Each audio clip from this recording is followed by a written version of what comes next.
British civil servant. This video is purely for entertainment and does not infringe on copyrights or laws. The rights to the novel and image belong to the original author. We do not claim ownership. Don't like waiting and want to listen to this fanfic in full now? Subscribe to our Patreon, where you'll find the best fanfics. Chapter 1026, Learning from each other. At the critical moment, France still had to fight. Other colonies could be abandoned, but Algeria, which had millions of French immigrants, was not among them.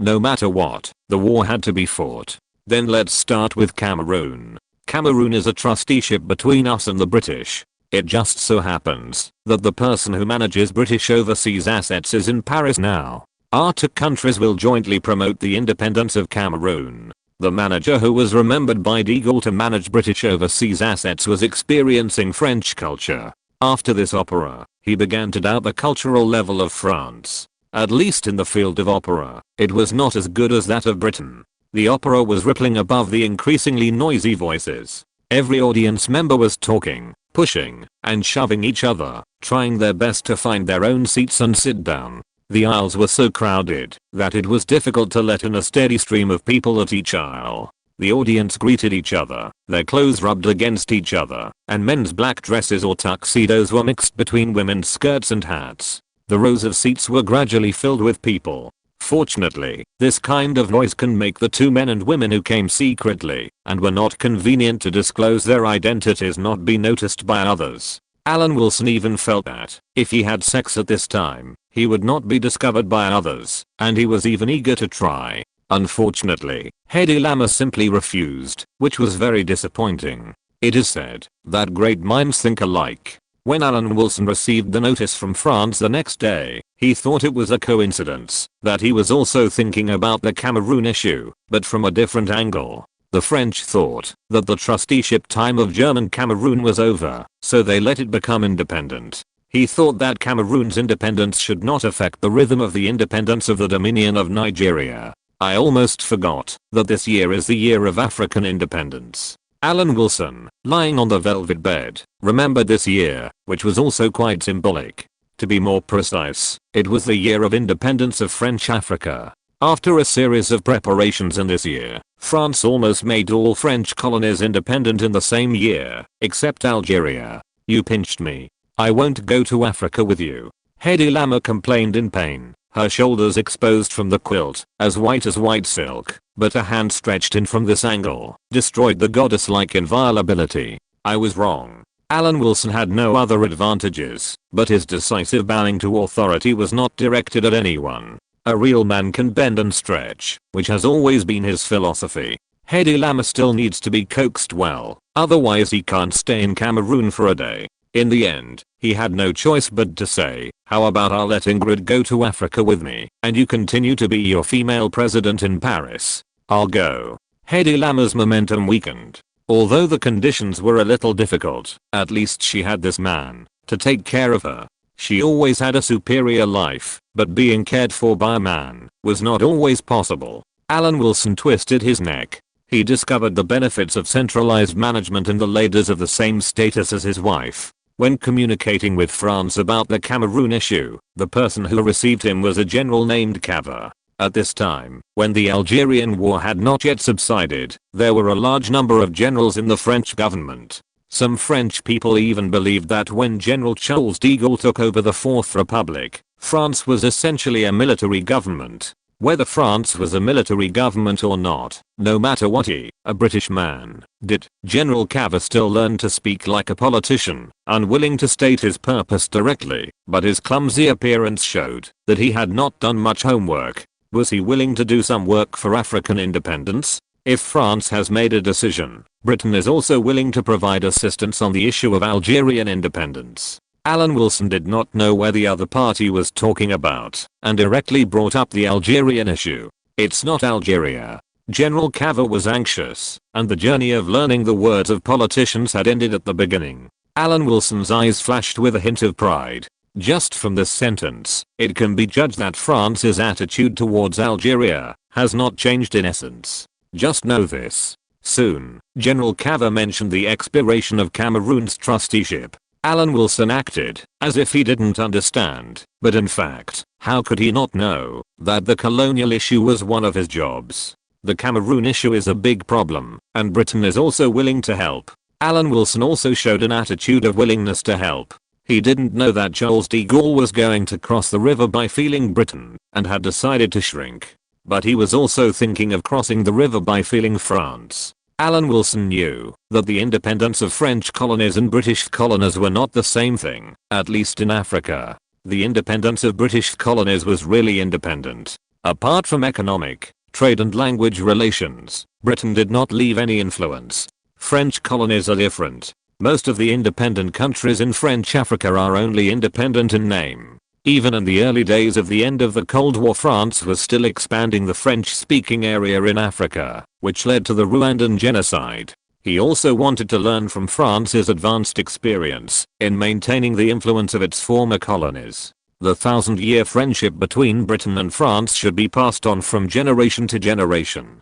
This time, witnessing the independence of Cameroon in person is a good opportunity. Although Alan Wilson has tried his best to turn the colonial situation into a win-win situation, maybe after this study, it can become a win-win-win situation for all three parties. Every country has something in its bottom line, and Britain must not be arrogant, so that it can go long-term or even exceed. It couldn't be better to have the cooperation of Britain. At least on the surface. After Elan's visit, the relationship between Britain and France has been consolidated.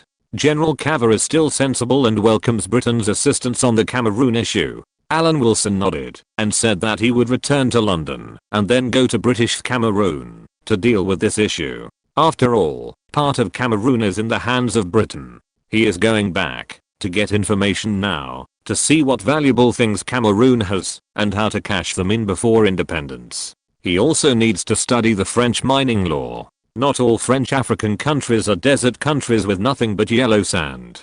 Cameroon has good natural conditions and has oil resources due to the development of the Gulf of Guinea. However, the resources of French African countries are not their own, but the French. If you don't understand the French mining law, you can't find opportunities to make profits. In recent months, the world's diplomatic field has been turbulent. Britain has mobilized all its diplomatic capabilities to strike hard at Iran and Germany, which was later involved. This behavior has made Britain the focus of the world stage. Unfortunately, this has nothing to do with Foreign Secretary Macmillan. The Prime Minister personally cares about diplomatic issues, and the Foreign Secretary can only care about some less important diplomatic issues. Macmillan is going to go out to relax and took out Alan Wilson's plan to visit India, preparing to visit India to consolidate the special relationship between Britain and India. Alan Wilson, who had just returned, learned of Macmillan's idea and agreed greatly, saying, "No matter how much attention is paid to the Indian issue, it is not too much.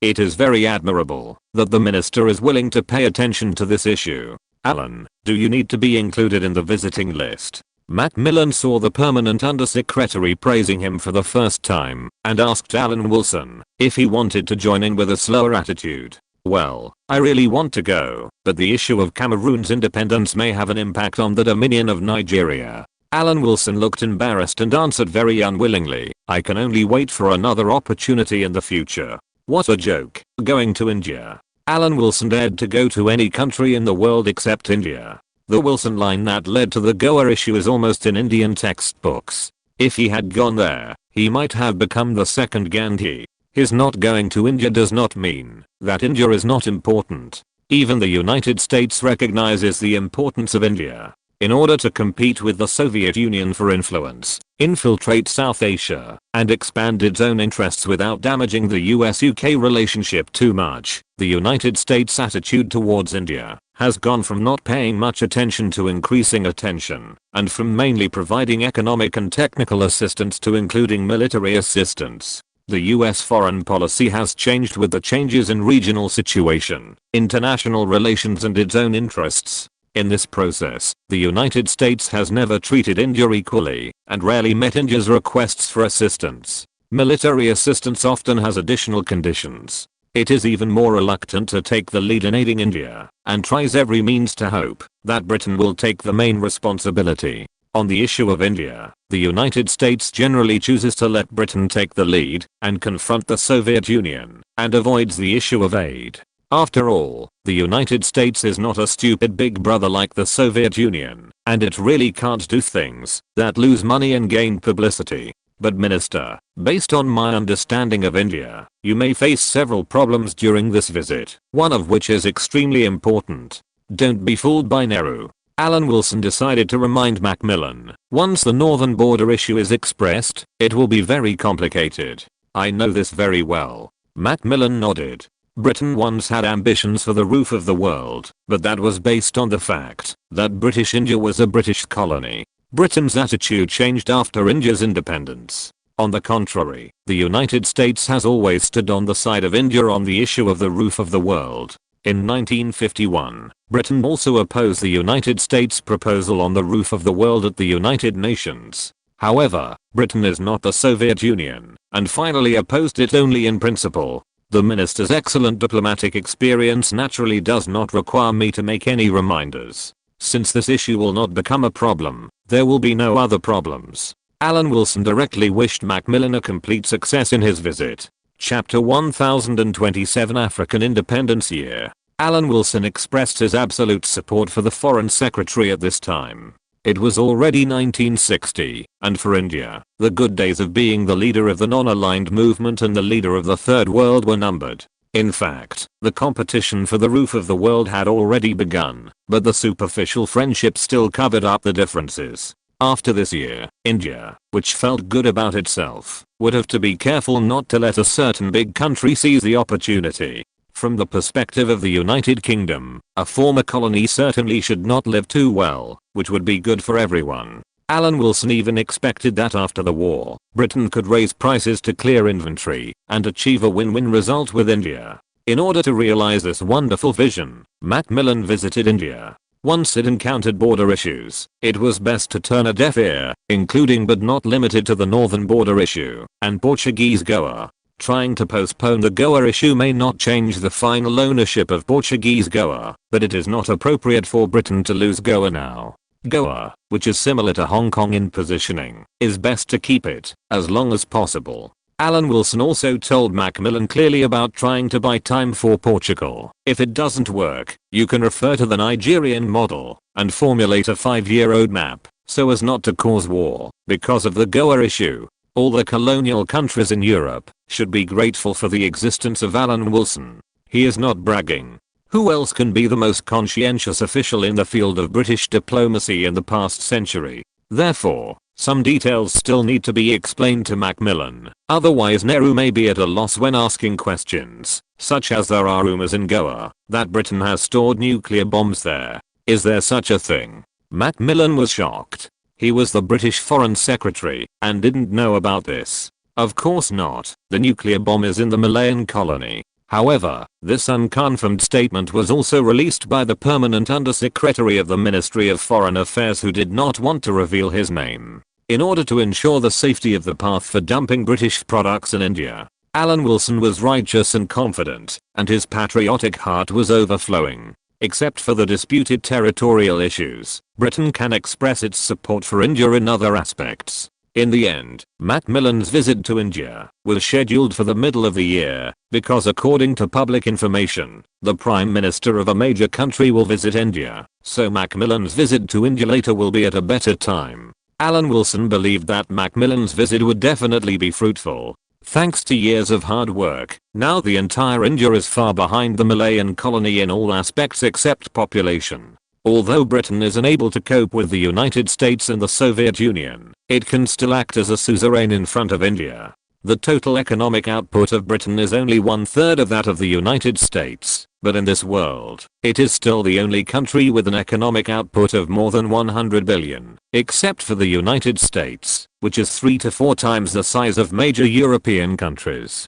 This economic volume is a reason why Britain is resisting the pressure from the United States this time, and is not giving in on the Iranian issue. However, Britain still attaches great importance to the visit of US Secretary of State Dulles. The British economy has gotten rid of the sequelae of the war, but the United States is in its heyday. The total economic volume of the United States exceeds 500 billion, which is more than 3 times that of the United Kingdom. For economies other than the United Kingdom, the gap is 10 times. Even if the United Kingdom is included, the total economic volume of the whole of Europe is only a little more than half of that of the United States. Otherwise, how could Alan Wilson feel that in the end, Britain still has little hope of protecting Iran's interests? If he stood on the position of the United States, he would also have the confidence to force other countries to submit. When will Vietnam fight? Alan Wilson couldn't help but sigh. Only if the Vietnam War started quickly could Britain have a chance to breathe.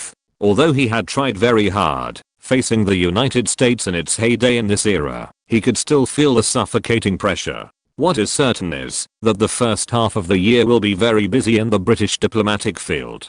Prime Minister Eden, who is in charge of diplomatic issues, is preparing for Do's visit. The Foreign Secretary is preparing to visit India, and Alan Wilson is preparing to focus on the less noticed colonial issues. Cameroon's trusteeship period has actually passed. It is not the first day of 1960 that Cameroon must be independent. Britain and France still have some face on some issues. In theory, as long as it does not exceed this year, Cameroon can be independent on any day of the year. France, which has been fighting with major colonies since the war, is obviously reflecting and preparing to learn from Britain's creeping retreat, and use political means instead of military actions to preserve its influence. Then Cameroon's independence cannot be hasty, and even because of the existence of British Cameroon, it has to cooperate with Britain. Alan Wilson, the pro-European permanent undersecretary, certainly cannot be indifferent to France's unprecedented hatred of the enemy in 900 years. He took the information from the Colonial Office and prepared to prepare for Cameroon's independence. Just because British Cameroon is not large in area, it cannot be considered that it has nothing to do with Britain. This year, Britain also has a colony that will reach the end of its trusteeship period, which is British Somalia.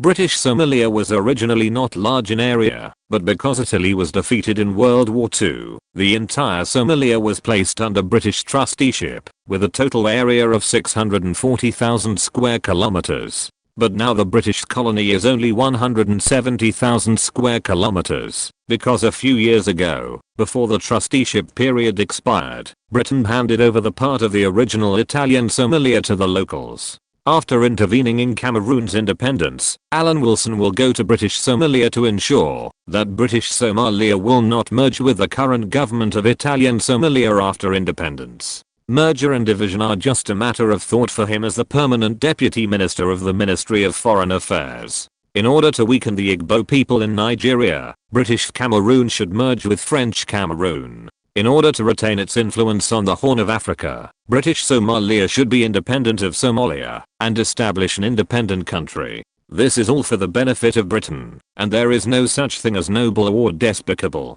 Alan Wilson, who was bound to fight for his country, stayed at Vivian Leigh's place before leaving to ensure that there would be no logistical crisis. Vivian Leigh said something that haunted him. "Alan, there is a life hidden in your body. I'm not good enough to draw it out. I'm too weak to reach it. Sometimes I feel that you have been here for a long time, longer than a lifetime. You seem to have lived in a secret place that none of us can even dream of. You scare me, even though you are very gentle to me. If I don't struggle to control myself when I'm with you, I will feel that I have lost my center of gravity and can never recover. My God. Vivian, I feel that my knowledge reserve is in crisis." Alan Wilson savored Vivian Leigh's words carefully. Can driving be so artistic now? Be gentler next time. You almost broke my waist. Vivian Leigh was a little annoyed, as if she was blaming men for not understanding romance. If you had said that earlier, wouldn't I understand it?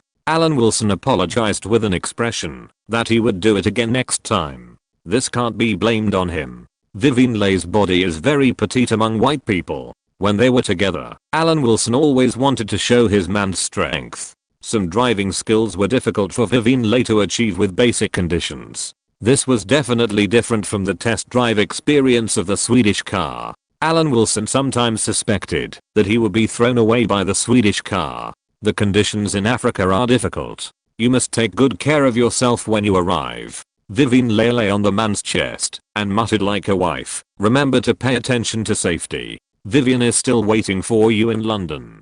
"I will." Alan Wilson kissed Vivian Leigh's forehead. "Train David well. I will contact you when I need you." As he spoke, he had another verbal battle. The year of African independence will definitely leave a strong mark in history because of Alan Wilson's intervention.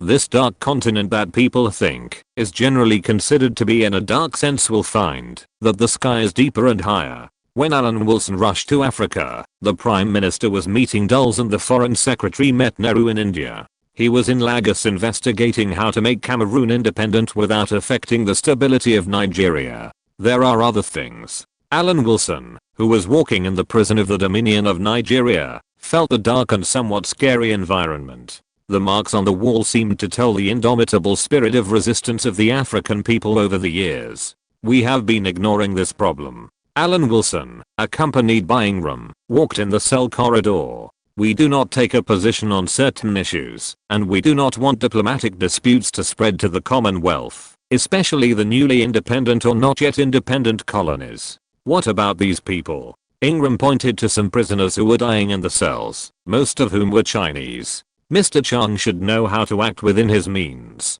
Alan Wilson bent down and looked at the imprisoned members of the Cannon Party. "I have never seen them, and they have never been to Nigeria. Africa is such a dangerous place. They disappeared without anyone noticing.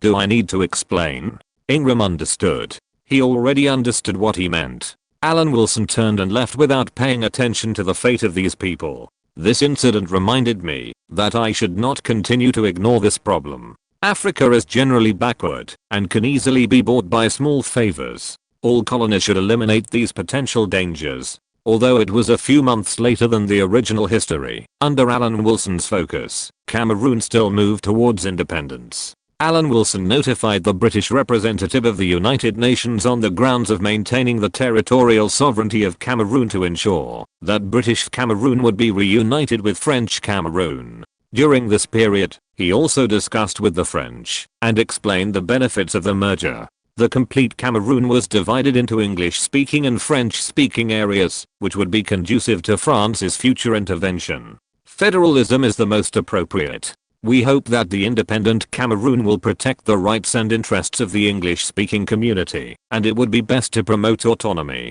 Chapter 1028, Wave of Independence. For these African countries, life in the post-colonial era will not change much from when they were colonies. There is a saying that goes, "We are living in a tragic era, so we don't want to panic. The great disaster has come, we are in ruins, and we begin to build some new small habitats and embrace some new small hopes." This is a very difficult job. There is no smooth road to the future now, but we are moving forward in a roundabout way, or climbing over obstacles. No matter how the world turns upside down, we have to live. This sentence is very suitable to describe the situation of African countries. For Britain and France, it is necessary to set up a framework before leaving, so that African countries cannot be truly independent from the mother country. If there is any place in the world that the United States is not very interested in, it can only be Africa. Whether it is during the Cold War or after the Cold War, as long as the United States wants, it can completely establish a strong influence in Africa.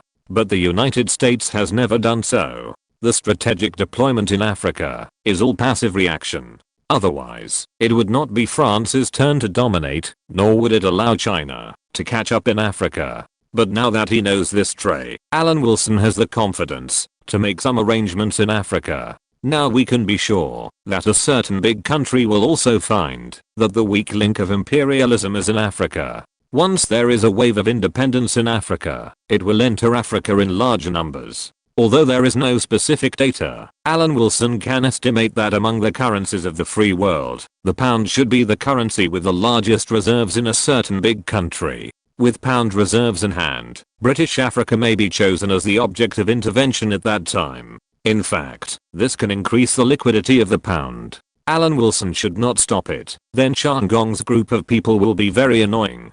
The extended influence of the Americans has no positive effect on Britain, so it is natural to be cleared. Looking at Alan Wilson busying around, Hedy Lamar's eyes are full of love. Any idea of this man will affect whether a country with hundreds of thousands of square kilometers and a population of tens of millions will be established. Alan Wilson put down the telegraph and saw Hedy Lamar's tender eyes. He made a scared expression and patted his chest. It was really unbearable. Otherwise, how could Hedy Lamarr, who always had the same expression in any movie, change the aesthetic standards of American blonde beauties directly when he arrived in the United States? What's wrong? Hedy Lamarr asked confusedly. Why did the other party react like that? When you were in Hollywood, all the men in the United States liked you, right? Alan Wilson asked with a sense of accomplishment. Almost. Hedy Lamarr was quite complacent, but then a little disappointed. It's not necessarily the case now. I'm not young anymore, but fortunately there is still a good destination. A good destination feels that this evaluation is very high. He is very satisfied to be evaluated as the first vase in history. In the future, he will make a good layout in Africa and contribute to the cause of African independence. The capital of Cameroon is an inland city, and it is inconvenient for Alan Wilson to go there. Fortunately, in modern society, telegraphs can be remotely controlled to let the French know Britain's views on Cameroon's independence. Independent countries have certain contradictions, which will allow the mother country to play a certain leverage role. France, as a colonial country, will definitely understand this and naturally know what to do. Soon the French called back and expressed the idea that heroes think alike. When Britain and France were working to promote Cameroon's independence, Grace came to the door again following the trail. It was Hedy Lamarr who opened the door. Grace greeted him with a friendly smile. Mrs. Hedy, it's you and the sir who came to Africa again. The strength of your relationship is really enviable. Don't talk nonsense, we are just friends.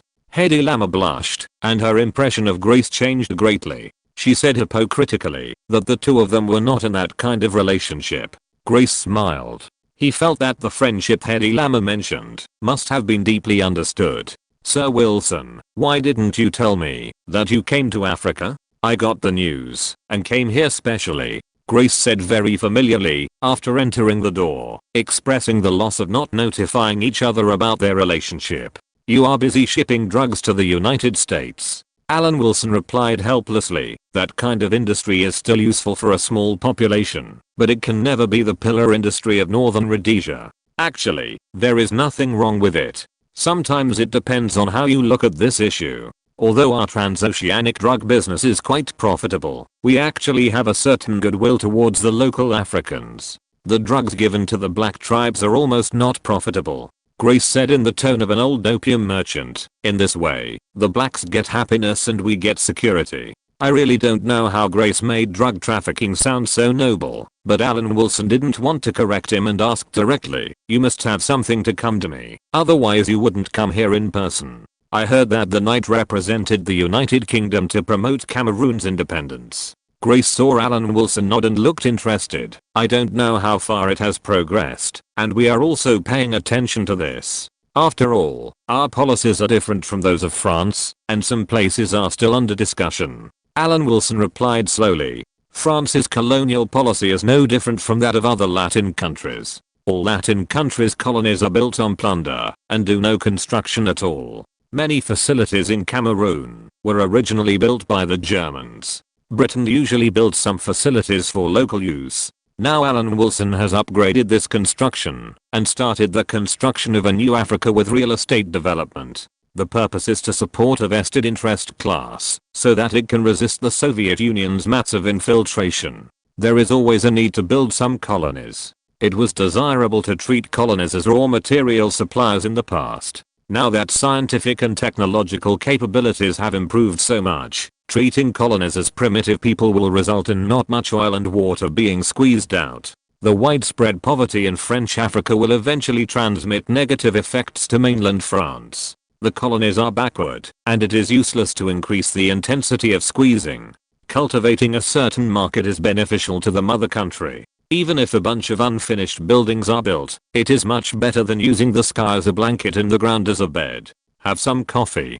Hedy Lamarr was inspired by the word Mrs. Hedy to show her thrifty side. She brought out 2 cups of coffee to entertain the guests. I'll go back to the bedroom first. You guys chat slowly. Thank you, ma'am. Grace took the coffee and said in amazement, "Sir Wilson's life is really enviable. Madam is the most beautiful woman in the world, and she is by your side." Alan Wilson straightened his back and accepted Grace's compliment.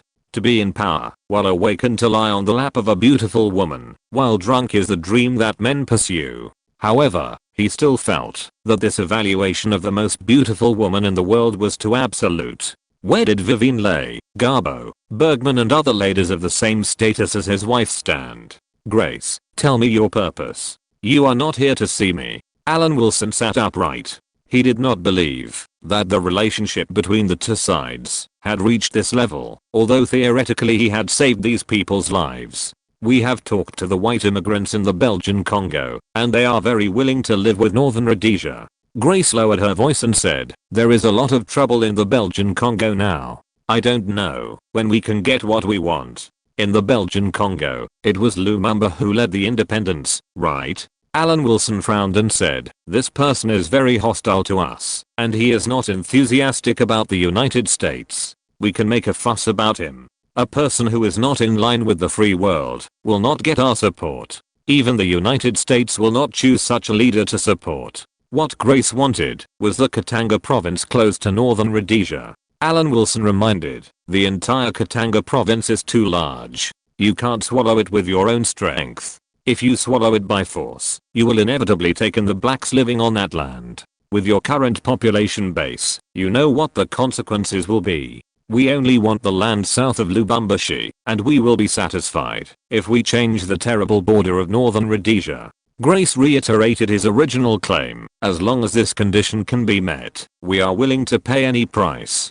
Wow. The reliability of Northern Rhodesia has yet to be proven. Alan Wilson knew that this was a good opportunity to ensure that Northern Rhodesia remained under British rule, and changed the subject. "Perhaps we should sign a secret agreement to ensure that Northern Rhodesia has a crown territory and obligations to Britain." He now called Northern Rhodesia a crown territory. It seemed that there was no difference, but it was actually a huge change. Even Malaya was not a crown territory. The only crown territory of the United Kingdom was Newfoundland. As long as Sir Wilson is willing to protect the interests of Northern Rhodesia, what does a secret agreement mean? But Northern Rhodesia is loyal to Her Majesty the Queen. We are supporters of the monarch, and have nothing to do with who the London government is. Of course. Alan Wilson raised his wrist to check the time. This action made Grace misunderstand that Sir Wilson was going to take a rocket with Mrs. Hattie, and was about to leave. "I'm securing the independence of Cameroon, and the next stop will be Northern Rhodesia, but maybe, if the situation in Congo does not deteriorate too quickly, I may go to Somalia first."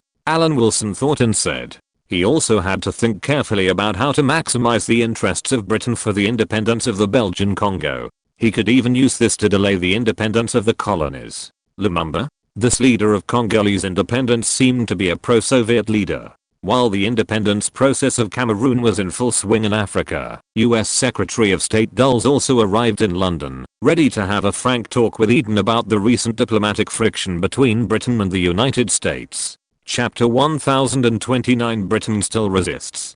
Talk, or pretend to talk. As the only 500 billion economy in the world today, Dulles believes that the power of the United States as the world hegemon is unlimited, and the goals it wants to achieve must be achieved. The British can resist with all their might, and it doesn't matter, but the United States will eventually force Britain to submit. It may not be very considerate of the British feelings to say it so bluntly, but it is also a fact that the economy of the whole of Europe plus Canada, Australia, Japan, New Zealand, and South Africa is still not comparable to that of the United States. Dulles has this determination, and it is natural that he will have such an attitude when visiting Britain this time.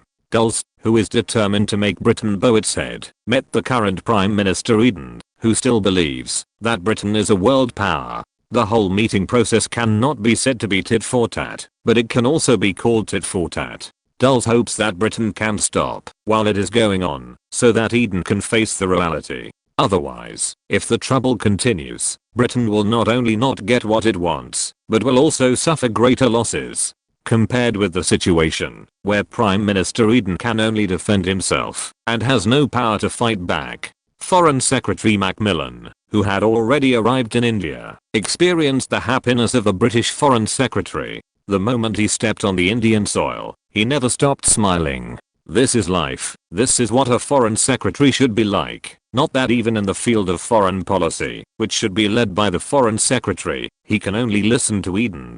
If Alan Wilson saw Macmillan's current appearance, he would definitely conclude that Macmillan was showing his rebellion, but he was not there. India has been independent for more than 10 years, and Nehru has also gone through a decade of impressive and colourful road.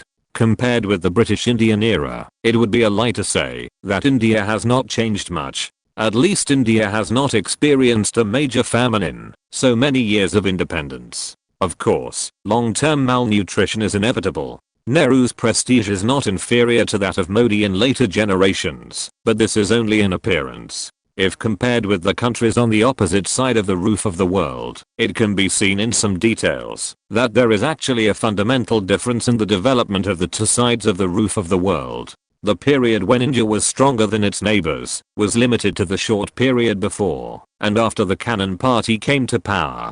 As early as the Korean War, New China launched a plan to eliminate infectious diseases and successively issued decrees on infectious diseases, striving to eliminate a series of infectious diseases such as plague, smallpox, schistosomiasis, cholera, diphtheria, relapsing fever, malaria, etc. Effective prevention and control of infectious diseases improves the health level of the people, mobilizes society, coordinates various aspects to carry out prevention and control work, establishes and improves health prevention and control institutions with a high sense of responsibility, implements an epidemic reporting system, formulates health policies and regulations, conducts scientific research, and quickly and effectively controls and eliminates infectious diseases that are seriously harmful. The effect has been remarkable in the past 10 years, which is a world-shaking difference from the period when the People's Republic of China was just founded. The Indian government cannot be said to have no achievements in this regard, but the Indian government's achievements are not necessarily higher than the generic drugs of the Mountbatten Pharmaceutical Group. With the help of Alan Wilson, who is familiar with history, his wife's medical industry took advantage of the magical continent of India and began to catch up in the field of medicine. Under the cover of India's special national conditions, with the spirit of saving the world, it opened the only way for the pursuers, ignored the large-scale limitation of intellectual property rights, and obtained the desired data in India's diversified society. During this visit, Macmillan also planned to visit the Mountbatten Pharmaceutical Group in Bangalore to extol the special relationship between Britain and India and to commend the important role of British companies in India. As expected, while warmly welcoming Macmillan's visit, Nehru mentioned the issue of Goa's ownership. Macmillan thought to himself that if the current permanent Under-Secretary of the Ministry of Foreign Affairs was not the former Assistant Commissioner of British India, who specifically reminded him before coming, this issue would really be a mess. Dear Prime Minister, Britain is now deeply involved in the Iranian crisis. If we put pressure on Portugal at this time, we may be willing but unable. Macmillan smiled bitterly and said to Nehru, I came to India this time and even hoped that India could exert its international influence, stand on the side of Britain, help Britain from the traditional relationship, and jointly solve the Iranian issue. After all, geographically, India and Iran are not far apart. The security of the Persian Gulf is not only related to the interests of Britain, but also extremely important to India. Macmillan was not lying. One of his purposes in coming to New Delhi was indeed to win over India to support Britain. In this era, although India is not a permanent member of the United Nations Security Council, many international conferences invite India to show fairness by appearing as the leader of a third world country.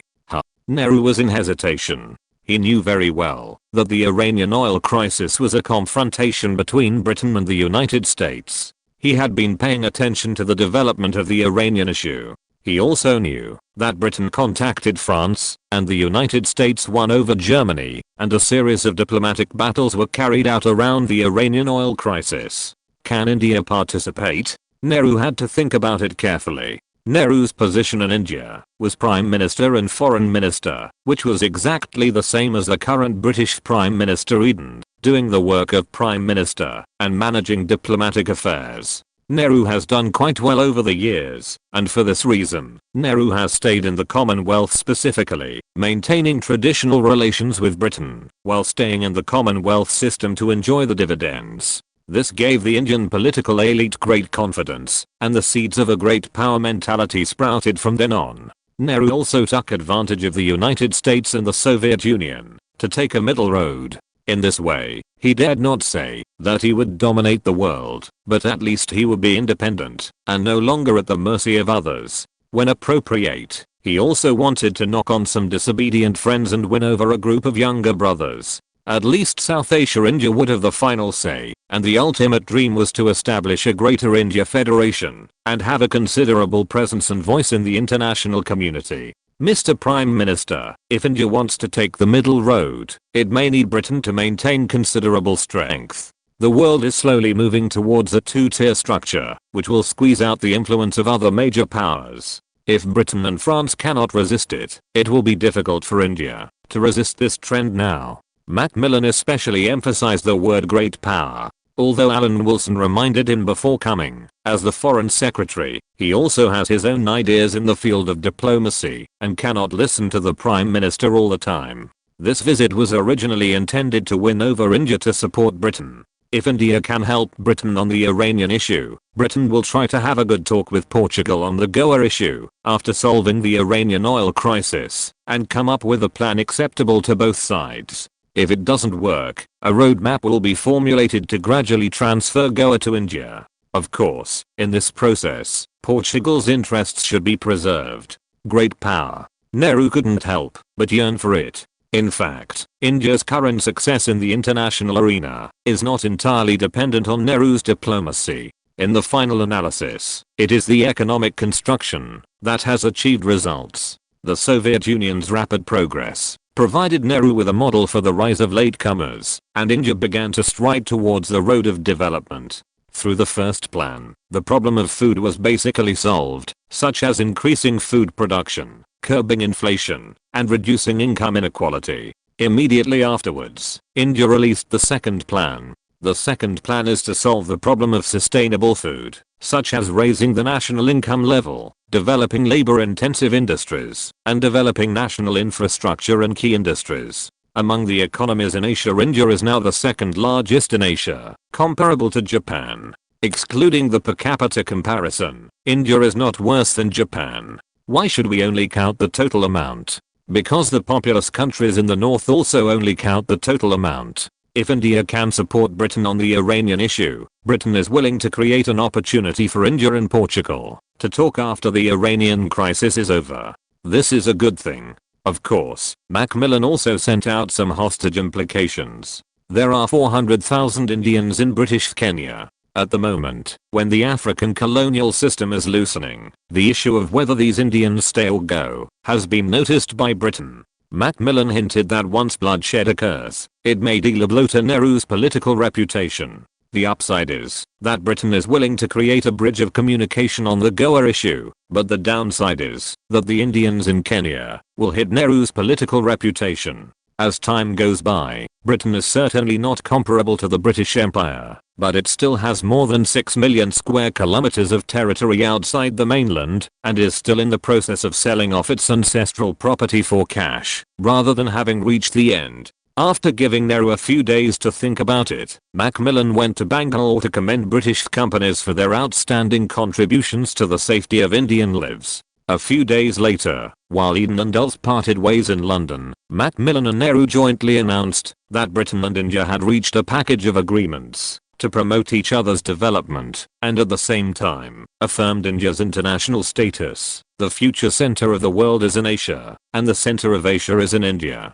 India is also qualified to express its views on many seemingly unrelated matters. Whether it is the Korean War or the Geneva Conference on the partition of Vietnam, India has participated in it, and India's international status can be seen from this. So this time, India should also express its views on the Iranian oil crisis, which is reasonable. Macmillan, who was personally guided by Eden in his diplomatic work at home, finally found an opportunity to prove his diplomatic ability in India, a former colony. The Iranian oil crisis affected one more country. The whole incident affected more and more countries, and things became more and more complicated. Almost at the same time, when Macmillan achieved results in India, the British Foreign Office announced an invitation to the Soviet Union to enhance cultural exchanges between Britain and the Soviet Union. The result of Dulles' visit to Britain turned out to be like this. Washington exclaimed that the old imperialism was invincible.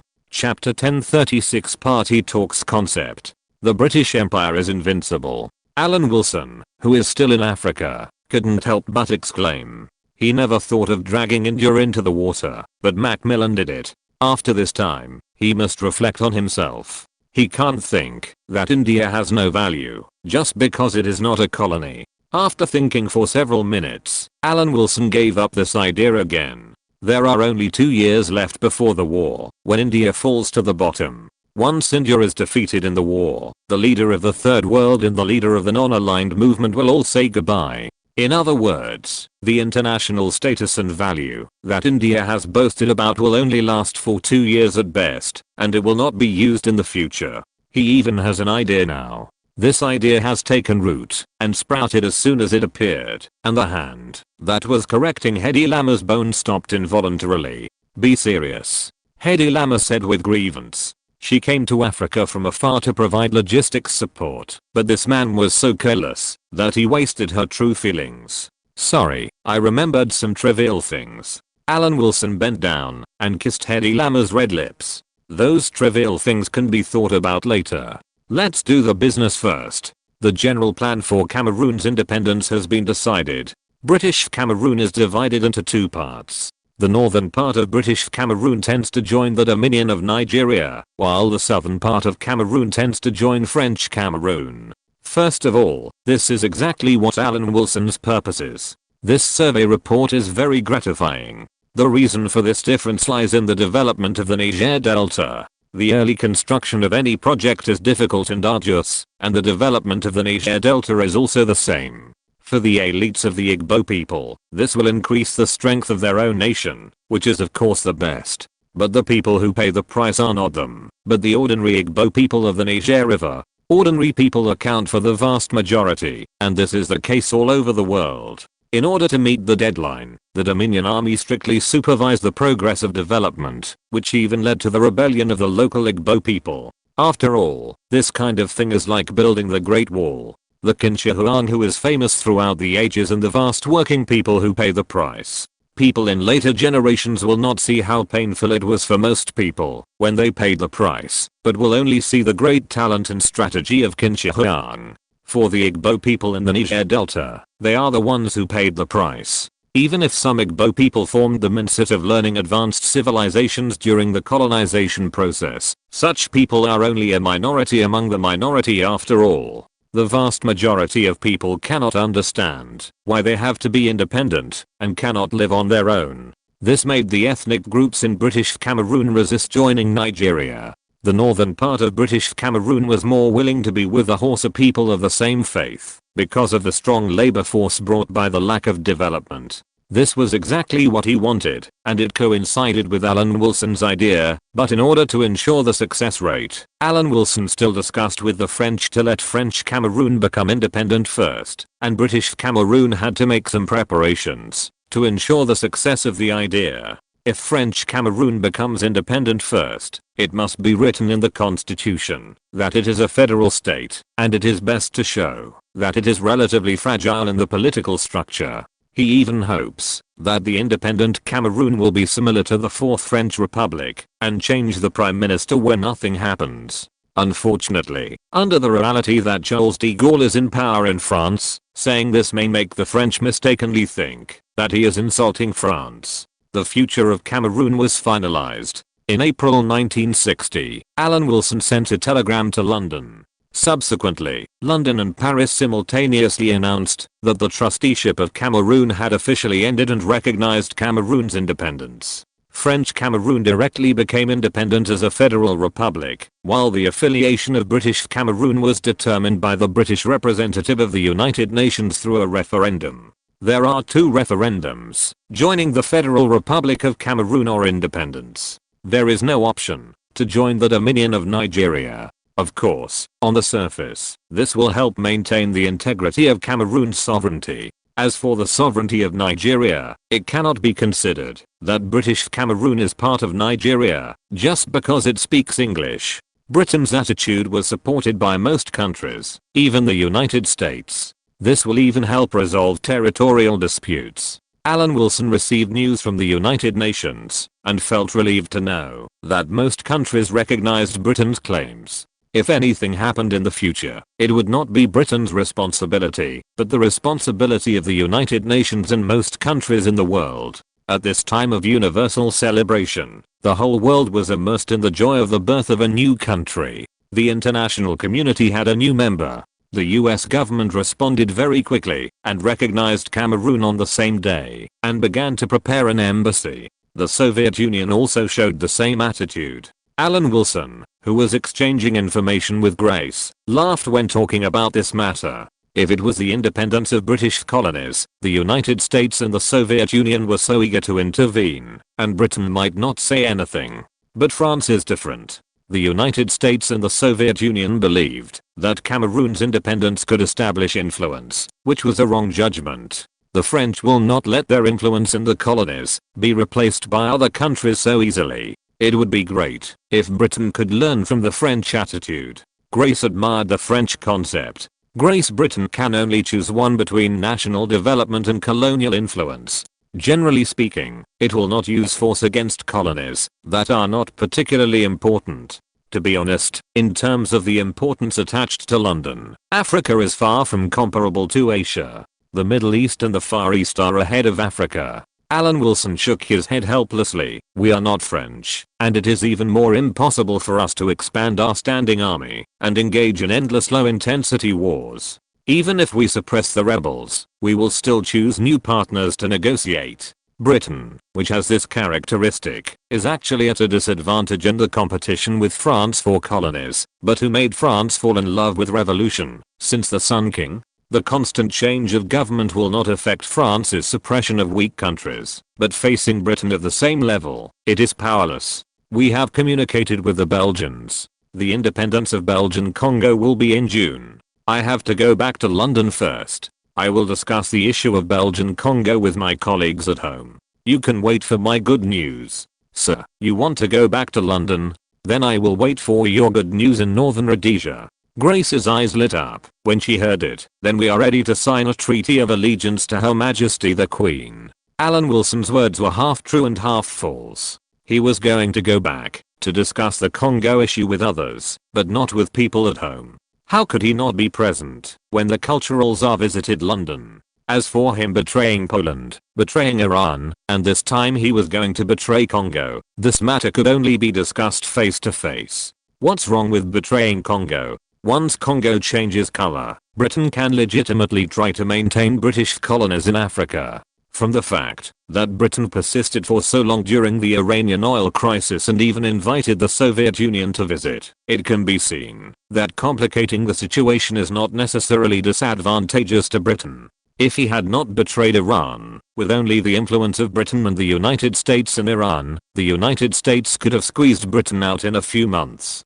How could it have persisted until now? It was because of the Soviet Union's influence in northern Iran that Britain had the opportunity to use diplomatic skills to resist step by step and make the Iranian oil crisis so complicated. Zhang was going to sell out his country again. He had already thought clearly about the specific steps of the next struggle with the United States during the manned spaceflight with Hedy Lamarr. Taking advantage of the independence of Cameroon, Alan Wilson arrived in Paris with a completely unfamiliar international film queen who he met by chance. This was normal. After all, French Cameroon was large in area and British Cameroon was small in area. It was natural to collect some information and return home to report. During this period, he fought day and night in Africa for the interests of Britain and lost a lot of weight. After a short period of collecting information in Paris, Zhang's health was getting worse day by day. There is no doubt that his trip to Africa this time was successful. He learned some advanced experience from the French. He was in the process of learning from each other's strengths and weaknesses. He had to take both the goal and the national conditions of Britain into consideration. Only by combining the advantages could he achieve long-term and even surpass it. For example, the fact that France asked the independent colonies to convert France's construction over the years into national debt gave him a lot of inspiration, although he did not see from beginning to end what France's construction meant. But he knew that the capital of each British colony was in the real estate boom, and these colonies, especially British East Africa, would need Malay's production capacity to continue to support construction. This time when he returned to London, Alan Wilson found something unusual. The Iranian oil crisis lasted for so long. It led to some changes in public opinion in the UK. The British may not have had any aversion to the pressure from the United States at the beginning, but the Iranian oil crisis has been hot for so long, and some anti-American voices have gradually spread. After returning to London, Alan Wilson immediately reported to Whitehall and the cabinet on the work of Cameroon's independence, and at the same time expressed his support for an independence referendum in British Cameroon, and gave a prediction, based on first-hand information. When Alan Wilson met Macmillan, who had just returned from a visit to India, he expressed his admiration for him. The idea of wooing India was pushed by Macmillan alone, and Alan Wilson had not thought of this at the time. Looking back now, it was a good move. I have an immature idea. Alan Wilson discussed the current diplomatic situation in front of the Prime Minister, the Foreign Secretary and the Cabinet Secretary. Why don't we try to facilitate a six-party talks on the Iran issue?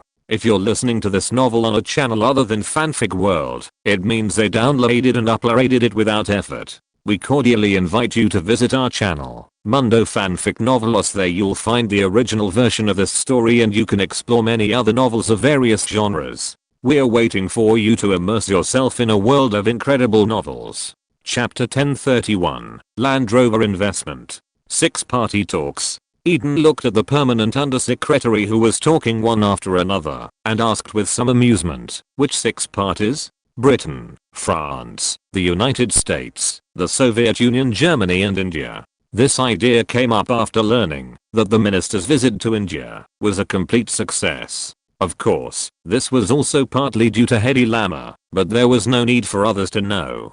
The six-party talks in Iran a few decades later were similar to the six parties proposed by Alan Wilson, of course without China, and replaced by India. It must be admitted that during this time, India did have more international prestige than other countries. Even if Britain wanted to invite China, the United States would object. In the six-party talks, Britain, France, the United States and Germany would definitely be more inclined to India, and the Soviet Union could be anyone at most. The United States' hostility to India was something that happened after the 1970s. Although it is not comfortable with India's attitude towards the Soviet Union, compared with the genuine Soviet ally, it actually has a good impression of India. Eden pondered for a moment. Britain, France, the United States, the Soviet Union, Germany, plus India. Things seem to be getting more and more complicated. If there were only Britain and the United States in the world, first of all, the United States would never become bigger.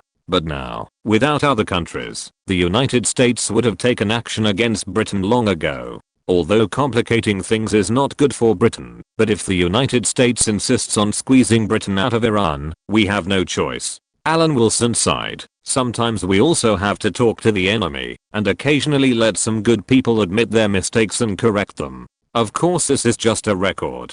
The record can be implemented or not, but as a diplomat, necessary preparations must still be made. If the United States can stop and let the Iranian oil crisis land smoothly, we don't have to make things so complicated.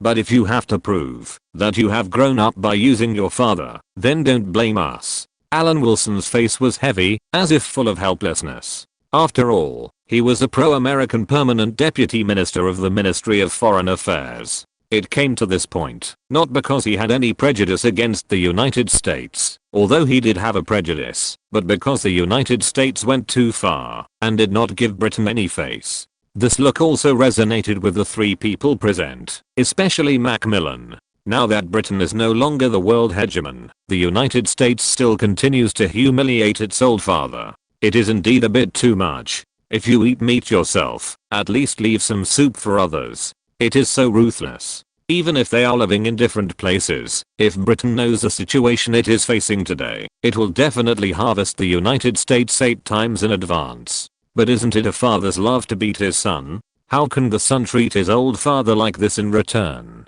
Ms. Vertseva of the Central Presidium of the Soviet Union is coming soon. Should we inform the Soviet Union now? Eden asked Cabinet Secretary Norman Brook. This can be notified to the Soviet Union through formal channels. Norman Brook said with a faint smile, let's wait and see what Washington will react to the Soviet delegation's visit to Britain. Alan Wilson, who went to Africa to personally contribute to the decolonization, is in the same boat with the French. Of course, France is not without good news. 2 months ago, France successfully tested a nuclear bomb. As early as the year, when the British nuclear weapons were tested, the French government proposed the idea of developing nuclear weapons. This idea was included in the agenda of the Men's France government cabinet meeting. When Faure was in power, he decided to develop the production of element 94 and set up a factory to separate isotopes. Later, Schiller's cabinet formulated a 5-year plan for nuclear energy testing. The Felix Gaillard government at the end of the Fourth Republic decided to build the first atomic bomb. After Charles de Gaulle came to power again, in order to compete with the United States and break the US nuclear monopoly, he accelerated the pace of developing nuclear weapons. In 1960, all this work came to fruition. In February, France successfully tested the first nuclear bomb in the Sahara Desert, breaking the nuclear monopoly of the Big Three in World War II. Charles de Gaulle's independence took a big step forward. The weather warmed up, and Pamela, who was in Perth, returned to London with her 3 children. She also brought back experimental data on composite armor and external explosive reactive armor, as well as the bill for the scrapped Centurion tanks, indicating that she had sacrificed too much for this country. 6 were scrapped, and £300,000 was gone. Pamela Mountbatten held the bill, like a bully daughter-in-law, and she was. Who says there are no conscientious capitalists in this world? My wife and my country have paid too much. Alan Wilson held his wife's face and kissed her. The entire British Army should be grateful for this sacrifice. The ex-factory price of the Centurion tank is $135,000 in US dollars, which is about £50,000 in British pounds. Don't think this price is very cheap. The Centurion is a tank at the end of World War II. Among the tanks of the same era, only the King Tiger cost more than the Centurion tank. Speaking of the King Tiger, Herman Manor actually has one, which is placed as a collection, and is placed in a warehouse with the same model of Mercedes-Benz that Alan Wilson got from the Fuhrer when he contributed to the British occupation zone. This time, Pamela Mountbatten not only brought back the test data of composite armor, but also had some business matters to discuss, such as talking to Land Rover about capital injection, investigating the British air conditioning and refrigerator industries, and subdividing and transferring them to Malaya. The richest woman is still quite busy. The huge loss of £300,000 made her want to take back the loss. The existing colonies of Britain today have one thing in common: the climate is hot. Whether it is Africa, the Middle East or the Far East, they are all near the equator. In addition, the climate of Australia itself is also very hot. The Australian low pressure is a well-known term. Relying on this reality, the manufacturing industry of Britain or Malaya should turn to refrigeration equipment. There is no problem in technology. Britain, a long-established imperialist country, cannot not even manufacture refrigerators and air conditioners. But it is not necessarily so advanced. The technology can only be said to be available, not advanced. The more well-known brands of European electrical appliances are either in France or Germany. I have never heard of Alan Wilson, a well-known local air conditioning brand in the UK. There seem to be a few McLaren, Lamborghini, and Aston Martin in the refrigerator industry. There are no well-known mass brands, so the advice to my wife is that Britain is not strong in this area. It is enough to transfer the technology directly to Malaya for production, and use standard setting and patents to lock up the production base. As for Land Rover, dear, if Maurice Wilkes's conditions are too harsh, you can open a new production line under the Land Rover brand, just like when you talked to Mr. de Havilland. Alan Wilson hugged his wife's delicate body and persuaded her, leave the design to me, do you trust me? The most popular model of Land Rover at present is the Land Rover Defender. Its square appearance is very similar to the Mercedes-Benz G-Class a few decades later. It looks very tough and its fuel consumption is probably impressive. Alan Wilson thought that, although he could only copy the shell, he could completely reduce the dimension of ordinary models. It may not work for cutting-edge weapons, but it is no problem to use it for family cars, and there is even room for it. Cars of this era don't care about streamline. At present, Land Rover only has one model, the Defender. If he opens a new series, for example, he finds that it is not possible to invest in the Southeast Asian market. It doesn't matter if the wealthy sheikhs in the Middle East are not satisfied. He has seen the Range Rover, and it can produce a finished product that is almost the same. He doesn't even need the Range Rover. He can directly use his connections in the Middle East to buy the Land Rover Defender. Don't I trust you enough? I have given birth to 3 children for you. This is the greatest trust. Pamela Mountbatten looked resentful. If the children were not there, she would have let her husband see her inner beauty. After a night of separation, the couple acted separately. Alan Wilson went directly to the Ministry of Defense and walked into his father-in-law's office with the data of a full set of composite armor and external reactive armor brought back by Pamela Mountbatten. Pamela Mountbatten went to the headquarters of Land Rover to discuss the injection of funds with Land Rover founder Maurice Wilks. The principles of composite armor and external armor are not complicated. Simply put, they are the plywood in daily life, glued together layer by layer. Even the Mountbatten Group in Australia can get better protection than conventional homogeneous armor. Once the scientific research force in the UK is invested in research, it will not be a problem. The secret of composite armor lies not only in the special anti-bullet effective armor made of other materials, but also in the ingenious combination of armor made of other materials and steel armor. Composite armor has high elasticity resistance. Materials used as armor interlayers, such as alumina and zirconia, are not only high temperature resistant and have good thermal shock resistance, which is many times higher than steel. They can effectively resist the impact of metal jets of armor-piercing shells. Under high-speed impact, solid materials become rheological bodies, and their plasticity is greatly increased, just like a high-pressure faucet flushing mud. I'll ask the Royal Armoured Research Institute and CHOP them to confirm it. If the authenticity of the data is really confirmed, then the material problem of composite armor is worth studying. Marshal Mountbatten took the information that was like a heavenly book to him. Although he didn't quite understand it, his innate confidence made him agree at once. Chobham? Royal Armoured Research Institute? Alan Wilson heard it. Isn't this the authentic birthplace of ceramic armor? When the great success was completed here, Pamela Mountbatten also showed her approachable side at the headquarters of Land Rover. After the full acquisition was rejected, she turned to propose to inject capital and then open a new production line. Mr. Morrison, it's normal for you to have doubts. Mr. de Havilland had the same doubts many years ago. But look at the de Havilland company today. Who wouldn't want to cooperate with a powerful ally? Pamela Mountbatten said with a gentle smile, I can help get Land Rover out, and get it out faster. Chapter 1032, Visit of the Cultural Tsar. Because of the value of the pound, the export price of industrial products in the UK will be surprisingly high. The British solution is the imperial preference system, but it must be admitted that the scope of the imperial preference system has been gradually shrinking since World War II. If it weren't for Alan Wilson, this process would be even faster.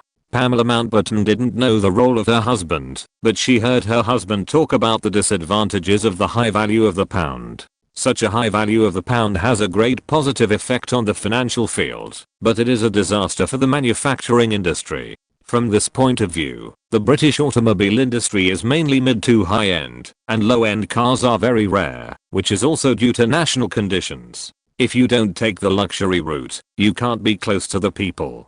Transferring industries is also a must. After all, the Asian pound in Malaya is more normal in exchange rate. The domestic demand in the UK is so much. Although the purchasing power of the British is now comparable to that of the United States, the population size is more than 3 times the gap.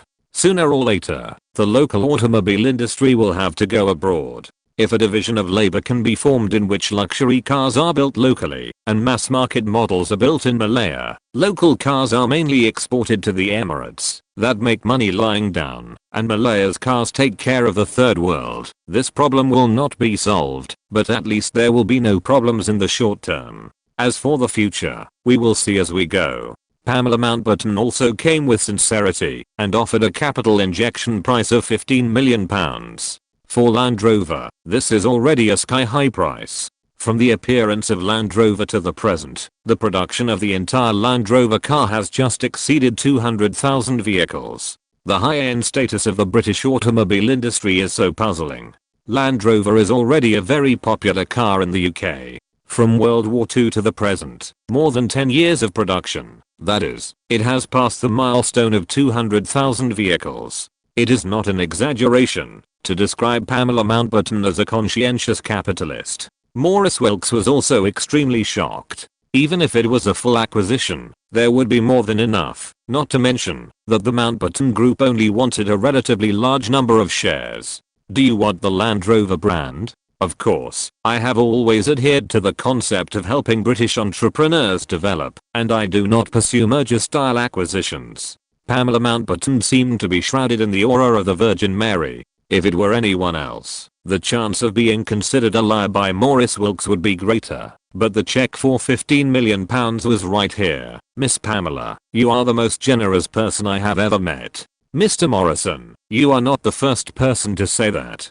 Pamela Mountbatten smiled slightly and began to be ordinary. Making money is only part of our lives. The most important thing is to bring the fruits of science and technology into thousands of households. I have been working hard for this goal, and my husband also supports my career. Alan Wilson, who supports his wife's career, was accompanying Marshall Mountbatten to Chobham. The UK has such a large land area, and Chobham is a small town not far from South London. It is not difficult to go there. The name of the Royal Armoured Research Institute of the United Kingdom is quite famous, but Alan Wilson felt that it was better to be famous than to meet him. The Chobham he imagined could not be matched with the inconspicuous appearance in front of him. Marshall Mountbatten handed over the information to the researchers of the Royal Armoured Research Institute of the United Kingdom, and Alan Wilson did not forget to show his presence. The Australian experiment originally wanted to do a ceramic sandwich test, but because of insufficient basic conditions in the simple test site, it had to be abandoned. It must be said that this is a pity. Alan Wilson only reminded him indirectly, and did not say that ceramic materials must be useful. Otherwise, these researchers would probably ask him for data. These science students can do such a thing. I see. The researcher, who had no accomplishments in rhetoric, nodded and expressed his gratitude with a head shape that looked like the local government supported the central government. Maybe this will open a new door for the development of armor. Alan Wilson said in his heart that he hoped so, and he would not end up with an outdated weapon system with top technology. It is well known that Britain is particularly good at making such advanced and backward products.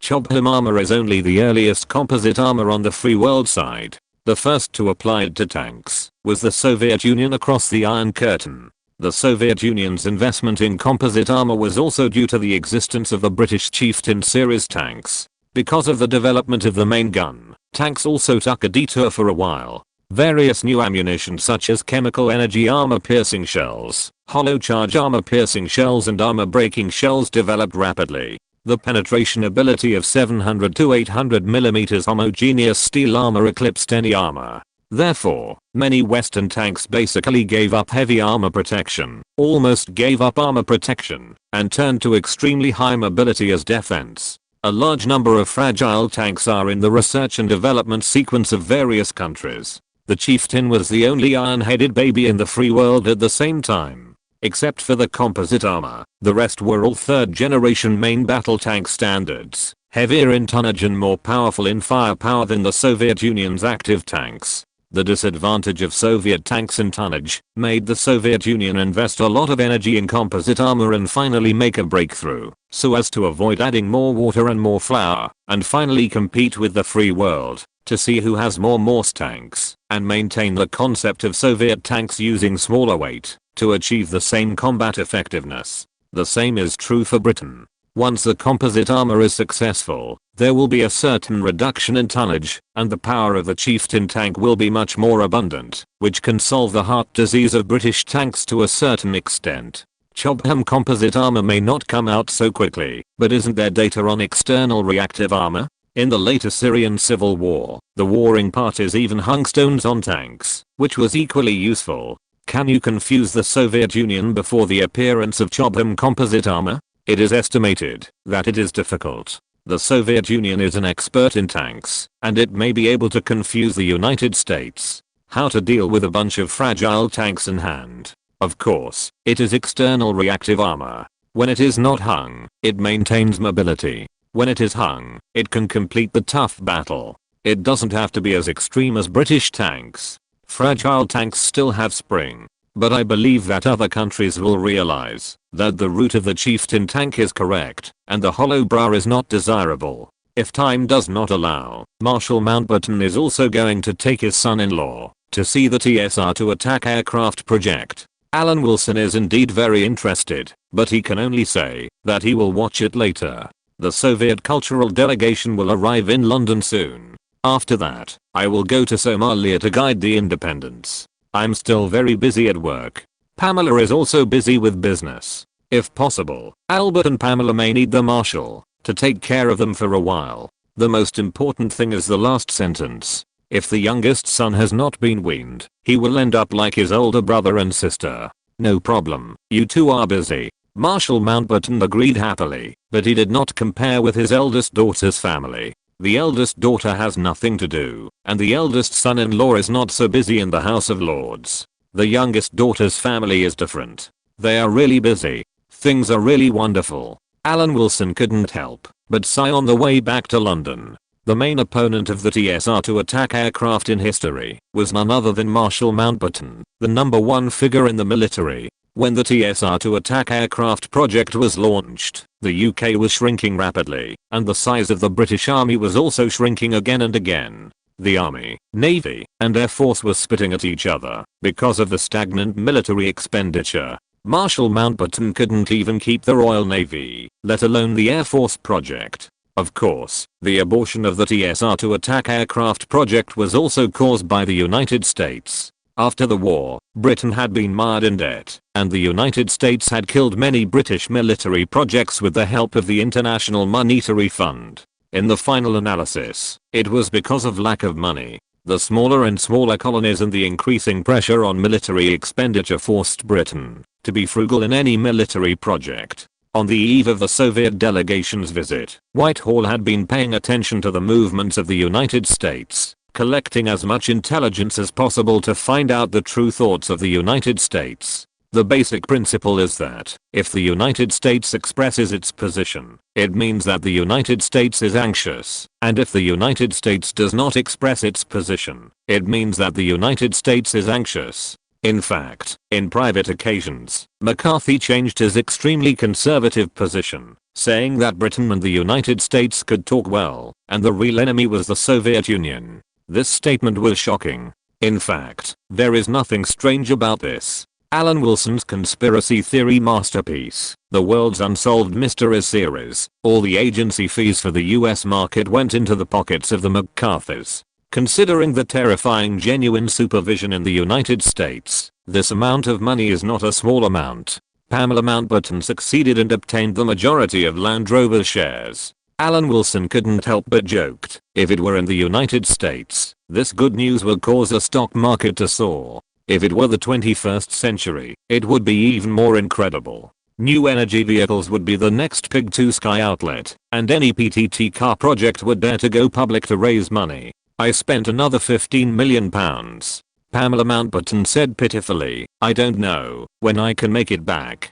Believe me, it will be soon. Alan Wilson patted his chest and promised that in the future, the Middle East must be filled with Land Rovers and Toyota must be driven away. Only British branded cars can be driven in the British sphere of influence. At the end of April, the Tu-114 passenger plane led by Soviet Central Committee member Furtsever and the Moscow Red Banner Song and Dance Troupe landed in London. The British diplomats who came to greet them could not help but marvel at this aircraft with the same positioning as the Comet. But why does it smell like a bomber? Furtsever seemed to have dressed up carefully, wearing work clothes that could show off her feminine beauty, and stepped down from the same aircraft as the Tu-95. Alan Wilson thought to himself, why did the Soviet car turn on the double flash when it was moving forward? It was so dazzling that he wanted to blink to catch up. Fertseva's eyes worked well. She glanced at Alan Wilson, who was dazzled by the high beams, and the corners of her mouth couldn't help but curl up. Chapter 1033 Betrayal of Congo. Alan Wilson made full preparations this time. At this special moment of the Iranian oil crisis, he ensured the smooth development of the relationship between Britain and the Soviet Union, and formulated a complete itinerary to ensure the smooth development of the relationship between the two countries. He knew that the United States was watching secretly. Although Britain did not have the idea of surrendering directly after throwing away its rifle, it also wanted to win over the Soviet Union. In view of this, although he was dazzled by the car lights, Alan Wilson followed behind Foreign Secretary Macmillan and stepped forward to express his welcome to the visiting Soviet cultural delegation. Among the members who came this time, in addition to the Red Flag song and dance troupe, there were also some famous Soviet film actors, including Tatiana Samoylova, who was known as the Soviet Audrey Hepburn, and Vasily Lanovoy, the protagonist of Paul Korkugin's film. From this, it can be seen that the gold content of the Soviet cultural delegation this time is also very high. Alan Wilson naturally did not dare to neglect it, and called back the two benchmark British actors, Audrey Hepburn and Elizabeth Taylor. The two popular British contemporary female stars both had film contracts, but at this time, they should contribute to the country first, before talking about other things. Vivien Leigh is naturally indispensable. The great British treasure has always responded to Alan Wilson's requests. The Soviets always bring this choir out, which is annoying. With the touch of the cultural czar still remaining on his fingertips, Alan Wilson turned around and immediately said this to Foreign Secretary Macmillan, expressing that he is an unwavering pro-American. Britain is not a country like the Soviet system that still has political review, otherwise it will definitely dig deep into the double-faced people like the permanent deputy minister of the Ministry of Foreign Affairs, and must criticize them, and step on them 10,000 times, so that he will never be able to turn over. However, my Great Britain has its own national conditions. There are people like Alan Wilson, such as the British counterintelligence chief, Mr. Philby, the director of MI5. Alan, you are still useful now, don't be so hostile. Macmillan signaled to stay calm. He is also a genuine pro-American, but he also knows that Britain needs the Soviet Union at this time to share the pressure from the United States on the Iranian oil crisis. Alan Wilson said that Macmillan was not pro-American enough, and he muttered indignantly, a poor country should just keep its head down and develop. It keeps shouting about liberating the world. Who needs them to save, except those natives in the third world, who can't even afford pants? Macmillan sighed. He knew that this deputy and McCarthy were in the same boat, but he just said that now was not the right time. Alan Wilson had set up the banner of pro-American and anti-Soviet, but he also had to take into account objective conditions. He could only follow the foreign secretary and warmly welcome the Soviet cultural delegation to London. Regarding the Red Flag song and dance troupe, Alan Wilson had arranged several concerts for Londoners to enjoy. As for the representatives of the film industry, an exchange meeting was also arranged through the Ministry of the Interior. The Soviets loved to drink as much as they wanted. The itinerary was very intensive. As for the Hotel Forest, he personally checked it, and it was absolutely soundproof to prevent the Soviets from thinking that the British would take the opportunity to eavesdrop. As night fell, the hotel where the Soviets stayed was already dark.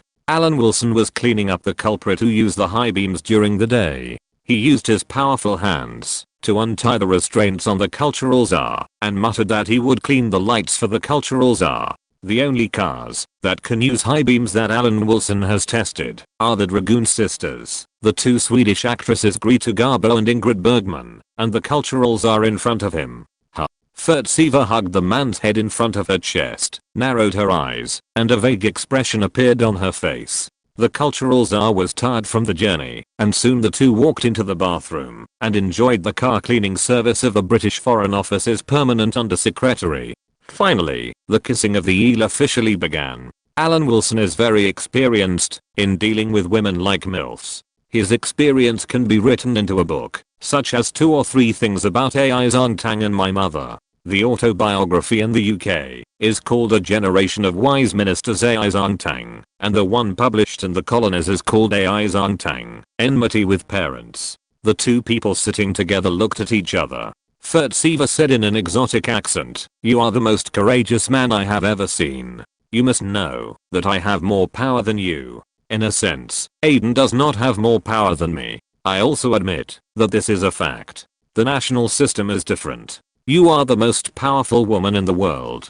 Alan Wilson replied with a smile, reaching out to wipe Furtsiva's cheek. The cultural czar's cheek was sweaty. "Did you prepare carefully? You are wearing such avant-garde underwear inside?" Furtsiva was a little embarrassed and muttered, "Don't think that only women in capitalist countries like you know beauty. It is indeed very beautiful." Alan Wilson, who has already tested it himself, nodded. This Soviet car must have lost weight. It is not the style of Alan Wilson, who is a person of the key path, to only talk about love and not talk about state affairs. What Cambridge 5 is, combined, is not as important to him as to the Soviet Union. Since they are already face to face, they should exchange information. Although there are some risks in exchanging information face to face, it is the safest way for the two people in their current status. When I learned that you were going to lead a delegation to visit the UK, I immediately put aside my African affairs and rushed back from Africa. Alan Wilson, holding a cigarette in his mouth, half closed his eyes and hugged the delicate body of the cultural czar. "Although I'm in Africa, I have been paying attention to your situation, and I'm happy about your outstanding performance during your visit to Washington." Furtsiva's position can be said to be stable, but Alan Wilson still reminded her that she should learn from Brezhnev in general occasions and not express her views on domestic affairs. Although international affairs have a greater impact on the world, if something really happens, it is far less serious than domestic affairs in nature. This is also a fact. Furtsiva couldn't help but feel a little moved. It turned out that a British person put himself in his shoes. On the one hand, she regretted the fact that they belonged to two countries, but there was a voice telling her that this was very exciting, and the arm around the man became stronger. "We have an action, and it may be easier to succeed if the Soviet Union joins." Alan Wilson suddenly spoke, just like the last time they met in Moscow, London before, and Potsdam more than a decade ago. Thinking about it this way, Alan Wilson and the cultural czar had been tied together more than once or twice, and Furtsiva asked softly, "Why?" "I guess it's the Iranian oil crisis, or the Indonesian issue. If Britain makes a decision on the oil crisis, it will inform the Soviet Union through formal channels, not during this cultural visit. We haven't decided on the Indonesian issue yet. It depends on whether Sukarno continues to get close to the Soviet Union and the development of the Indonesian Communist Party to determine the time of action." Alan Wilson shook his head to indicate that now was not the time, and then changed the subject. "It's another issue. This matter is right before our eyes. As for the Belgian Congo, I don't believe the Soviet Central Presidium has not discussed it. The last meeting, before I came, discussed the issue of Congo. Is it going to be independent from Belgium?" Furtsiva nodded. With her lover in front of her, the cultural czar also leaked secrets. That is the result of the United States putting pressure on Belgium and not allowing Belgium to suppress it. As for the part involving Britain, the border of northern Rhodesia is like a barbell, which is extremely easy to be cut in the middle. This bulges in the Lubumbashi area. Alan Wilson said slowly, "We don't like Lumumba. Even if the United States disagrees, we can be sure that the Lubumbashi area will be incorporated into northern Rhodesia through secret communication with Belgian immigrants. The consequence may lead to pressure from the United States, just like this time's Iranian oil crisis." How important the Belgian Congo is, we know from the Berlin Peace Conference that year. It is the center of all Africa. The colonial division of Africa is centered on the Belgian Congo. Lumumba has great prestige in the Belgian Congo, and no one can compare to him. He has no good feelings for the free world and the United States, which seems to have nothing to do with colonialism. Once we take the Lubumbashi area, he will definitely oppose the free world, and may ask the Soviet Union for help. Once he does this, his death will not be far away. "You dare to kill a national hero?" Furtsiva couldn't help but lost her voice, but immediately shook her head and said, "Yes, There is nothing you imperialists dare not do. Yeah, there's nothing to be afraid of. I, an imperialist, even dare to sleep in the same bed with a Soviet official. Alan Wilson snorted and chuckled. Take the situation in the Congo. If we bribe an ambitious person and let them kill Lumumba themselves, wouldn't it be easy? As soon as he finished speaking, the cultural czar's claws pinched his waist fiercely. However, this is almost the most unlikely thing in the world, but it is a fact before him, and he has just completed a manned spaceflight. What on earth do you want to tell me? Furtsever asked angrily. Are you trying to humiliate me? Furtsever snorted and stopped talking. Alan Wilson immediately realized his mistake and corrected it. In fact, if we don't have military power, it would be easier for us to kill a so-called independent leader in Africa than to kill an ant. But it's different if someone protects him. In fact, Africa is so backward. As long as there are 300 to 500 armed advisors who are by Lumumba's side as aid experts, he can't be overthrown by a military coup. The difficulty of assassination is much higher. What's the benefit to you?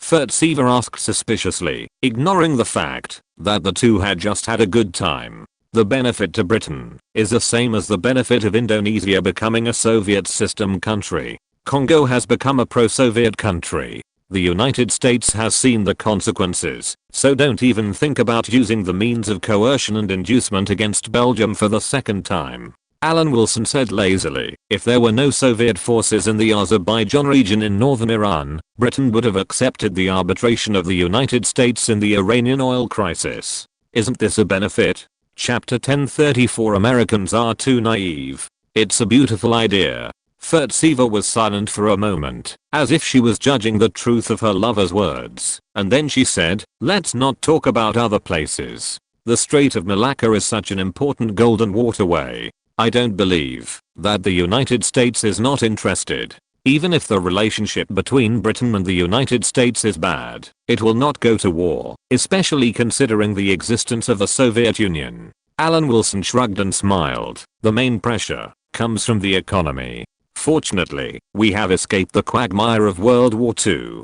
Since the war, 7 million square kilometers of land have been out of the control of Britain. There are still 6 million square kilometers left. There are still colonies that will become independent, but there are several key areas that must be preserved. For the safety of Malaya, this industrial base, let alone doing business with the Soviet Union, I would do so, even if I did business with aliens. After comprehensive consideration, this is the only British colony that is still suitable for sharing national defense responsibilities. Although British East Africa is larger in area, relying on the black uncles in East Africa, although he also admitted that the blacks in East Africa are more reliable than their counterparts in West Africa, the risks are still huge, and time is too precious for Britain. As for the rest of the reasons, he couldn't tell Furtsever. He had no interest in being a great prophet in front of Soviet officials, saying that the deterioration of the situation in Vietnam would definitely lead to the United States. That night, the two only talked about the issue of the Belgian Congo. The Belgian Congo was very important, as Alan Wilson said, but compared with the grand blueprint of Britain's preparation to suck blood from Africa for another decade or 8, it was not important.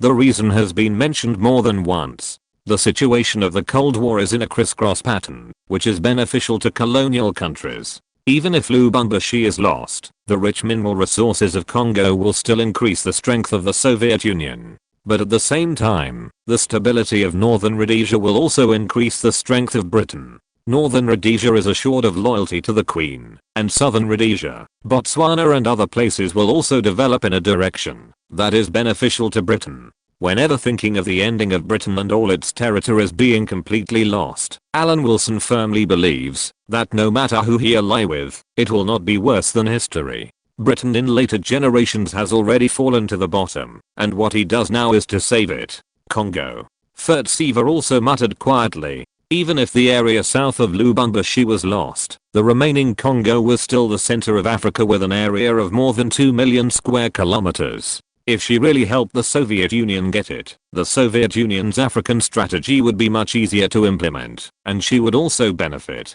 The Soviet Union was the African strategy, and the main promoter of the African strategy was Khrushchev himself. Riding on the east wind of the disintegration of the African colonial system, Khrushchev was keen to promote the peaceful transition to the Soviet system, and was determined to create several models of peaceful transition in Africa. To this end, Khrushchev highlighted a few countries in North Africa and West Africa and worked hard. The policy adopted was mainly to provide support in international diplomacy and economy, plus some necessary weapons assistance. Of course, it is true that there are no results at present.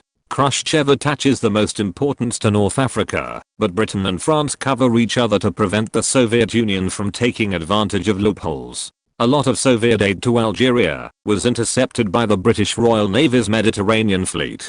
The penetration into the British sphere of influence was also unsuccessful. Alan Wilson wanted to go to Arab countries every year, hiding his merits and fame, giving all his merits to the local royal family, and using the hegemony of public opinion to sing praises for the monarch every day. So far, the Soviet Union's penetration into the British and French spheres of influence has not achieved any particularly significant results. Arab countries have only taken Syria, and there has been no achievements in Africa. When the Soviet Union was really arrogant, it had to wait for Brezhnev to come to power and formulate two strategies: the world's oil depot and the world's mines. The former refers to the Middle East, and the latter refers to South Africa. Even if it cannot be taken, these two places must not be used by the free world. When the United States was caught in the dilemma of the Vietnam War and the new isolationist trend in the country was rising, the Soviet Union expanded in Africa. At that time, the Soviet Union had extensive contacts with African countries and established formal diplomatic relations or bilateral relations with almost all independent African countries.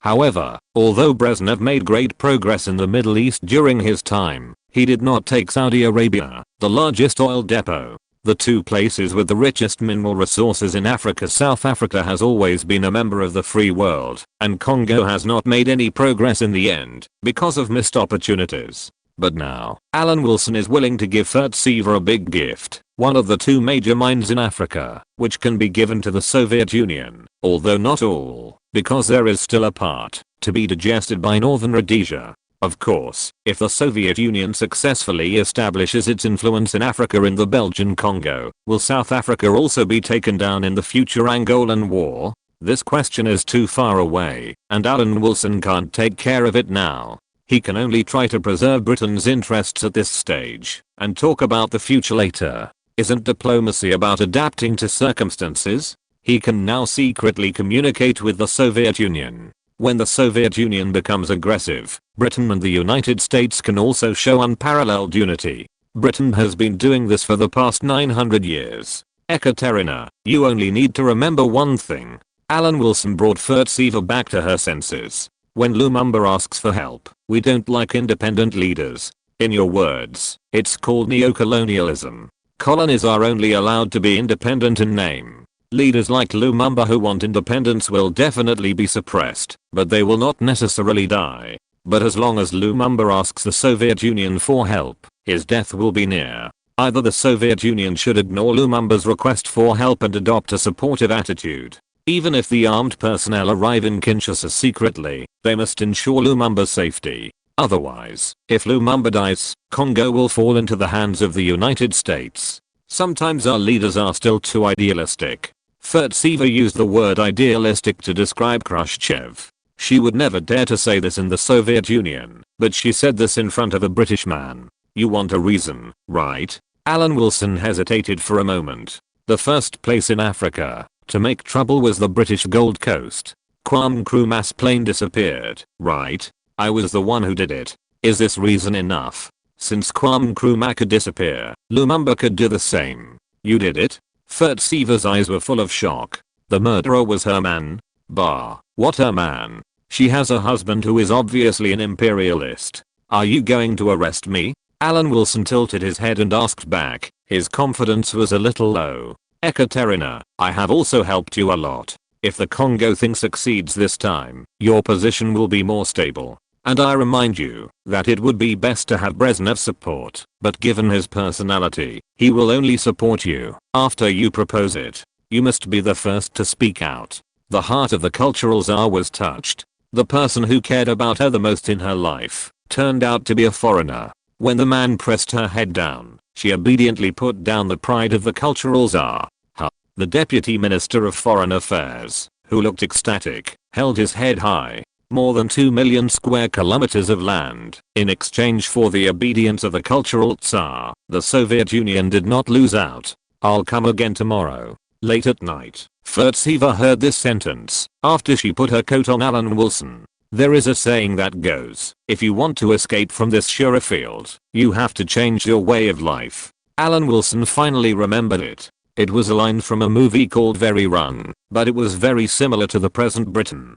For the sake of my Great Britain, there is still a chance to live a second life with the utmost sublimation. He sold out colonies, especially colonies of other countries, without hesitation. The next night, he talked with the cultural Tsar about the progress of the US nuclear missile bases in Italy and Turkey, and asked Furtsiva about the response plan, but naturally did not get an answer. The next day, the topic became whether India, the pearl of the British Empire, was worth supporting. He was an expert on this point. Whether you, the Soviet Union, support India or not, the innate self-confidence of the Indians will not be affected in the slightest. Although the real identities were two extremes of enemies and we could not coexist peacefully, Furtsiva felt that she had gained a lot after the 2 phases of verification. This was natural. AI's Antang was almost hollowed out by the cultural czar, and he gritted his teeth, and insisted because he had come so hard. The time to take action in Belgian Congo was to wait for Lumumba to ask the Soviet Union for help. Of course, before that, Northern Rhodesia had to formally annex the land of Lubumbashi. In the British capital of London, the chorus stage of the Red Flag song and dance troupe was full, and the visiting Soviet actors also appeared in British newspapers. Furtsiva expressed her friendly attitude in the British University with her beautiful image. At the same time, British Ambassador to the United States Armstrong informed Washington through a telegram that Washington was extremely concerned about the Soviet Union's visit this time. The United States should be concerned about the pro-Soviet Mossadegh. Alan Wilson, who looked like he was the only one to the right, sneered at number 10 Downing Street. Instead of saying these useless words, the United States mistakenly believed that Mossadegh could be won over, and instead stood on his side. If the oil crisis is to be finally resolved, it must end with the lives of Mossadegh's family. In front of Alan Wilson, even Macmillan, whose mother is American, did not seem so pro-American. But the United States' attitude does not seem to have changed. It has not expressed support for Britain's handling of the Iranian oil crisis. Macmillan held the telegram. If it did not support, it was against it. Americans are naive and their understanding of diplomacy is not as thorough as ours. Alan Wilson sighed and changed his attitude smoothly, revealing his flexible moral bottom line. If they still have the wrong view, then after the Soviet cultural delegation leaves, we will formally prepare for the 6-party talks, holding 2 meetings in the first and second half of each year. Before there is a clear result, don't think about lifting the blockade of Iran. If the United States still has such an ambiguous attitude a week after the Soviet delegation leaves London, then we will release the news of preparing for the 6-party talks. Prime Minister Eden said with the final word, although none of us want to do this, we have no choice.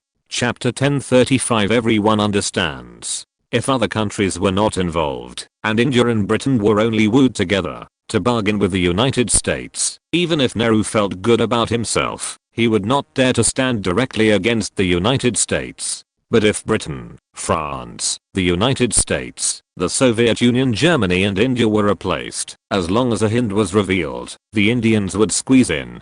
It is estimated that the internal propaganda is ready, and India and the major powers in the world will jointly maintain the energy security of the Middle East. Alan Wilson has always believed that it is not an overestimation of India's wishful thinking. For example, decades later, India firmly supported the pseudo-government of Afghanistan, and the Taliban made a comeback and billions of dollars of investment went down the drain. However, from the perspective of the United Kingdom, it should not take a position on the relationship between Asian countries. After all, from the perspective of India, although the means are a little mean, the combat effectiveness is a little weak, and it is a little overconfident. It is understandable that it is for the benefit of its own country. The higher the British praise India now, the more embarrassed it will be when India hits the mountain.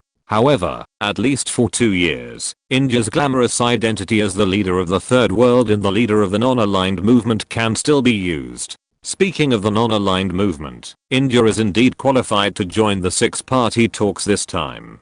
Iran and Iraq are both members of the non-aligned movement. Iraq rejected the US Baghdad plan and used the non-aligned movement as an excuse. It can even be said that in the world's non-aligned movement, India's position as the big brother is more stable. Because the original Egyptian Nasser is nowhere to be found, Yugoslavia is now a hardcore Warsaw Pact country. There is no other country competing with India for the position of the leader of the non-aligned movement. Indonesia's Sukarno is a potential challenger, but only potential. Obviously, Prime Minister Eden and Foreign Secretary Macmillan also took a fancy to India, the leader of the Beggars Gang, which is called the non-aligned movement, and used it to cause trouble for the United States in the six-party talks. We sell a batch of lightning fighters to India. Prime Minister Eden knew that nothing could be said in vain, so he decided to strengthen the Indian Air Force at cost price. I agree. Alan Wilson immediately spoke up to express his approval. The post-war period was an era of rapid development of the Air Force, similar to the 20 years before World War I, when the Navy's warships suddenly changed from 2 to 3,000 tons to 2 to 3,000 tons of battleships. If Britain wants to keep up with this round of changes, it must make achievements in arms sales and quickly cash in, before it becomes garbage. Although it looks a little ugly and there are problems with the engine layout, it is not backward in terms of indicators. India is a friendly country of Britain. Even if Alan Wilson looks down on this powerful country, he also expresses his approval. When it comes to military issues, Alan Wilson took out the conscription progress sent by his old subordinate, Ethel, the High Commissioner of the British Pacific Territory, and the South Island Troop Establishment and Welfare formulated by his father-in-law. Britain's current annual military expenditure is £1.65 billion. After disarmament, the entire establishment will be reduced to 700,000, which will save nearly £100 million in personnel expenses, and the additional expenses of the South Islanders recruited from the Pacific Territory can be ignored. The saved funds can be used to invest in weapons procurement. And to be honest, Malaya's industrial capacity is a bit oversupplied. Alan Wilson saw the Prime Minister and the Foreign Secretary looking at the information, and explained from the side, we can take out some insignificant capacity, to improve the infrastructure of the Pacific Territory, and the local financial situation is not particularly tight. At least the guano in Nauru is excavated by British and Australian companies. With a little adjustment, the local population, which is not large, can all share some benefits. Very good. Now the Labour Party has nothing to say. Eden breathed a sigh of relief, and was a little angry. When the Labour Party was in power, it did not cut the army. Now it has become an opposition party, and clamours to cut military spending every day. Dear Prime Minister, you also said that the Labour Party is already an opposition party. Norman Brooke said with a teasing look, this is what the opposition party is like. It's not surprising at all. The Prime Minister and the Foreign Secretary did not see this teasing look, but Alan Wilson saw it. The Cabinet Secretary was implying the Prime Minister. Today's ruling party is yesterday's opposition party. The Soviet cultural delegation's visit to London was very popular. The Red Flag song and dance troupe and Soviet filmmakers were also well known to the British. Some Soviet actors were surrounded by reporters, and together with the British Stalinoop of Hepburn, Vivien Leigh, and Elizabeth Taylor, they attracted the attention of the crowd. Of course Alan Wilson took advantage of this occasion, with his sanctimonious gentlemanly demeanor, squeezing into the crowd of women, and even wanted a chance to talk about the play with the famous actor. The 007 spin-off must take into account the overseas market, and establish an image for British products. Alan Wilson held a wine glass and pointed at Zia Meng. As the man behind the female president of United Artists and Woodpecker Pictures, he was definitely qualified. Build an aristocratic school in the community, use Oxford textbooks, and have a housekeeper with an authentic London accent. It's very prestigious. The neighbors around you either drive a Land Rover or a Jaguar, and you drive an American car. You're embarrassed to say hello. No wonder there's a traffic jam with a Mazda in front. Alan Wilson knows the power of playing memes, and he pointed at the world with an attitude that no one knows movies better than me. What are you talking about? Hearing the familiar voice, Alan Wilson turned around and bent slightly. "Ms. Hepburn, you're as beautiful as ever." "Hello, Ms. Hepburn." Zia Meng greeted politely, and then translated Alan Wilson's advertisement just now. "You are the heroine of the 007 spin-off." Audrey Hepburn laughed so hard that she couldn't close her mouth. Then she exclaimed, "This series of movies is considered a success and has become a stable series of films. Ms. Hepburn can play any type of role. If there were a mirror now, you would find that the respected permanent deputy minister of the Ministry of Foreign Affairs could now be described in one sentence: he looked like a dog." Fortunately, Hepburn was very sensible and understood that the man was a senior government official. She found an opportunity to remind Alan Wilson to put away his dog-licking look. "If you do this, others will see it. I always want to get close to you when I see you." Alan Wilson lied with his eyes open. It was obviously Zia Meng who just approached. Is Ms. Meng a star who has been promoted recently? Hepburn's social circle was not wide. She had a good relationship with Vivien Leigh in the UK, but Vivien Leigh was reserved about her because she knew that this popular female star was a man's forbidden delicacy and would hide some things from Hepburn. Maybe it's for the Asia Pacific market. Isn't internationalization important now? Alan Wilson answered in detail. At this time, he didn't know that this scene was seen by the cultural czar, who had already made up his mind to give him a good beating before returning home. If this was a private cocktail party, Alan Wilson must be a person of the level of the old ones to organize it. Those present were not small stars who could be played with casually. Any one of them was a popular movie star with a huge fan base. Although Vivien Leigh was no longer popular, she had been promoted to another level like the two female presidents of Woodpecker Pictures. Maggins, who had similar interests to Alan Wilson and had always been keen to squeeze into such occasions, walked to Alan Wilson, who was already holding wolfberries, and said in surprise, "You brought back many habits after working in the East. My lord, you don't seem to be as relaxed as you seem." Alan Wilson took a sip of tea and asked, "What are you busy with recently?" "The Ministry of the Interior has a lot of things to do, such as population statistics, housing issues, fertility surveys, etc." Maggins shrugged and asked for a glass of whiskey, openly taking advantage of the Ministry of Foreign Affairs. The expenses of these cocktail parties were all paid by the Ministry of Foreign Affairs. "Are there any difficulties?" Alan Wilson asked with concern. He was also a helpful person. "It's not a big problem." Maggins took a sip and whispered, "But there are voices advocating to extend the maternity leave." "That won't work." Alan Wilson flatly refused. In the absence of definite evidence that extending maternity leave is useful, if the effect is not good once it is implemented, it is easy to extend it, but it will be difficult to withdraw the policy. No government dares to do this. Once the government invests a huge amount of money in fertility issues, but it has no effect, can it be cancelled? We are a democratically elected government. Which politician dares to do this? But if it really has no effect, the money will be wasted, and the country will suffer losses in vain. Who will reimburse it? The Soviet Union has proved that, even if the maternity leave is extended to 3 years, it is useless. These unruly people are just eating and not spitting, so there is absolutely no room for compromise on this issue. This consideration is indeed very reasonable. Maggins nodded solemnly. The propaganda is still based on the idea that everyone envies the social security in the UK. Citizens who want to work hard can start a business in the Commonwealth.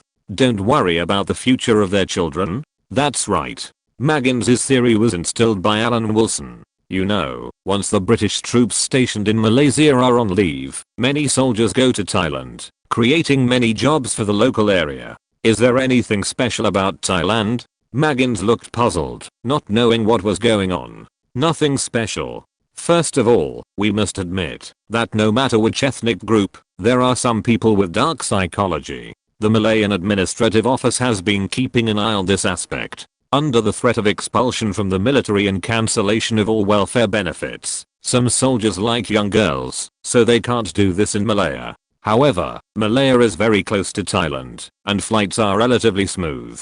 Alan Wilson had an expression that he understood everything. There were not many people in the world as tolerant as him. As long as the appearance was right, the age would not be so rigid.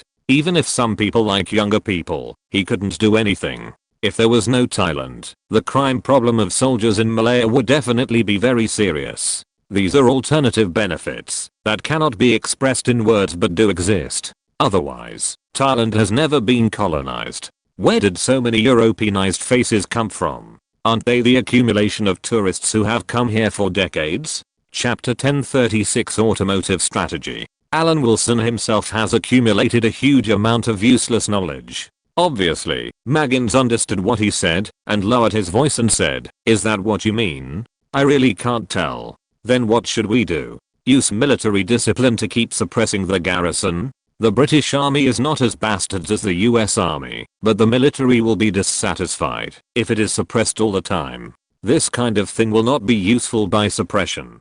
If left unchecked, the stability of Malaya will be in trouble. The local social atmosphere is quite conservative, and there is a rape case from time to time." Alan Wilson spread his hands. "So what can I do? Since Thailand thinks the matter is not big and can create foreign exchange, how can I object? Since the possibility of no problems is small, Alan Wilson has to find a place for the garrison to vent. Malaya can't do it, so Thailand will have to bear the consequences." "That's true." Maggins accepted his friend's self-defense. "You are still more professional. But what if Malaya becomes independent one day? Then your Ministry of the Interior should be prepared. I'm not threatening you or anything. Once the major colonies become independent, all citizens should be mentally prepared in advance and open their doors to welcome immigrants." Alan Wilson glanced at Maggins and sneered. "At that point, no one can stop open immigration. If local citizens can accept a large number of people of color entering the local area to settle down, then just ignore what I said. The United States is also in a big fuss now, with Martin Luther King and his group. It's the Soviet Union that did it." Although the cultural czar was not far away, Maggins still pointed the finger at the Soviet Union. "This is also true. The Soviet Union has been supporting the black movement in the United States, and it is so enthusiastic. In fact, at the very beginning, the equal rights movement in the United States was not simply a black equal rights movement, but a broad equal rights movement led by Martin Luther King, involving multiple civil rights organizations such as African Americans, Asian Americans, Latin Americans, women's rights, gay rights, and labor rights. A few years ago, some scholars in the United States summarized it as 4 color threats, and each of these threats was supported by the Soviet Union. These problems together will indeed cause great trouble to the United States. After the suppression of the United States in the future was ineffective, it turned to another method, called differentiation and killing, labeling blacks, Asians, Latinos, feminists, and homosexuals respectively, and using different angles to kill them. Among them, the killing of blacks is the most intense. Such unfair killing makes it impossible for these groups belonging to different political spectrums to unite. Blacks will also be dissatisfied with other groups and become a perfect target. In this way, the US government will face a problem separately every time, instead of facing so many groups at the same time, like when Martin Luther King was there. When the United States really has a big problem, as a walking special relationship between Britain and the United States, Alan Wilson will definitely help the United States. Although this will disgust most normal people, it is better than shaking the foundation of the country. The premise is that Alan Wilson can do this after McCarthy's death. His current personality is similar to McCarthy. He is an extreme conservative, although he always rides a rocket with the cultural czar at night. Recently, seeing the end of the visit of the Soviet cultural delegation, Furtsiva met a familiar man again at night. Before leaving, she was naturally tender and affectionate, and she also gave Alan Wilson a little sweetness. "Save some for my wife." Feeling the charm of the cultural tsar, Alan Wilson smiled bitterly. "Your wife can always have your service, but I don't." Furtsiva looked up, then stood up, and pushed the man down. "The Soviet Union is worthy of being the country with the most advanced aerospace technology in this era. The space power is so terrifying. Even in the middle of the night, it did not prevent the cultural tsar from riding a rocket." Furtsiva also knew that it would be difficult for the two to meet again as they were about to leave. Without saying a word, she gave the British gentleman a full set of San Fernando. The unexpected surprise made Alan Wilson, who had seen the world, flattered. This is the most powerful woman in the world. My next stop is Congo. You just wait for the good news that Lumumba is asking for help. A man dares to say anything when facing such a thing. At this moment, Alan Wilson is like the male deer in the documentary who insists on fighting with the buffalo under the gaze of the female deer. He will not look back, even if he is picked up and thrown away. Late at night, after giving Fert Seaver a deep kiss on the forehead, Alan Wilson left the hotel he personally arranged. The next day, he joined the farewell team. Whether it was public or private, this visit to the Soviet Union was a complete success. In addition to being the permanent undersecretary of the British Foreign Office, he was also the pillar of the Wilson family. Although he was away from home for several consecutive days, as soon as he appeared, he brought the sketch of the Land Rover Discovery and handed it to his wife, and personally translated the model into Chinese characters Land Rover. In fact, it might be unnecessary. If the Chinese characters were really pasted, it might be scratched like the brilliance of BMW Brilliance. Although it was just a 5-door version sketch, it had everything it should have, even the unique rear door of the Discovery 4 was on it. After marrying you, I feel that my life will be full of surprises. Pamela Mountbatten exclaimed, hugged her husband and asked, why didn't you say that you are still an outstanding car designer? I'm still going to benefit the society. Alan Wilson held his head high, with a heroic spirit, that he would make the world bow down before him, as if he would win the next moment. Even before the production line was moved, and there was no finished car, Alan Wilson had already discussed with his wife the issue of dealers, how to seize the market in Malaya and even the entire Southeast Asia in a short period of time. At this time, we have to use the cards we have. There are Chinese not only in Malaya, but also in the entire Southeast Asia. Alan Wilson pointed out the unique advantages of the Malayan colony. We will sell this car to all Southeast Asian countries through Chinese dealers. Of course, we have to give them a little profit, and not let them work in vain. Scalpers cannot exist only in China in the future. Since they are all Chinese of the same language and race, their habits should be similar. Anyway, the entire Mountbatten group is so wealthy that once the first batch of models leave the factory, if they don't sell them at a lower price, and give the dealers a profit, they will naturally be able to sell the cars.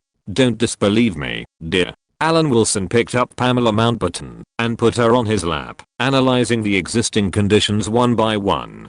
The competitor in Asia is naturally Japan. Only Japan has some foundation in the automobile industry. Pamela Mountbatten also agrees with this, but how advanced is the Japanese automobile technology in this era? Even in the 21st century, high-end Japanese cars can't compete with German cars, even Lexus, which is starving for marketing. Even in the United States, where Japanese cars have long been the world, it's amazing for Lexus to beat one of the three German giants. But German cars are Mercedes-Benz, BMW and Audi. Not to mention the Chinese market. Even if they are starving for marketing, they are still second-tier cars, and they are at the same level as Cadillac, the emperor of the Bath. That was decades later, let alone now. Toyota is now a second or third tier automobile group that focuses on quality and low prices. The distribution network is of utmost importance to automobiles. The advantage of the Chinese mentioned by Alan Wilson refers to this aspect. Land Rover can be promoted to the Chinese by taking advantage of the fact that the Chinese in Southeast Asia are generally richer than the locals. After the first step is completed, the locals can be driven by the Chinese in various countries. Therefore, in order to gain popularity at the beginning, Land Rover should not sell too expensively and give dealers enough profit. This profit will make the dealers, who are mainly Chinese, do their best to promote. Don't think that these dealers are useless. China has suffered such losses. For example, Santana was priced at 80,000 when it entered China and later sold for 200,000. Chinese dealers in other Southeast Asian countries may very well be our dumping partners in the future. Because of the existence of the Malayan colony, we naturally have an advantage over the Japanese. Once these dealers become big, they may become compradors like Suyang and Guken. After they become big, they will naturally find ways to exclude competing models without the Mountbatten Group saying anything, and may even work with the Mountbatten Group to collect IQ tax. Maybe in the future Land Rover will be like Toyota Prado. It is a tool car that costs $50,000 in the United States, but in China, the price is doubled, and it becomes $1 million luxury car. It has just passed the running-in period after 100,000 kilometers. What can dealers not brag about? Also, after the framework of the model is determined, it will only be repaired and modified, and there should not be too big differences. It is not advisable to change the appearance of each generation. The appearance of the Porsche series has not changed much, and it has always occupied the top spot in the sales of luxury cars. This fact set the tone for the development of Land Rover Discovery by Alan Wilson. The Chinese community is our biggest advantage. Pamela Mountbatten listened to her husband's description of the automotive strategy with admiration. As for the Middle East, we will talk to the local upper class. Those chiefs are easy to talk to. As for other Commonwealth countries, I happen to work in the Ministry of Foreign Affairs, so the distribution network will be handed over to me. The purchasing power in Africa may not be strong. I happen to be going to Africa. The founding fathers who want independence should express their reliability. Pamela Mountbatten nodded frequently, and then hinted, going to Africa is going to Africa, and the husband's obligations are still to be fulfilled. In the eyes of many ladies, Alan Wilson has the same status as her husband, and sometimes she is very busy. When getting on the plane, Alan Wilson fell asleep directly. When he dreamed, he was thinking about selling the Belgian Congo for a good price. It was to witness the addition of a new member to the international community. The Belgian Congo is the largest colony of Belgium. The reason why it is not the only one is because of Rwanda-Burundi. However, Rwanda-Burundi is a former German colony. It was occupied and recognized by Belgium during World War I. Belgian Congo was not the only colony for Belgium, but it was almost the only one.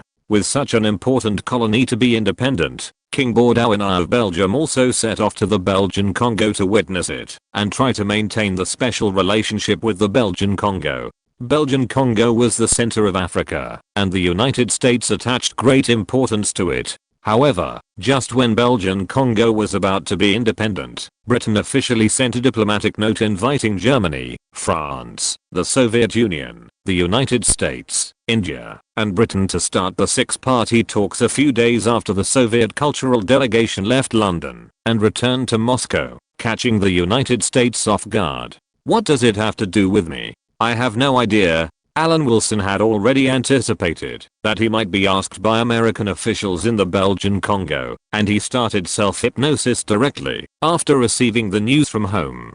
Chapter 1037 Arbiter India. In New Delhi, the capital of India, Nehru could not hide his excitement and was full of fighting spirit in front of many cabinet ministers.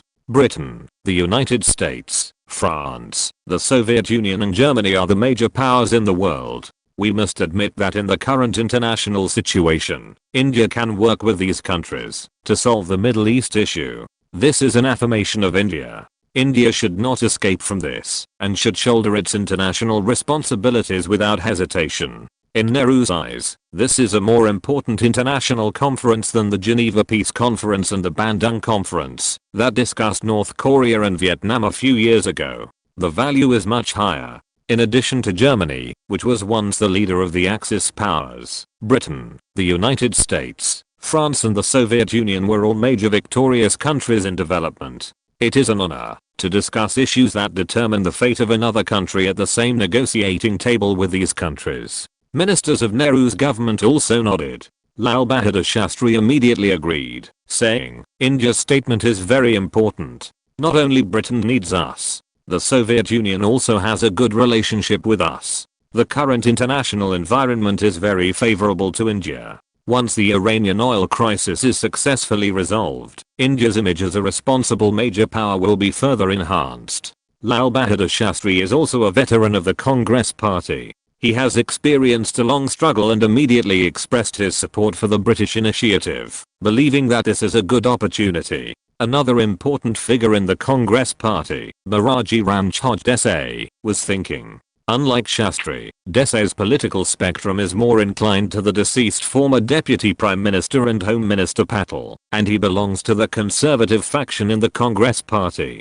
After Shastri expressed his views, some ministers were waiting for his opinions.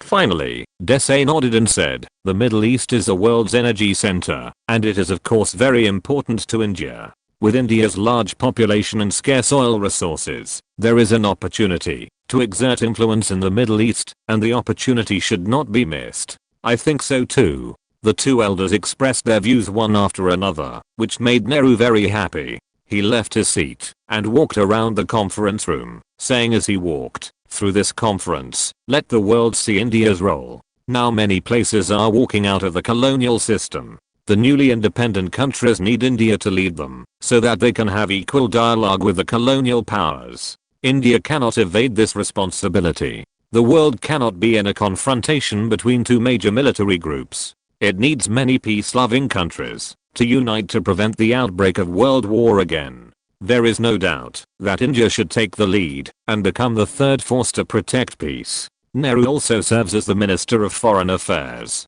In recent years, he has been committed to opening up the situation on the international stage. The previous Bandung conference was for this purpose.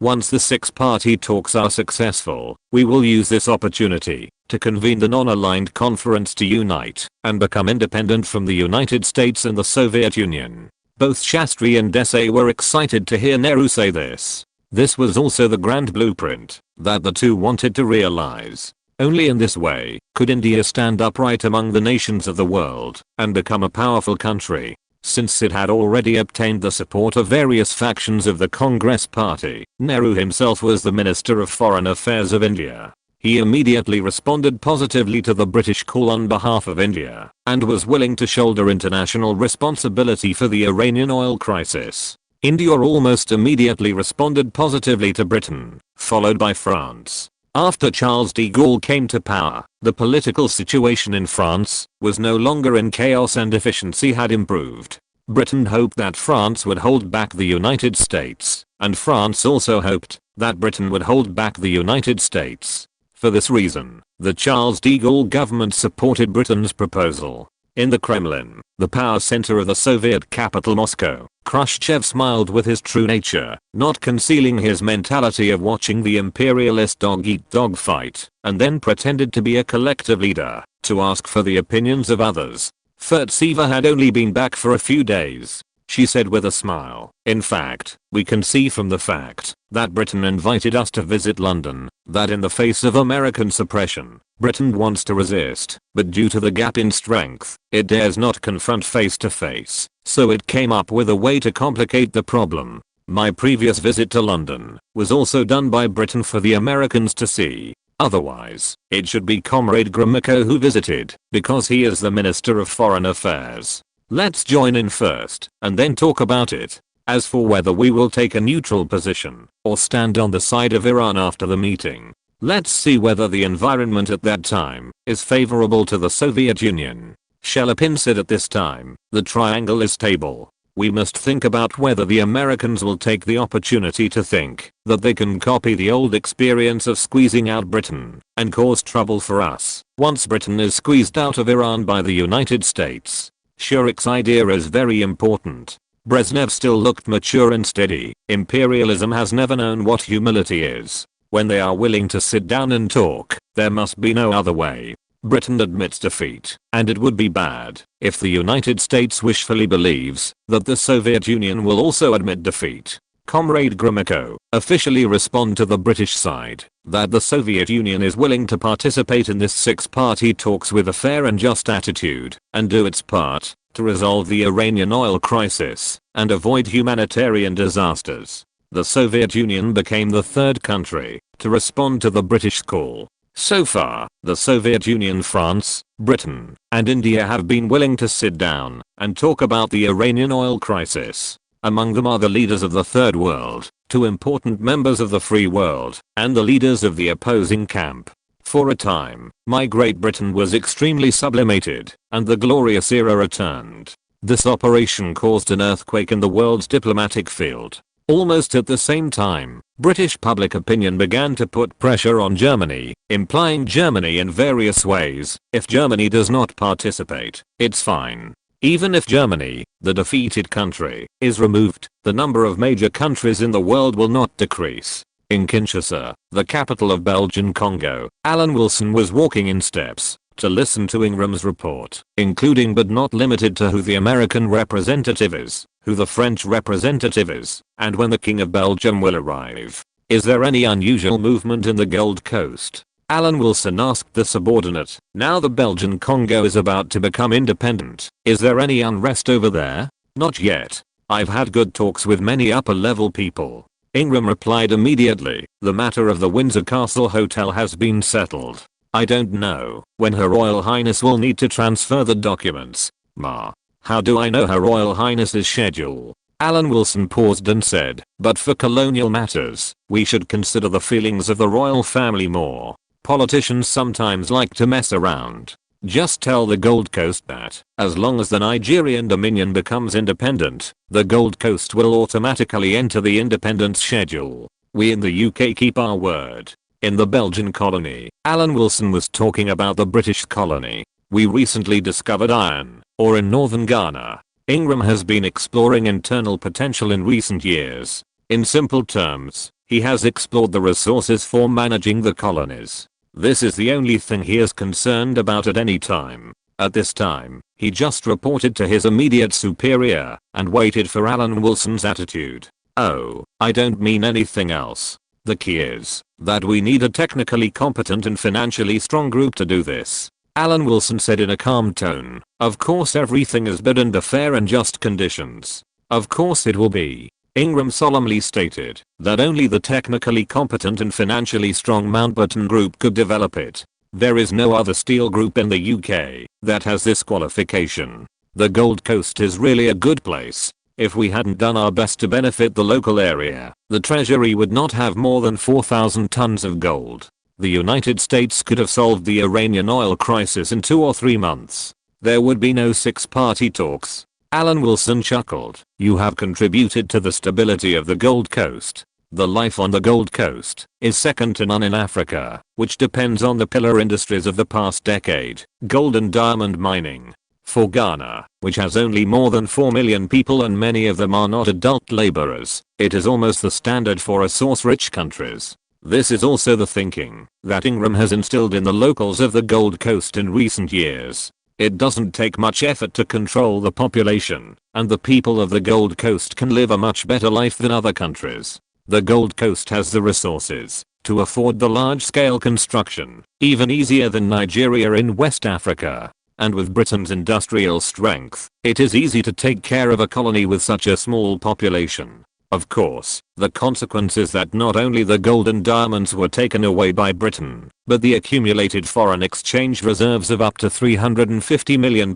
were also turned into reinforced concrete. As the earliest infrastructure maniac, Britain did not lose the ability to be an infrastructure maniac, but lost the ability to be an infrastructure maniac in areas without money. For example, the Gold Coast is rich in gold and diamonds, and Britain is not unable to dream back to the 19th century.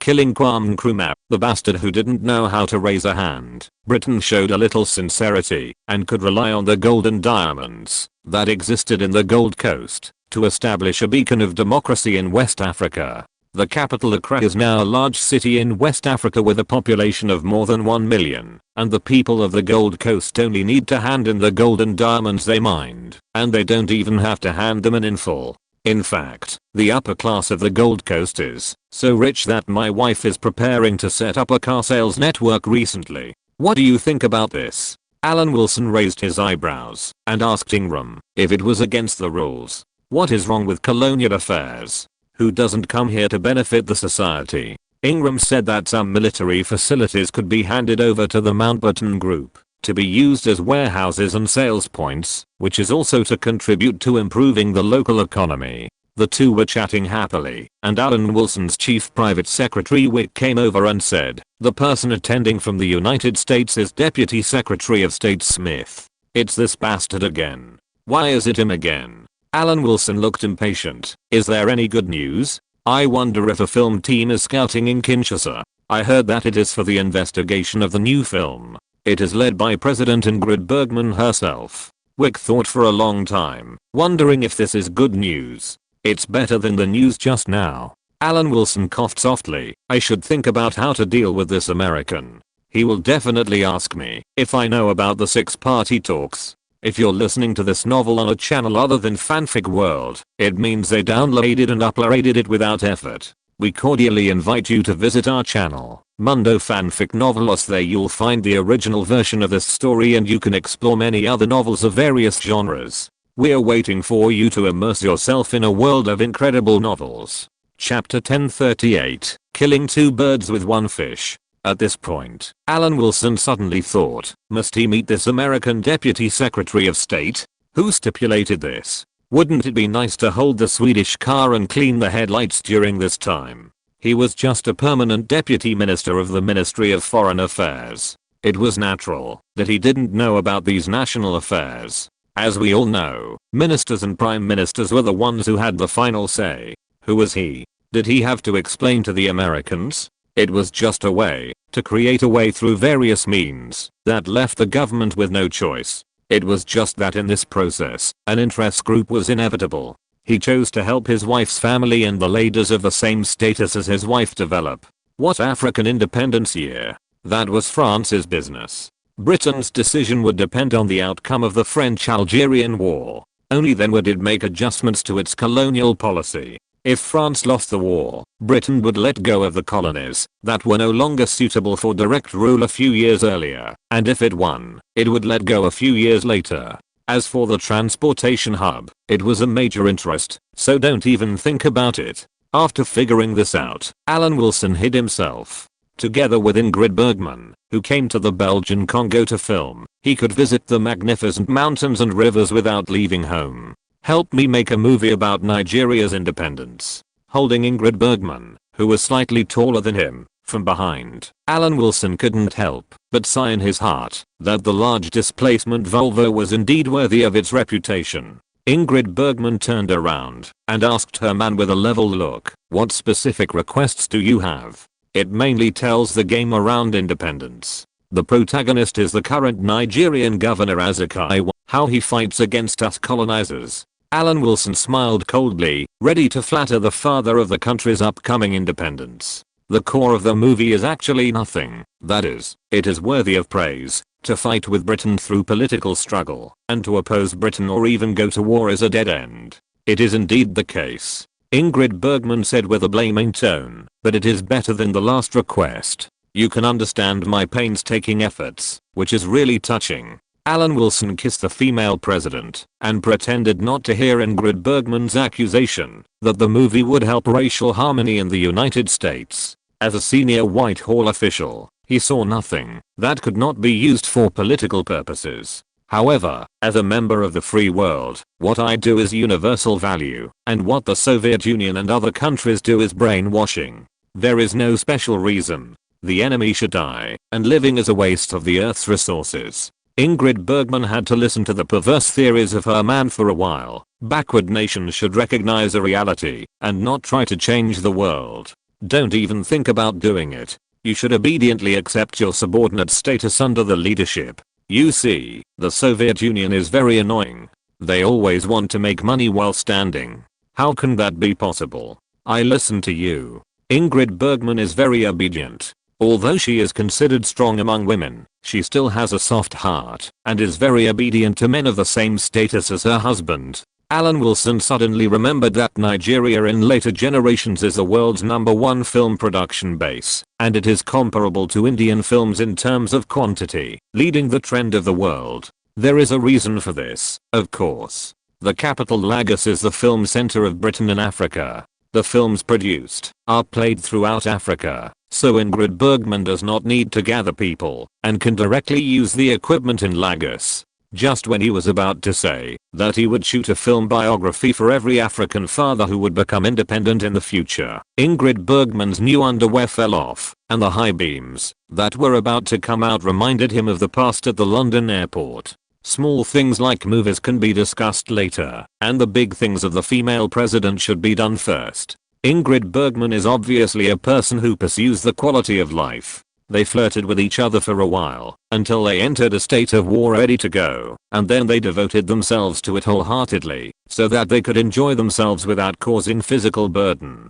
After the business was done, the topic just now continued. Ingrid Bergman asked why they did not start shooting the film biography from the Belgian Congo. Alan Wilson couldn't say that Lumumba was unreliable, but just said that this was not the business of Britain, but of Belgium. If the French government wants to meddle in other people's business, your company can apply for a grant from the Charles de Gaulle government. I think the Americans are also very concerned about the independence of the colonies. You can ask someone to go to the United States to ask some foundations whether they can provide financial support.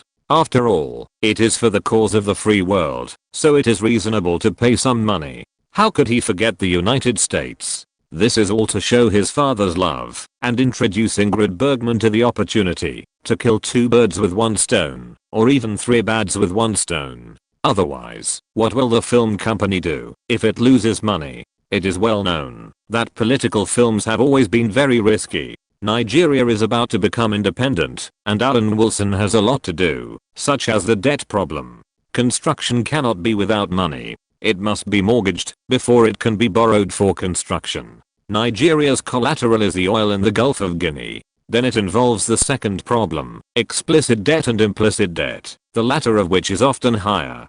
Take the province of a certain major country, which is called the Soviet 13 Guardians, as an example. The explicit and implicit debts together account for more than 600% of the province's economic scale. Although Alan Wilson does not know the specific figures of the debt of the Nigerian Dominion, he wants to learn about it this time when he comes to Africa. If the debt is in danger of bursting, there is a way. He is preparing to transfer payments from the Gold Coast, which is in good financial condition, to the UK, and then Nigeria will repay it. After the Gold Coast becomes independent, it will be a creditor of Nigeria. The transfer payment is a good trick. Otherwise, we must learn from the advantages of other countries, so that we can go long term or even surpass them. If Nigeria cannot repay in the future, then the dispute with the Gold Coast will be another opportunity for the UK to mediate and arbitrate, right? We must have a long-term vision. Smith, who came all the way across the Atlantic to witness the independence of Congo, arrived in Kinshasa, the capital of Belgian Congo. Witness the world's largest French colony is about to become independent. The location of Belgian Congo in the center of Africa is also valued by the United States, which regards its independence as a symbolic beginning. For this reason, when Belgium was preparing to suppress the Congolese independence movement, it did not hesitate to use words and weapons to threaten the Belgian government. Now it has finally got what it wanted. If it were not for the British Six-Party Talks initiative that made the United States flustered, Smith would have come long ago.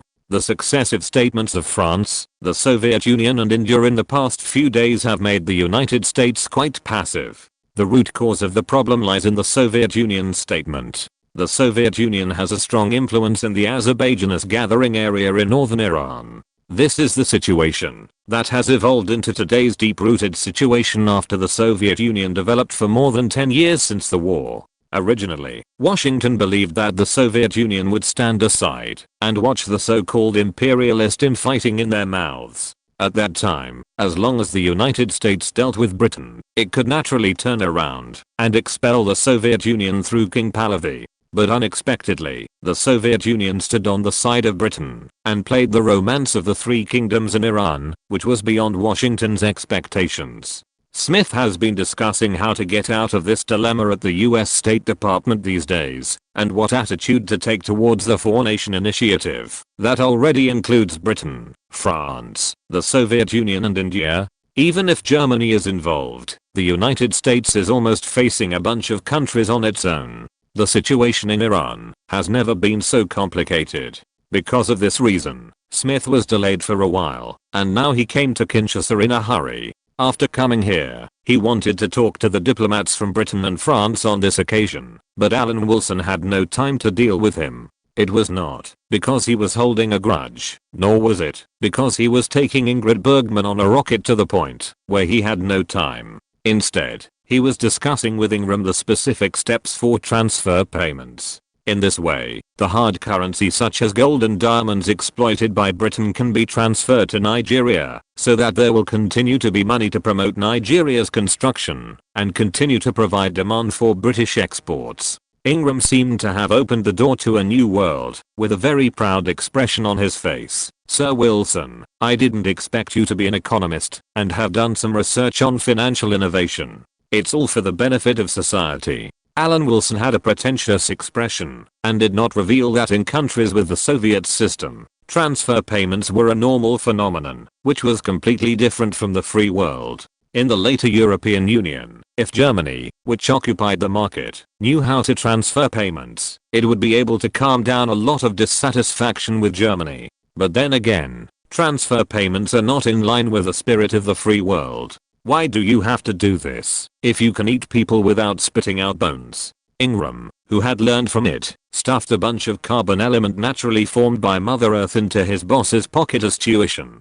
Alan Wilson stuffed Ingrid Bergman's handbag with diamonds. The female president came to provide logistical support, and he couldn't treat her badly. Alan Wilson, who was hiding from the Americans, even had time to communicate with the French representative Spencer and asked what France thought. This was the largest French-speaking colony in the world, and France should firmly support Belgium in retaining the Belgian Congo. Spencer couldn't say that the French government was ready to go all in, but could only say that it was a historical trend to make the colonies independent. If you hadn't fought for Algeria for so many years, I would have believed it. Alan Wilson looked unconvinced. Finally, King Baudouin of Belgium, after a long flight from Brussels, landed in Kinshasa. A major protagonist of the independence of the Belgian Congo finally appeared. I've kept you waiting for a long time. King Baudouin of Belgium looked gentle and polite and greeted in a military uniform. But considering the tropical rainforest climate here, this outfit is also quite challenging. Your Majesty. Alan Wilson bowed his head slightly, showing basic courtesy to the king of a country. If the king had not arrived, Smith would not have been able to find him now. Chapter 1039 Help Me Kill a Minister. Baudouin I was born in 1930 and just turned 30 this year. The king of a constitutional monarchy does not have much real power. It is foreseeable that once the Belgian Congo becomes independent, His Majesty, who does not have much real power, will have even less say in politics. Seeing such a young king, Alan Wilson could not help but sigh that some people in the world are born in Rome, and some are destined to be just cattle and horses. Although the king in modern society cannot be as powerful as before, there is still no problem in living a rich and luxurious life. Alan Wilson is still a few years older than him. He has been through a lot of hardships all the way. Today, he is just a permanent deputy minister. The connections of the Mountbatten family are also at work. Otherwise, it would not be so fast. At the Berlin Conference 66 years ago, European countries set the tone for the division of Africa and launched an attack on the last land in the world that was out of European control. The main competition at the Berlin Conference was around today's Belgian Congo. After more than 3 months of quarreling, King Leopold II of Belgium took advantage of the fact that Britain, France, and Germany would not give in to each other and made Congo a colony of Belgium. This operation can be regarded as a model of diplomacy. 66 years have passed in the blink of an eye, and the world situation has changed dramatically. Britain, France, and Germany, which could arbitrarily formulate plans to divide the world, have given way to the United States and the Soviet Union. The Belgian Congo, the central topic of the Berlin Conference, is now ready for independence. The Americans must be very proud, right? Alan Wilson glanced at Smith with his peripheral vision. Otherwise, the Deputy Secretary of State would not have come all the way from Washington. He must have regarded the independence of the Belgian Congo as a landmark event in the collapse of the colonial system. Lumumba, who was already the leader of the largest party in Congo, also squeezed in among a group of representatives of imperialist powers and expressed his welcome to the young king of Belgium. This scene was so out of place. Out of the unity of the imperialist powers, Alan Wilson followed the actions of Spencer, the French High Commissioner for Central Africa, ignoring the existence of the Congolese national hero and giving Smith a back. The Belgian Congo, which is more than 2 million square kilometers, can just become independent.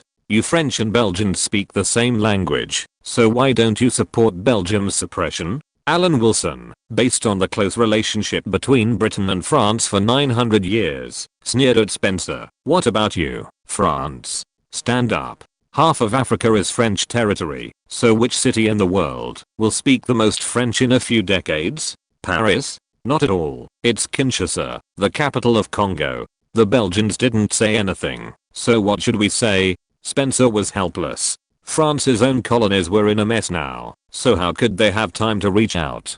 Throwing a face full of excuses at Spencer, Alan Wilson left the airport directly, not giving Smith a chance to talk to him. He had nothing to talk to the United States about now. The ambassador to Britain and the foreign minister could talk about such things casually. He came here this time to witness the independence of the Belgian Congo. In the next few months, he will be like a ghost, floating over Africa. So far this year, Cameroon, Senegal, French Togo, and French Madagascar have become independent, all of which are French colonies. In order to avoid the impact of the independence of French colonies and protect the stability of British African colonies, he probably has no time to care about other things this year. Instead, he will run around in British Africa to prevent a spark from starting a prairie fire and protect the stable response of the British colonial system. In one of the few luxury hotels in Kinshasa, Ingrid Bergman is like a good wife and mother, preparing new clothes for a senior British bureaucrat lying on his back in bed.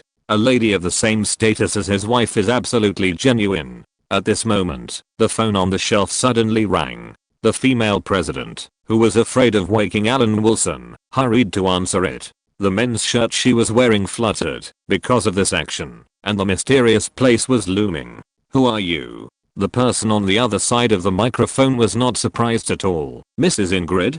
This is Grace. I'm looking for Sir Wilson. You dialed the wrong number. Ingrid Bergman covered the microphone and glanced at the man who was sleeping with the universe in his heart. The male features were like a rocket launch site that was counting down, and she felt embarrassed when she saw it. Madam, I know he is there. Grace said calmly. I will be there in a while. I believe that, when I get there, I will definitely see a real British gentleman. The microphone turned busy, and Ingrid Bergman could only put down the phone, and went over to push the man to wake him up. Alan, someone is looking for you. Sitting up like a clay sculpture, Alan Wilson stared blankly in front of him, and nodded stupidly to show that he understood. Did you hear me? Ingrid Bergman pushed the man again. Come over here, dear. Alan Wilson, whose eyes finally began to focus, came back to his senses. His target was from Ingrid Bergman's upper body all the way down, and he said the first sentence after waking up.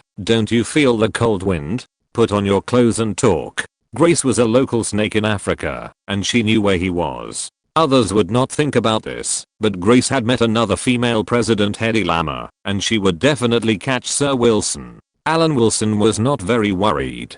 He knew Grace's purpose. Northern Rhodesia had been thinking about the land in Lubumbashi for more than 1 or 2 years, and had been listening to him for at least 5 or 6 years. The relationship between the two was very fair. Grace knew who some of the ladies who were of the same status as Sir Wilson and his wife were. Alan Wilson also knew that Grace was exporting agricultural products across the ocean to America, killed the leader of the Gold Coast Independence, the comedy master Chaplin, and carried out ethnic cleansing against the black people in Northern Rhodesia. Of course, it is too early to judge whether Grace is reliable. Based on the above events, he still needs a token of allegiance. But he has not thought of which unlucky guy is suitable for the token of allegiance. The status can't be too low, right? At least he has to be at the ministerial level. In fact, he already has a candidate for the unlucky guy. The minister who just made his father-in-law very unhappy has become the minister of the Federal Affairs Department. 10 minutes after getting dressed, Grace appeared at the door on time and knocked politely. Ingrid Bergman went to open the door. Grace praised directly. Madam has retired for a few years, but she is still so beautiful. Now she is the promoter of the development of world cinema. Then he entered the room with a suitcase and took out the local specialties of Northern Rhodesia without saying a word. As soon as he entered the door, in the middle is a large emerald, emitting green reflections. Northern Rhodesia is very rich in mineral resources, including metal mines such as gold, silver, copper, cobalt, lead, zinc, iron, manganese, and nickel. Non-metallic mines such as phosphorus, graphite, mica, barite, and marble, and gemstone mines such as emeralds, topaz, amethyst, aquamarine, malachite, and garnet. Among them, the reserves of copper, cobalt, iron, coal, and gemstones are particularly rich. Emerald is a native product of northern Rhodesia. A piece of emerald as big as a fist will not only cause a sensation in the outside world, but will definitely make any woman crazy. But this does not include Ingrid Bergman. The Gold Coast is where diamonds are produced. If they are mined, the output will not exceed that of South Africa, but it will definitely make diamonds not a rare thing. Some time ago, Alan Wilson filled Ingrid Bergman's handbag with the diamonds given to him by Ingram. The female president has the demeanor of a legitimate lady who has seen the world and is not dazzled by the green light. It must weigh at least 1 kilogram. The interior is in very good condition, without any cracks. Alan Wilson looked at it for a long time with a smile, then retracted his gaze and pointed at the suitcase, saying, "I'm not a woman. I don't need these things. I believe the beautiful lady will need it. To us, it's almost the same as stone, but it's not the case for women." Grace went straight to the lady's route. "These are just some local specialties. I hope Sir Wilson can be impeccable. You and I haven't been polite either." Alan Wilson buckled the suitcase while speaking and pushed it to Ingrid Bergman's side without any hesitation and said to Grace, "Aren't you a little too impatient? You come to my door so soon. I'll go see the location scouting team. You guys chat slowly." Ingrid Bergman dragged the suitcase away with difficulty. It was not light, and she didn't know how Grace carried it. There were only 2 people left in the room, and the atmosphere became much more relaxed. Alan Wilson asked about the value of the local specialties. Such a large emerald plus those gems, if sold to the United States through formal channels, might bring in millions of dollars.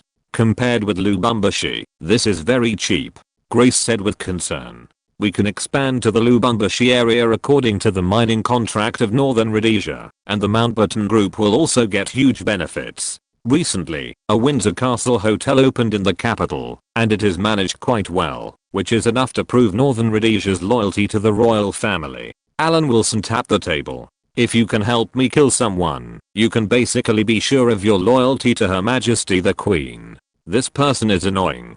He wanted to interfere with the operation of the Overseas Assets Control Committee as soon as he took office. Although this is also related to him, this person's background is not trustworthy. If you can help me get rid of him and do as I say, Lubumbashi will definitely be in our hands. You and I, the Slavs and the Mountbatten Group will all have a bright future." "Who is it?" Grace held his head high. "Killing people is killing 1 or 100 people, and he doesn't care. Baron Duncan Edwin Duncan Sandys, who just moved from Secretary of Defense to Secretary of the Commonwealth Office. His wife is Churchill's daughter." Alan Wilson stared into Grace's eyes as he spoke. "There are some risks, but because of this, after success, you and I will become extremely reliable. The Committee for Overseas Asset Management manages huge overseas assets, with a scale of £4 billion. Even if Alan Wilson agrees, dozens of overseas high commissioners will not agree. I can't send people to the UK to kill people, can I?" Grace thought for a while. "It's not a place that is easy to get away from. British Somalia is about to end its trusteeship period, and this minister decided to come here in person." Alan Wilson lit a cigar. Maybe the grand blueprint of the Secretary of Defense's disarmament inspired him, and he is ready to change to another department to create glory again. Chapter 1040 Independence Day. He is a minister after all. He is not an ordinary person. "You also said that he is Churchill's son-in-law." Grace whispered in disbelief. "What on earth did he make you angry about that made you choose such a risky decision? If you have billions of pounds of overseas assets in your hands, and the minister thinks they should be managed by him, you will understand why." "Grace, I'm an administrative officer, and the minister is a political officer. The underlying principle is that I cannot directly confront the cabinet, and Whitehall cannot either, especially in the British Isles." Alan Wilson handed Grace a cigar, then lit it and said leisurely, "These overseas assets are managed by dozens of senior commissioners. Even if I agree, will they agree? If this becomes a reality in my hands, will I be qualified to move to a higher position in the future? Who will support me? The source of power of a senior official does not come from himself, but from the huge supporters in every corner of society.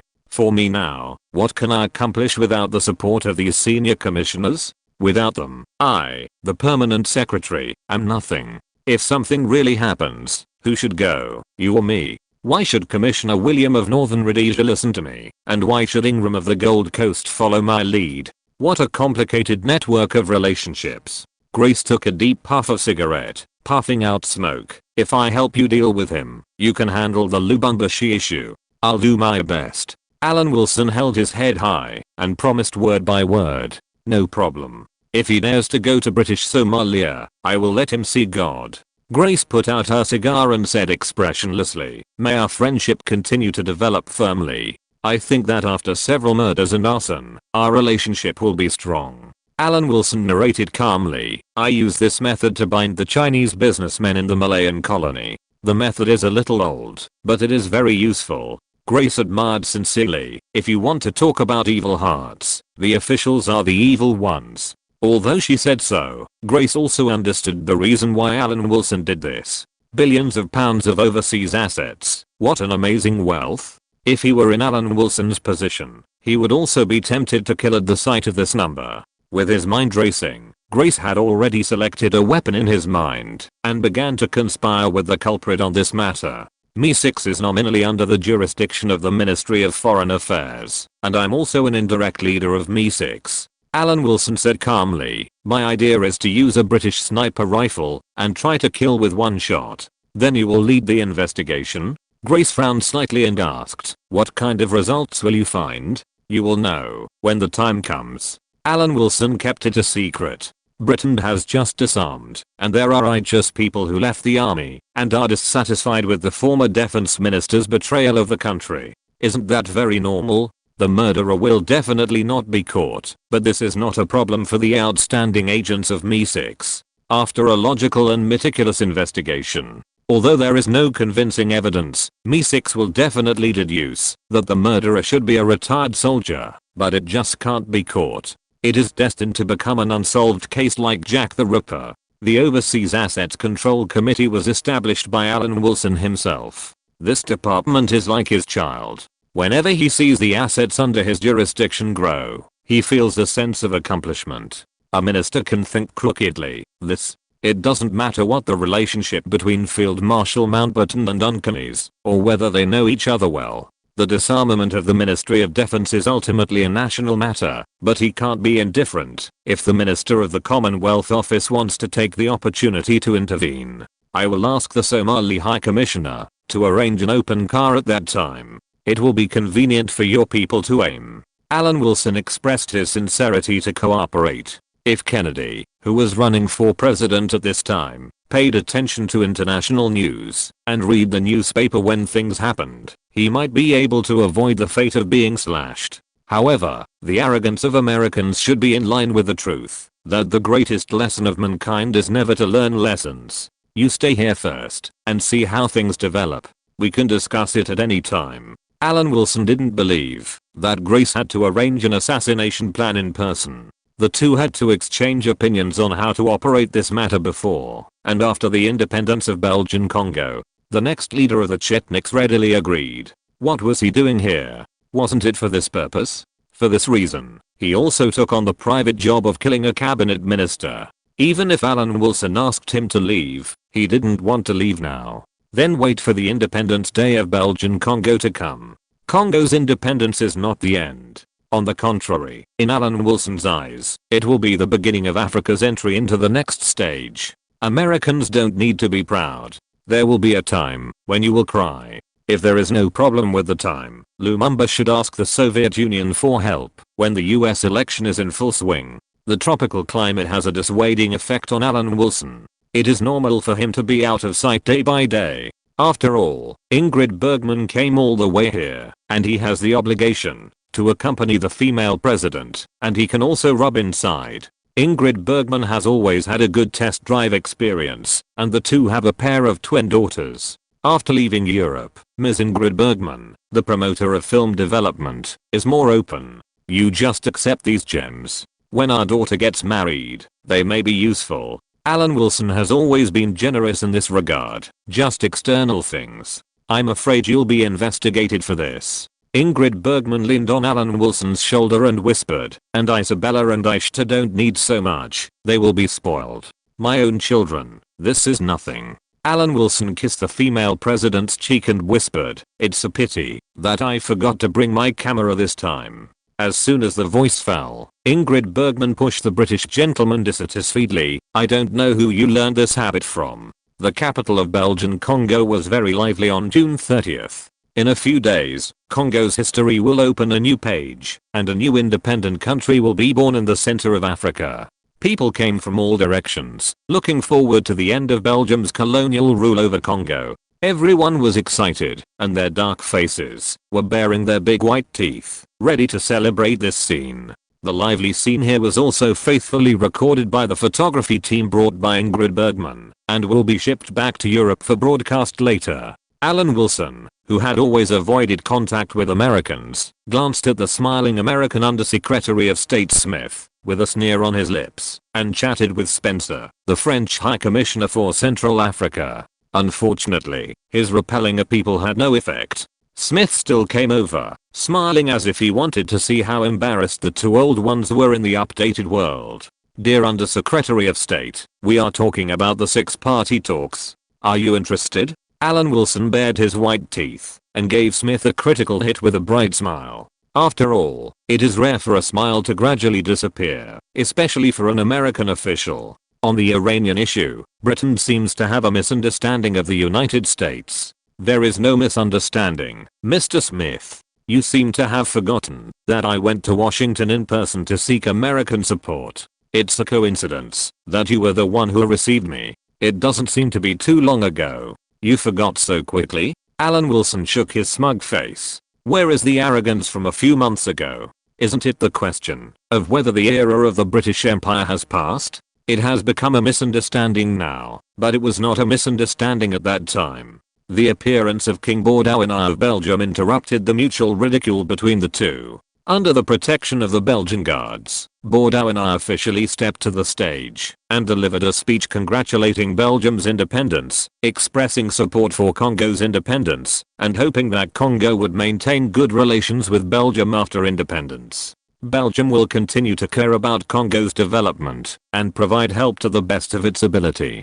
Baudouin's attitude was sincere and emotional. In the speech when his father, the old king, had to abdicate, he ascended the throne as the new king with a touching speech, which was remembered by the Belgians. Unfortunately, this was not Belgium, but a colony that was about to become independent. Lumumba, who was not going to speak, listened to Baudouin's speech and decided to speak temporarily. He reminded the Congolese who came to celebrate independence in a rhythmic tone, my compatriots, Congo's independence did not come from anyone's charity, but was obtained through suffering, struggle, and blood. This process was not easy. Today, we have taken back our own country. Lumumba's impromptu speech directly overturned Baudouin's speech, which can be said to be not giving the mother country any face at all. Almost immediately, it caused a commotion among the Belgians. Even Smith was a little stunned. He did not expect such a thing. Alan Wilson seized the opportunity and pointed at Smith's nose.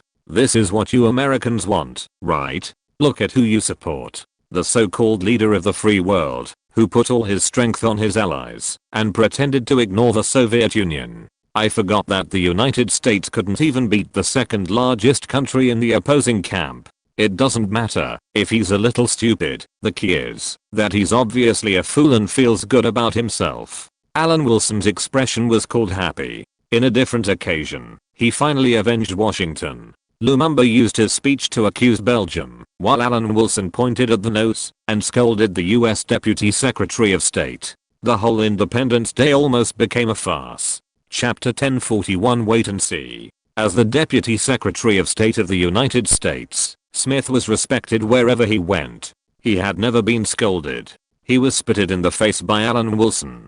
He was furious and said, no matter what you colonial countries think, the colonial era is over. Before the Berlin Conference in 1884, the United States was the first country to recognize Belgium's sovereignty over Congo. Why are you pretending to be a moral model? What? Did I say something wrong? Alan Wilson asked angrily. Aren't you the Deputy Secretary of State? Go back and ask if this is true. A Deputy Secretary of State is so arrogant. If you were the Secretary of State, the United States would rule the solar system. In 1884, 7 months before the Berlin Conference, the United States became the first country in the world to recognize the territorial claims of Belgian King Leopold II to the Congo Basin. The United States is far from being responsible for the division of Africa as it claims. Isn't there a saying that the benefits are shared equally? Who believes that it has nothing to do with colonialism? There were 15 participating countries in the Berlin Conference.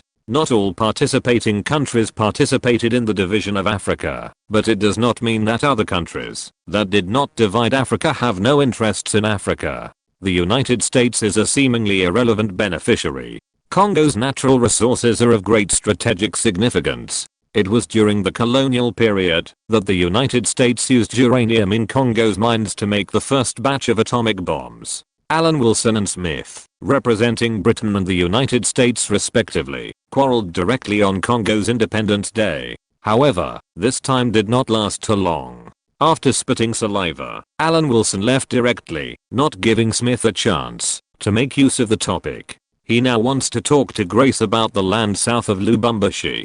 Congo is independent, and how to make profits is urgent. Although this time the Belgian Congo is independent, Britain, the United States, France and Belgium, the sovereign of the Belgian Congo, are involved. But 4 countries are 4 countries, and their interests cannot be exactly the same. Especially now, Britain and the United States are still wrestling over the Iranian oil crisis. The United States wants to establish a pro-Western government, and doesn't care about anything else. France wants to maintain its influence in the traditional French-speaking region. Belgium wants to maintain its special interest in Congo, and Britain seems to have no proposition. But now it has one, which is to incorporate the southeastern part of Congo, which is richest in mineral resources, into the northern Rhodesia colony. There is a leader like Lumumba who wants the Belgians to get out of here quickly. Congo also has a spokesperson who advocates maintaining close relations with Belgium. This person is Moise Tshombe.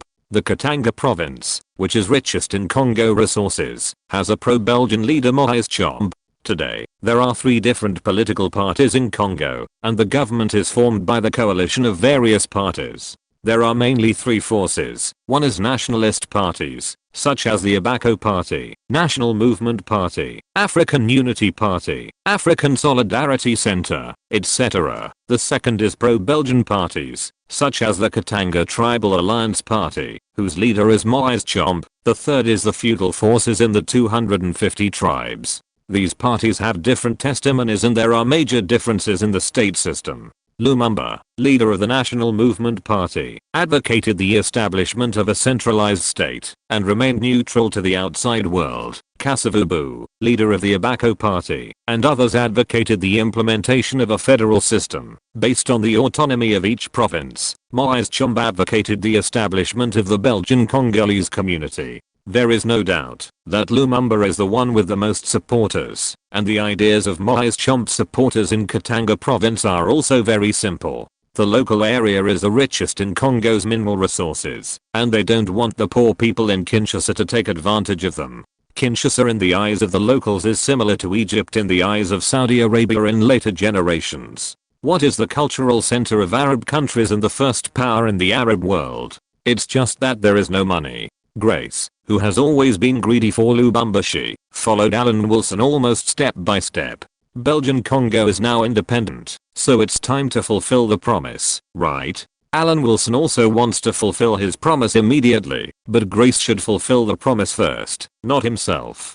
Grace, don't be anxious. The countries that have gotten involved now include Britain, France, the United States and Belgium. We have to wait and see how things will develop. Alan Wilson gestured to stay calm. Politics is not like a war, where a decision is made today, and the war starts tomorrow. Besides, war is not so easy. There are separatist organizations in Katanga province, and they have a good relationship with the Belgians. If Belgium and France are given a choice, they will definitely support Moise Tshombe as a priority. Once the United States finds that Lumumba is not trustworthy, it may also make this choice. Moi's chomp. The black guy with the dead fish eyes. Grace looked disdainful. Katanga province is adjacent to northern Rhodesia. Although he has never seen this person, he has seen his photo. If it doesn't work, I will send someone to kill him.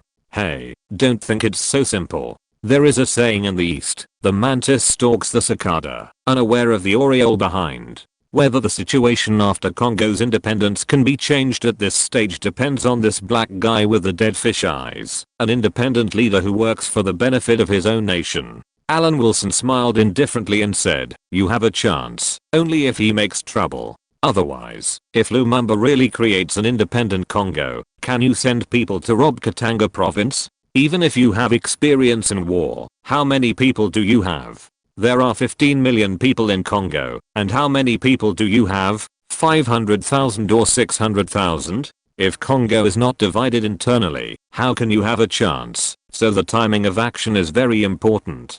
Don't think that being a white person is a big deal. Alan Wilson has not forgotten the group that refuses to listen to advice and insists on taking action. Not to mention that France has been insisting in Algeria, the Rhodesian colony in the south of northern Rhodesia went to war with the blacks with an absolutely inferior population and ended up in a mess. Rhodesia's independence was Britain's decision to hand over power to the blacks, which caused dissatisfaction among the local whites. This cannot be blamed on Britain. The existence of a small group of white people in the local area is not worth it for Britain to offend the entire African country. Anyone who becomes the British Prime Minister can make this kind of one-way multiple choice question. What's wrong with white people? When we need it, we are of the same language and race. When we don't need it, who are you?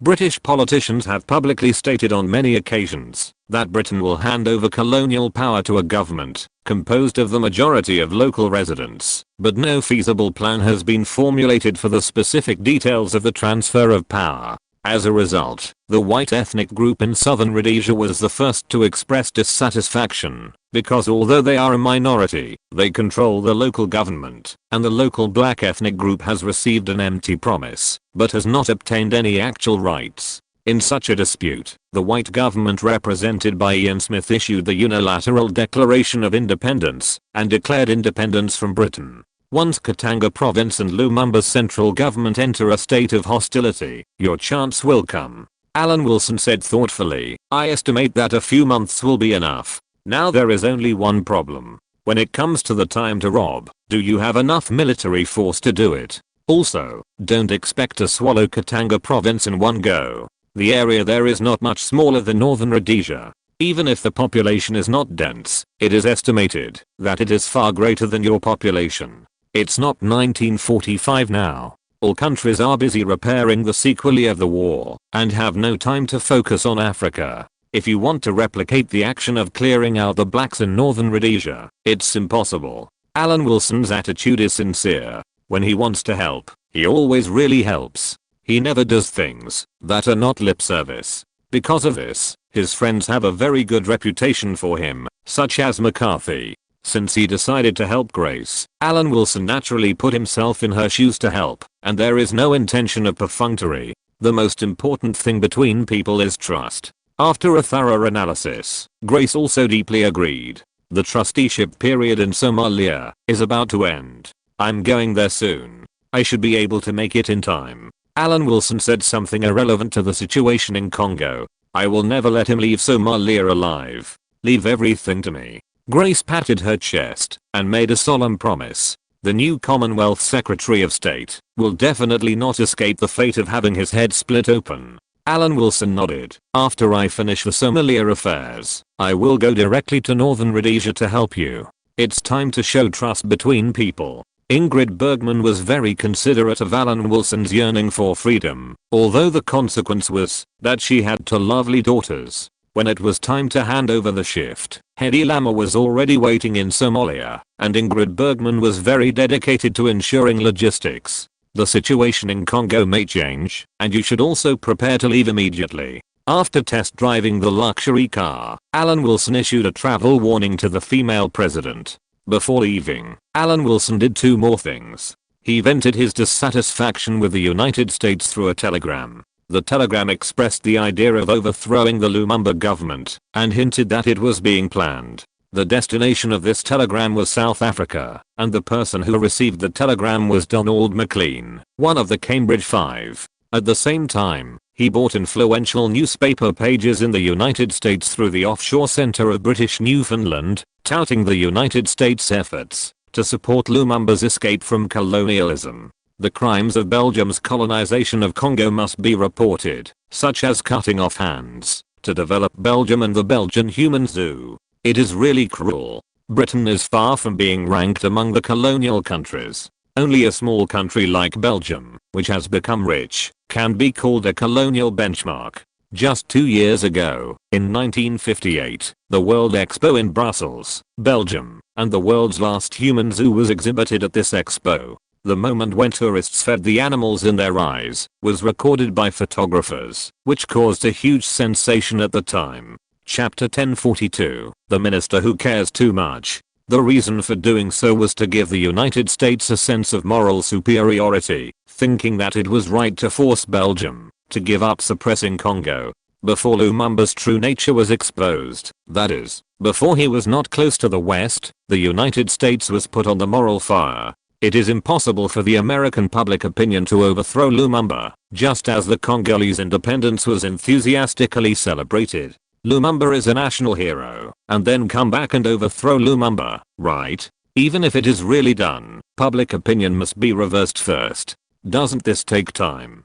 Because Alan Wilson was going to British Somaliland, he could not always watch the evolution of the situation in Congo from here, so he naturally wanted to muddy the water. When the water was clear, he should come back, and it would not take too long to end the trusteeship. Grace returned to Northern Rhodesia to wait. After all, it was a neighboring place, and he could also pay attention to the situation in Congo in Northern Rhodesia. The two had agreed to keep in touch, and Alan Wilson took off directly on the Comet airliner to the Horn of Africa.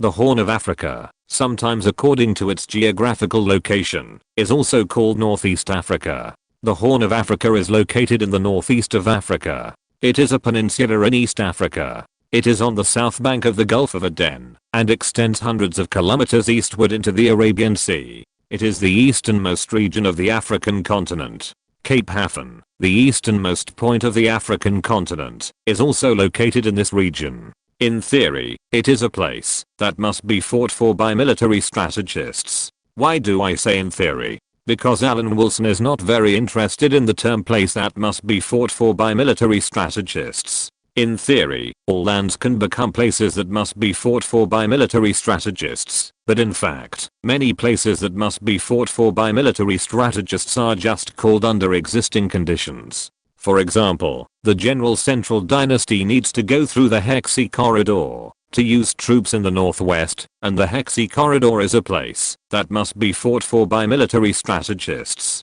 The Qing dynasty did not go through the Hexi Corridor to conquer Junga, but fought from the Mongolian plateau. The Hexi Corridor is not a place that must be fought for by military strategists. If the Horn of Africa is very important to Britain, then the opposite side of the Red Sea Strait should be equally important. Should Britain occupy the Arabian Peninsula? The Arabian Peninsula is barren. In order to ensure basic living conditions, should Britain occupy the Mesopotamian basin? If this continues, Britain may occupy the whole world before it can solve the problem of places that must be fought for by military strategists. British Somalia is only a small part of Somalia, and its correct name is British Somaliland. Italian Somalia was allowed to become independent by Britain a few years ago. Historically, Somalia's independence was that Britain allowed the trusteeship of British Somaliland and Italian Somalia to become independent 1 month this year, and as a result, the two colonies merged into a complete Somalia.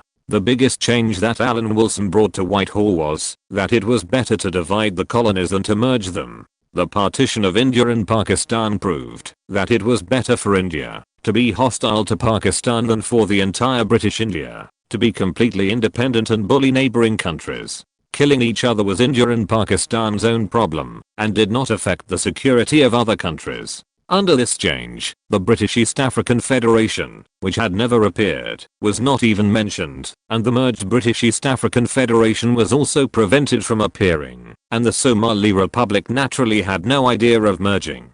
In Hargeisa, the capital of British Somalia, High Commissioner Evans waited for the comet to land. When Alan Wilson appeared, he jogged forward and said, "Sir Wilson, welcome to Hargeisa. Of course, we have to celebrate Somalia's independence." Alan Wilson smiled and patted Evans on the shoulder. "Don't worry about your future work. If Somaliland remains in the Commonwealth, you will still be the High Commissioner. If it leaves the Commonwealth, you will change your title to Ambassador. It's just a change in title. There will be no difference. At the same time, Somaliland's overseas assets will still be managed by you. We oppose any unpleasant changes. I naturally hope to continue to benefit society." Evans breathed a sigh of relief and his tone became relaxed. "Of course, this is our common wish." He gave his subordinates a reassurance and went to the apartment arranged by Evans for him. This happy expression of witnessing independence was not pretended. Somaliland was not a rich colony. Independence was independence, which was a good thing. For example, the Gold Coast, whose main products are gold and diamonds, can make the founding fathers who advocated independence die in obscurity, but Somaliland is obviously not one of them. After all, Somaliland is a land of more than 100,000 square kilometers. It is impossible that Somaliland has no resources at all. However, Evans' development of Somaliland is currently limited to the Green Revolution and the main tourism sign.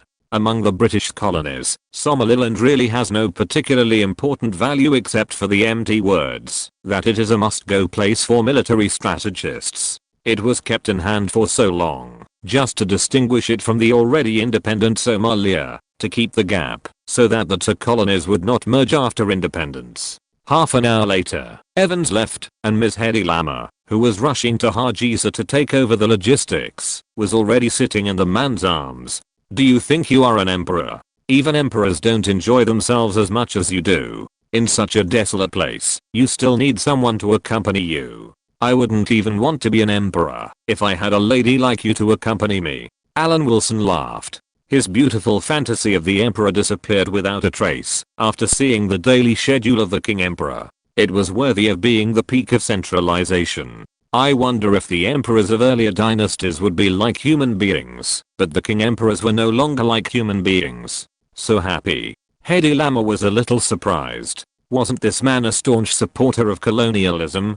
Colonies with few resources should quickly become independent. If they don't become independent, they will rely on Britain in the future. Alan Wilson couldn't let Suriname's dependence on the Netherlands happen to Britain. "I thought you had finally become a good person." Hedy Lamer rolled her eyes at the man. "So Somaliland has no value. It has some value, but it's not worth it." Alan Wilson was not very interested in the strategic position. Otherwise Evans would not have chosen to develop agriculture, animal husbandry and tourism. The strategic position can be replaced by Djibouti, and the independence of Somaliland is the perfect way to shut up the Americans. Duncan made a special trip to such a place, which shows that this minister is really idle and has to go to Africa to show his presence. A day later, Duncan, the former Secretary of Defense and current Minister of Commonwealth Affairs, finally arrived in Hargeisa. Alan Wilson, like Evans yesterday, went to the airport to greet him. Although it was only 1 day and 24 hours, some changes still occurred in the world.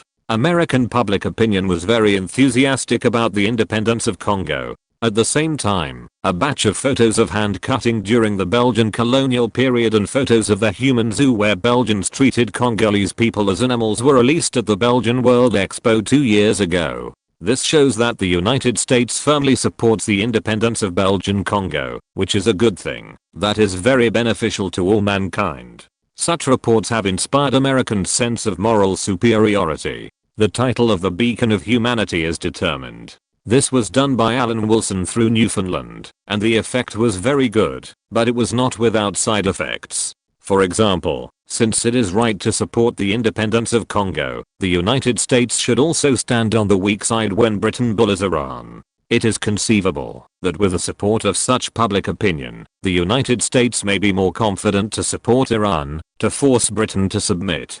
Things have two sides, and Alan Wilson can't do anything about it. In order to muddy the water, he must bear the consequences. Britain's position may be completely opposite in different places, but as long as it is shameless enough, no one can do anything about Britain.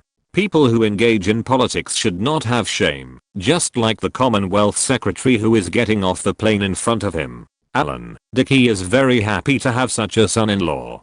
Duncan greeted familiarly, although he did not know the young permanent secretary. My talent cannot be compared with the Marshal. Alan Wilson forced a smile and pretended to be humble in front of the minister. I thought that my father-in-law wanted me to die immediately. He caused a lot of trouble for the military when he became the Minister of Defense. Now, he went to the Commonwealth Office to cause trouble for the Overseas Commissioner. Are Churchill's relatives so confident? Duncan did not see that the Pillar of Whitehall, who was taught by many actresses, had a hidden aversion to him. He asked, I heard that this year's Overseas Commissioner meeting is about to be held. I happen to have time, so it should be natural to attend it, right?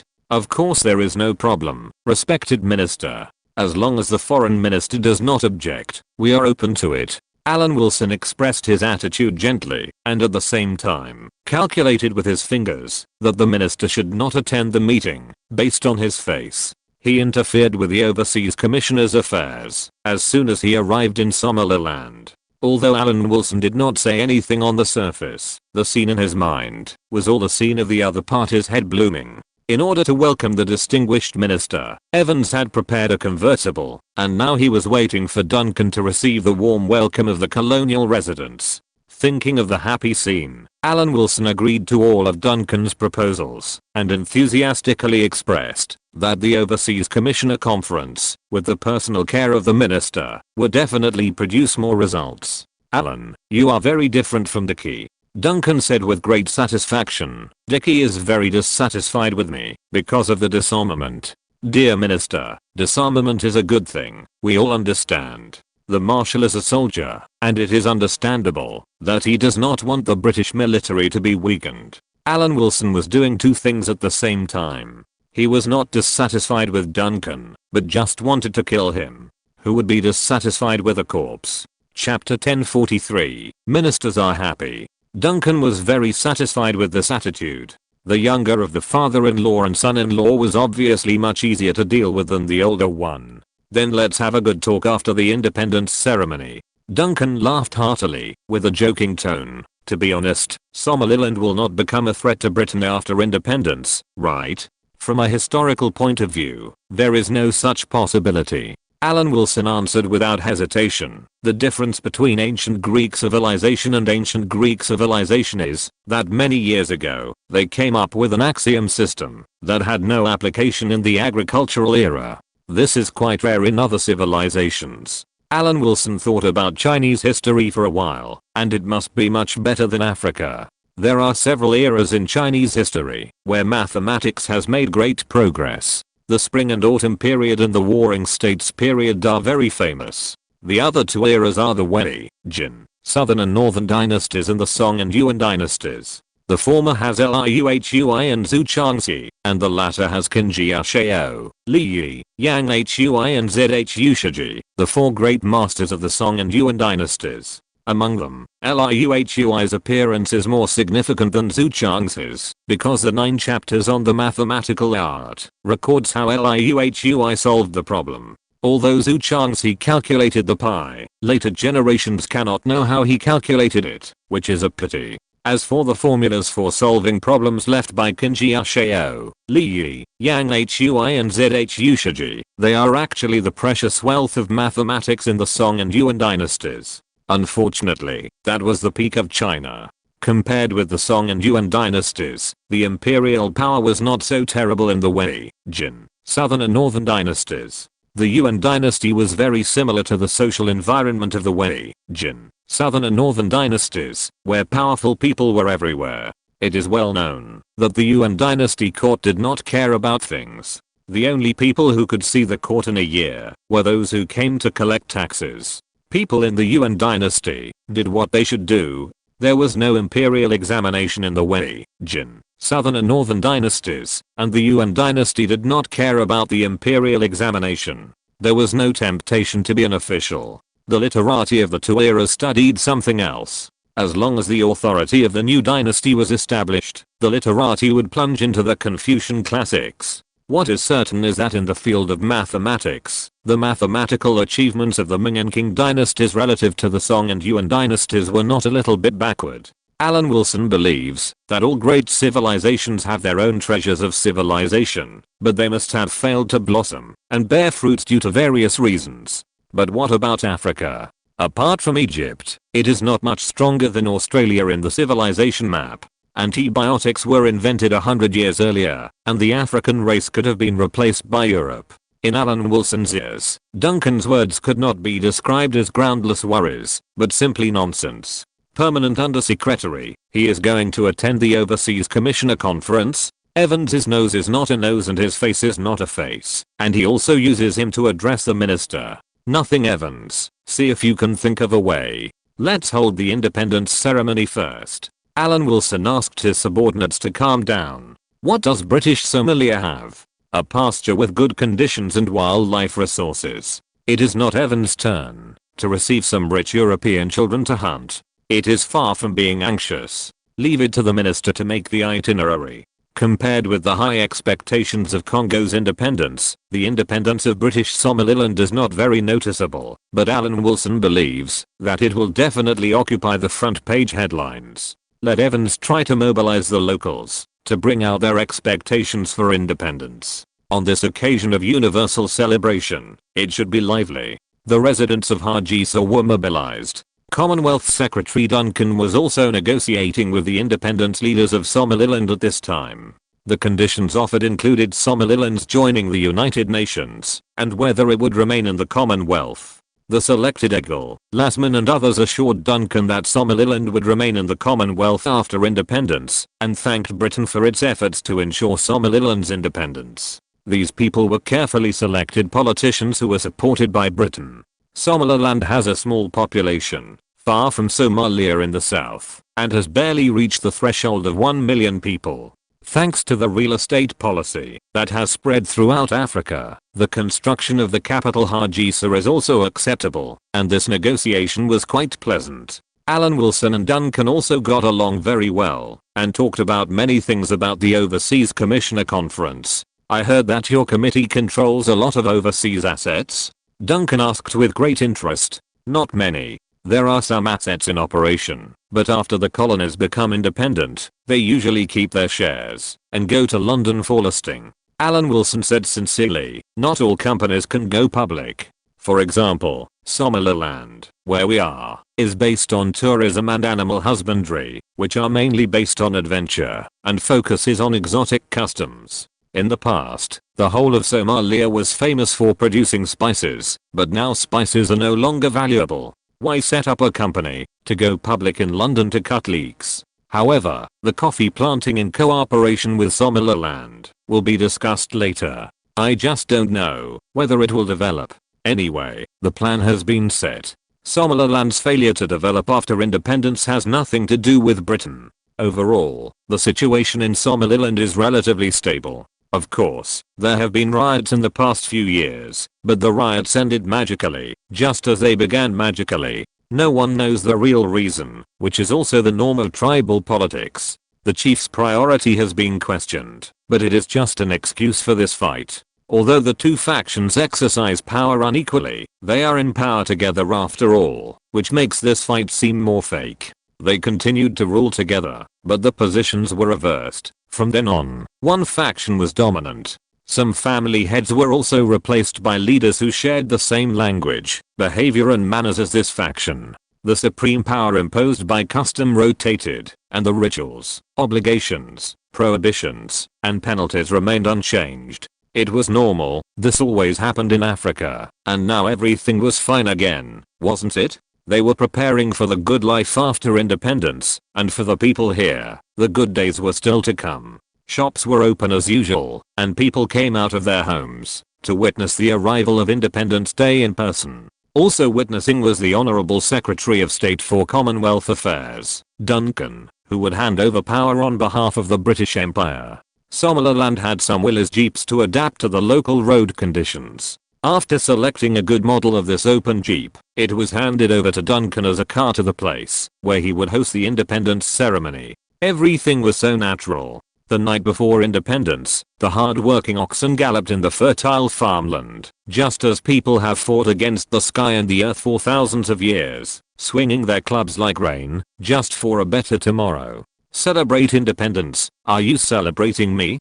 Hedy Lama hummed, like the fertile soil expressing gratitude to the old oxen. The curly hair on her head became wet, complaining about the poor conditions in Somaliland, and how difficult it was for her to come here. This is a typical poor. Alan Wilson saw Hedy Lama's sinister intentions at a glance. It seems that the firepower just now is not enough, and he needs to work harder. In fact, as long as we like each other, external conditions are not important. Alan Wilson expressed his sincerity, like a little white face who put down his dignity and begged for mercy in front of a rich woman. At 9 o'clock in the morning, Duncan dressed up and took a Willys Jeep. Under the bright sky, he went to the square in the city center to transfer power. There were some British garrison officers on the road to maintain order. Everything was normal. On the roof of a nearby 4-story building, 2 white-looking men were holding an Enfield sniper rifle each, waiting for their prey to appear. They were definitely familiar with the Enfield sniper rifle.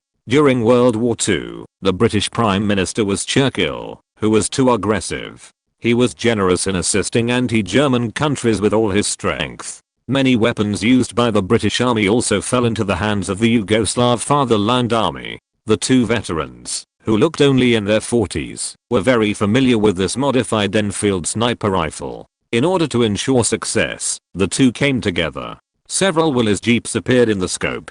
The open-top Jeep with a good view allowed the 2 to recognize Duncan's figure at a glance. They held their breath and lifted the Enfield sniper rifle steadily with both hands. The 2 counted down softly at the same time, and the scope was adjusted with Duncan's figure. Bang bang. After the gunshots sounded almost at the same time, the 2 did not even look at it. They were very busy, and immediately got up and ran away, leaving the British military uniforms in place. On the other side, Duncan fell to the backseat of the Jeep, and a mixture of red and white liquid flowed out of the blood hole on his face. Nearby were soldiers and civilians in a panic. After independence, the 2 countries will maintain friendly relations. In the Commonwealth, Britain can still take care of Somaliland. Alan Wilson smiled and assured local elites such as Egil and Lassman, Permanent Undersecretary, the minister was assassinated. Evans suddenly appeared and shouted angrily, "What?" Alan Wilson was stunned, and then quickly ordered, "Catch the assassin. I must bury him alive." "How is the minister now? Is he okay? I heard that he was shot in the head." Evans didn't know the specific situation at a glance. He didn't dare to go out in such a chaotic situation. What if the assassin had other targets? "Gentlemen, I feel very sorry for such an emergency, but now we must immediately block this place." Alan Wilson spoke with a stern face, and his tone was unquestionable. A British minister was assassinated in the area. This was a provocation to Britain. Before the matter was investigated, the independence ceremony had to be postponed. In anger, Alan Wilson's tone was not so polite. At this time, Egil and Lassman did not dare to neglect it. They could only put on a smile and cooperate. There was no joy on the streets of Hargeisa. Soldiers were everywhere. As for the blood-stained Jeep and the minister's body, Alan Wilson thought logically and asked Evans to take care of it personally. He would send a telegram to London. Recommended. Chapter 1044 must be investigated. The colonial garrison, which had not been seen for a long time, appeared on the streets of Hargeisa because of Duncan's attempt to have fun, making the local residents feel what it was like to be in a world of ice and fire. The martial law also brought chaos, and lawless people took the opportunity to come out and do evil. During the chaos, conflicts broke out in the city, and many people joined in. The fight was over, and people were happy. There was no real reason for this fight, but many people's relatives and friends were deeply affected by the disaster. The chaos was soon limited to repairing a few houses burned by fire, replacing broken windows, and moving the garbage piled up in the city center square to the swamp, making the swamp disappear faster. Fearing looting, merchants closed their shops for a few hours, and are now making up for lost time. They opened their shops early the next day and raised prices. Supply has resumed. In fact, it has never really been interrupted. Nothing can change. Nothing has changed. It is believed that after a period of time, there will be nothing to remind people of what they have experienced. They keep silent, hoping to forget it. Based on past experience, they know that all stability is false. No one can tell when another conflict that is equally unreasonable and equally short will break out, giving the loser a chance to win. In this way, everyone will be able to recall the time they have experienced in the future, although no one knows what they are recalling. The body of Duncan, the Commonwealth minister who came to Somaliland with an open jeep and was sent to the morgue of the military hospital. Don't think it's easy. Although Hargeisa is the capital of the colony, there are not many hospitals that can deal with assassinations. Rescue is unnecessary. It's just a temporary place for Duncan to wait for his return home peacefully. There are 2 wounds on the body. There is no need to distinguish the fatal wounds carefully. Whether it is the head or the chest, the penetrating wound is enough to be fatal. To put it in a better way, the minister passed away peacefully and should not suffer for a long time. Outside the silent morgue door, a series of crisp footsteps came. Alan Wilson appeared in the morgue wearing a purple mask that has always been quite coquettish. He didn't want to do this, but Hedy Lamarr wore a mask of this color. He took off his mask, with a cigar already in his mouth, and with a flick of his other hand, the flame lit the cigar with a crisp metallic sound. Alan Wilson exhaled smoke and bent over to examine it for a moment. It's a bit undignified. Can't the minister go in peace?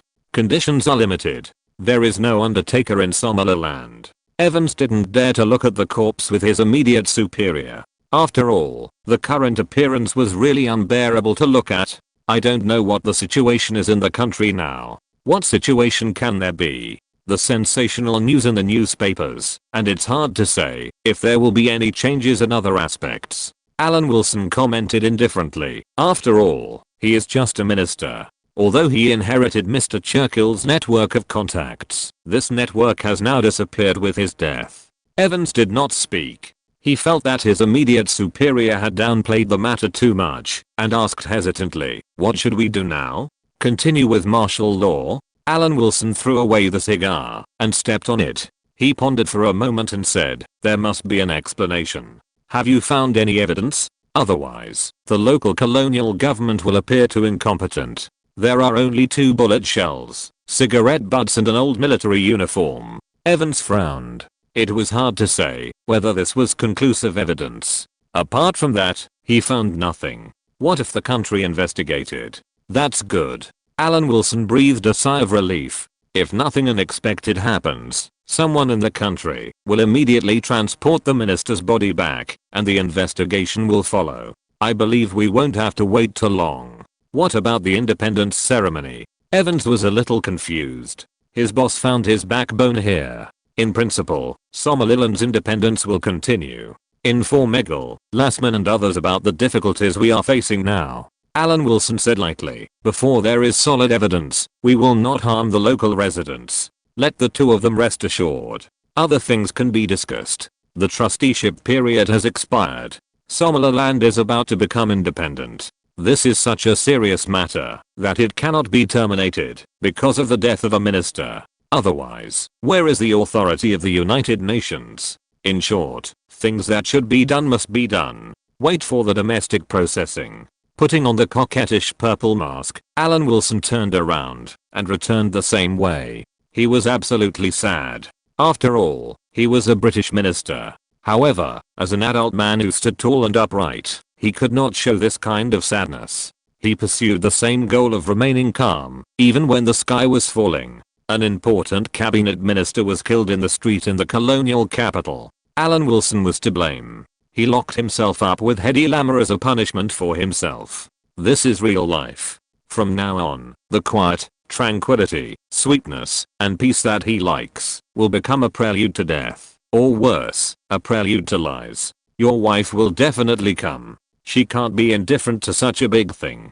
Hedy Lamarr, who was like a pendant attached to the man, still hadn't gotten over the lingering fear of the day, and there was still a trace of fear on her face. If she loves you, she will come right away. Actually, there is no need. Alan Wilson didn't care about this kind of thing. After all, men and women have different ideas. There will always be all kinds of accidents in life. Anyway, I don't care about such things. I have a wife and children, and you are here to accompany me. I'm not afraid of death. Reaching out and pinching the man in protest, Hedy Lamarr stared into Alan Wilson's eyes, muttering tearfully, "You are amazing. You are noble. You are fearless, but you also have to consider what others think. I will be sad if it really happens to you." At this time in the UK, the news of the death of Commonwealth Secretary of State Duncan had been reported in the newspapers. Earlier, at the cabinet meeting, the Prime Minister and ministers were shocked and immediately decided to launch an investigation, and at the same time, notified the Churchill family and Duncan's widow. The passenger plane in the UK took off immediately, and Alan Wilson's wife and sister-in-law, Lady Pamela Mountbatten and Princess Margaret, also came with them. Hedy Lamarr's estimate was a bit conservative, and even Alan Wilson himself was surprised. In this case, the princess came to Somaliland. It was still a bit too impulsive. Love brain attack. The family and Duncan's widow came to Hargeisa. Churchill's daughter Sarah also saw her husband's body. The appearance was really unbearable. Alan Wilson could only comfort him, such as saying that he passed away peacefully. "Where is the murderer?" Sarah asked with red eyes. "My husband was killed in the street. What were you doing at the time? How can you talk like that?" Princess Margaret was unwilling to hear it and defended her brother-in-law. "No one wants this to happen. It's meaningless to blame now. This is wrong. Alan Wilson is willing to do this. With more than £4 billion of overseas assets, let alone a minister, even if he is a prime minister, he dares to go up and try. We found 2 shells and some evidence, and also arrested some suspects, but there is not enough evidence to identify the criminals." Alan Wilson, who knew that the real criminals had long disappeared, lied with his eyes open, talking about the difficulties of the current objective conditions and the concern of international public opinion, and everything should be considered in the long run. "Let's not talk about this for now, as long as you are safe." Pamela Mountbatten looked relieved. Seeing that her husband was safe, she didn't want to care about anything else. "You and Her Royal Highness don't need to come at all. Go and have a good rest first." Alan Wilson touched his wife's cheek and comforted her softly. "You must not have rested well. Don't be so flustered in the future. You still want to have a good rest in the future?" Pamela Mountbatten muttered softly, holding her husband's arm tightly and not letting go. "As for investigating the cause of the minister's death and identifying the suspect, naturally there are people from E6 to do it. Hargeisa, which is under curfew, is quiet at night, but there are still many people who can't sleep and are busy with a series of follow-up reactions. Duncan's widow has followed him and returned to London immediately. It is estimated that there will be reports of a brilliant life. This is the world. When a person dies, all his shortcomings disappear at once, and everyone becomes a respected great person." After communicating with London, Alan Wilson reached a consensus that the process of Somaliland's independence must continue. Of course, who assassinated Duncan must also be investigated together. The withdrawal of British troops may have to be postponed. Somaliland is about to usher in nominal independence, but the British troops will not withdraw for the time being. This is a compromise, but it is also the most practical at the moment. Alan Wilson asked whether another minister should replace Duncan to preside over Somaliland's independence ceremony, such as whether Foreign Secretary Macmillan has time. This suggestion was not responded to. Obviously, for high-risk areas, ministers also seek benefits and avoid harm. What is certain is that Duncan's death will deal a heavy blow to the Churchill family's power in the Conservative Party. The dead are dead, and life must go on for the living. Alan Wilson inherited the minister's will with a heavy heart and officially announced Somaliland's independence from Britain a few days later.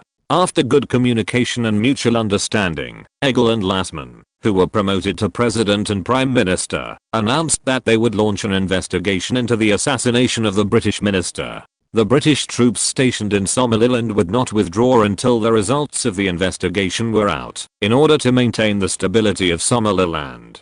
At the first time, 35 countries, including a certain major power, announced their recognition of Somaliland's independence, and the United Nations had one more member. Is the military involved? Alan Wilson held the preliminary investigation report. This result is not what London wants. If it is submitted, such a hasty judgment may not be appropriate to announce. If you're listening to this novel on a channel other than Fanfic World, it means they downloaded and uploaded it without effort. We cordially invite you to visit our channel, Mundo Fanfic Novelos. There you'll find the original version of this story and you can explore many other novels of various genres. We're waiting for you to immerse yourself in a world of incredible novels.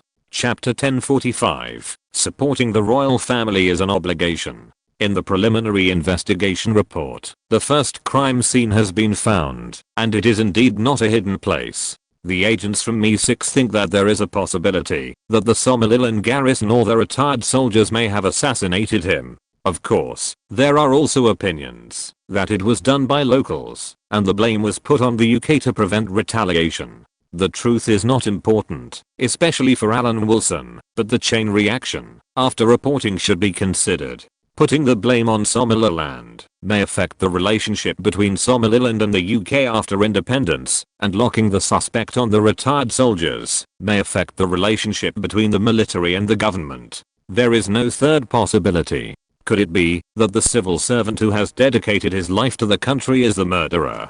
How is this possible? Let's check the garrison first. We don't want that to be a reality, but out of caution, Alan Wilson thought for a long time and lowered his voice. Don't report to London first. We have to think of a reasonable reason. Alan Wilson has decided to clean up the real murderer's military, but cannot destroy the close relationship between the military and the government. Regarding the death of the cabinet minister, he tends to deal with it internally. Of course, he had to communicate with his father-in-law to explain that he was covering up a crime that might have been committed by a small group of people in the military. It was normal to cover up the crime when something happened. Alan Wilson, who was worried, returned to the apartment and explained the suspects of MI6. Could it be the local colonial army that did it? Pamela Mountbatten was shocked. Is the news true? It's just a possibility. I tend to think it's not true. Duncan was the Secretary of Defense before. Once the assassination is related to the local garrison, the Marshal may be suspected. Although he knew in his heart that Marshal Mountbatten could not be in any trouble, Alan Wilson still had the face of a good British son-in-law and said, if that's the case, even if I'm suspected, I can only go on a killing spree in Somaliland and find a group of scapegoats to give an explanation for this matter. Pamela Mountbatten frowned. On one side was her father, and on the other was her husband. These were the two most important men to her. She was very embarrassed now. If it is really the truth that no one wants to see, will there be any risk in you covering it up? As long as I kill people cruelly enough, no one will suspect me. It is only right to avenge the minister. Alan Wilson had an indifferent look on his face. If it really came to that, there was no good way. He would rather kill 3,000 people by mistake than let one go. Now, Alan Wilson couldn't be like Kennedy's assassination, when all Americans were suspicious, but people dared to say that this was the truth, and the investigation report was not released directly. He didn't have the authority, so he could only divert the conflict and ask someone else to take the blame. Of course, it was too early to think so now, so he comforted her. Maybe the matter won't be taken seriously. After all, he is just a minister. It is very normal for colonists to be assassinated. It's just that it happened to Duncan. You still have time to joke. Pamela Mountbatten lightly hit her husband's chest. Fortunately, he died. If something happened to you, what would I do? The children are still young. Look at my wife. Reaching out and pinching his wife's chin and lifting it up, Alan Wilson said with a touching face, because I'm too dirty, God may hate me and not accept me, so this is unlikely to happen. Alan Wilson made a solemn promise to his wife that it was unlikely that the garrison would take action. Although MI6 had extracted the hair of white people, it could not be used as evidence. Maybe it was wool. There are still many goats in Somaliland. Pamela Mountbatten burst into laughter and muttered, you don't have to say that about yourself. I know you're good. Okay, let's talk about something light. Alan Wilson sat down and put his wife on his lap. When will the production line of Land Rover be completed? It should be almost done by the end of the year or the beginning of next year. Pamela Mountbatten knew that her husband was changing the topic of assassination, and she was happy to do so. It was good to talk about something light. Malaya has only one long-term opponent, Japan, supported by the United States. Alan Wilson said the same old thing, except for the population size. Malaya has advantages in other aspects. You must make some achievements before Japanese cars go overseas. Even if it is a price war, the automobile industry is not profitable. I believe you can hold on far better than the Japanese. In the later world, the mainstream car models are German and Japanese cars. Japanese fans like to use total sales to prove that Japanese cars are more popular than German cars. However, when they use evidence, they like to use Toyota Group's victory over Volkswagen Group to prove their point. German cars are not only Volkswagen Group, and Japanese cars are not only Toyota Group. Lexus is only sold better than Audi in some countries, and its average price in the world is cheaper than Audi, not to mention Volkswagen Group's Porsche models. As for the comparison between German cars and Japanese cars, German cars also include Mercedes-Benz and BMW, and Japanese cars also include Nissan and Honda. I believe no one would think that the latter is greater than the former. Simply put, Japanese cars Toyota is very strong, German cars Volkswagen Group is selling in large quantities, and BMW and Mercedes-Benz are both mid to high-end routes. The three German giants are all very strong, and they are even more overwhelming Japanese cars in the high-end market. As for the current Japanese automobile industry, it has completely recovered from the trauma of World War II. While satisfying the domestic market, it is considering expanding overseas. In the first few months of the Korean War, the US military ordered more than 5,000 cars, and Toyota was able to recover. That year, an independent sales company, Toyota Motor Sales, was established. 3 years ago, Toyota Crown became the first Japanese car exported to the United States, and Toyota Motor Sales was also established in the United States. Toyota has not yet shown the terrifying production volume of the future. Last year's annual production was 200,000 vehicles. Going overseas is also in the early stages of exploration. Lexus will have to wait another 30 years before it can appear. The way to curb Toyota now is to sell a new model at a price not higher than Toyota. Although Toyota Group is the largest automobile manufacturer in the future, it has always adopted a conservative strategy in its long history, focusing on durability, quality and low price. Only when the opponent has new technology will Toyota follow up, and Japanese cars will follow up. Therefore, in the early days of Japanese cars going overseas, using a new, but not expensive model, to compete with Toyota can make Toyota very uncomfortable. The third world, especially Southeast Asian countries, generally have little research on performance. This is not slander. The appearance is the black technology of this era. Alan Wilson's 3 axes of copying the shell just happen to be useful. Just listen to me. Land Rover Discovery will definitely be popular all over the world once it comes out. Alan Wilson is full of confidence. While the UK is deeply saddened by the death of Commonwealth Secretary Duncan, new changes have also occurred in the independent Congo. Within a few days, Lumumba expressed fierce criticism of colonialism and publicly called on the Belgian colonial army and Belgian expatriates to leave Congo within a time limit. Lumumba's hostility to the colonizers was not concealed, and he was not enthusiastic about the United States, which seemed to have nothing to do with the colonizers. At Lumumba's call, Congolese soldiers launched a mutiny, which was called a riot by the Belgian government. Then the pro-Belgian leader of Katanga province, Moise Kabenda Chombe, declared the independence of Katanga province. A week after Congo's independence, the entire country had split into 3 parts. The Congolese central government part, the pro-Lumumba part and the independent forces in Katanga province. The situation in Congo was changing, and Grace, who had returned to northern Rhodesia, was anxious. He had fulfilled his promise. I don't know when Alan Wilson will come back. Alan Wilson was certainly not idle. During this period, he completed a 105-page investigation report. It simulated the entire assassination process of the day and gave the most professional analysis. It was perfect, except that the murderer was not caught. No one could find any faults. Things in London were naturally handled by Mountbatten, the full-time commander of the British Armed Forces, and Norman Brooke, the cabinet secretary. Princess Margaret stood by the window, squinting her eyes, her ruddy face full of tenderness. Her whole body was held by the man behind her. Obviously, the two had been looking far away for a long time.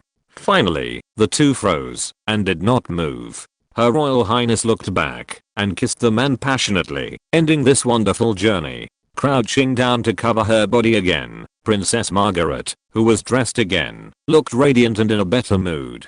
"Don't you want to change?" Alan Wilson, who was tightening his belt, reminded gently. "It doesn't matter." Princess Margaret didn't care at all. "If you change your clothes, others will think too much." "That's true, but is it okay?" Alan Wilson nodded. He actually had some reservations, but the princess didn't mind, and he didn't say anything, mainly because he was afraid of being discovered. Princess Margaret put her hands on her waist, raised her head, and glanced at her brother-in-law. "I asked you to protect me, but I didn't want to, and now you are like this again. Dear brother-in-law, where is your courage?" "I do have courage, but I don't usually show it." Alan Wilson thought to himself, your brother-in-law just killed a minister, and his courage is definitely among the best in the British Empire. His previous behavior also fully proved his courage. However, facing the charming princess, he would definitely not feel uncomfortable at this time, otherwise he would be ungrateful.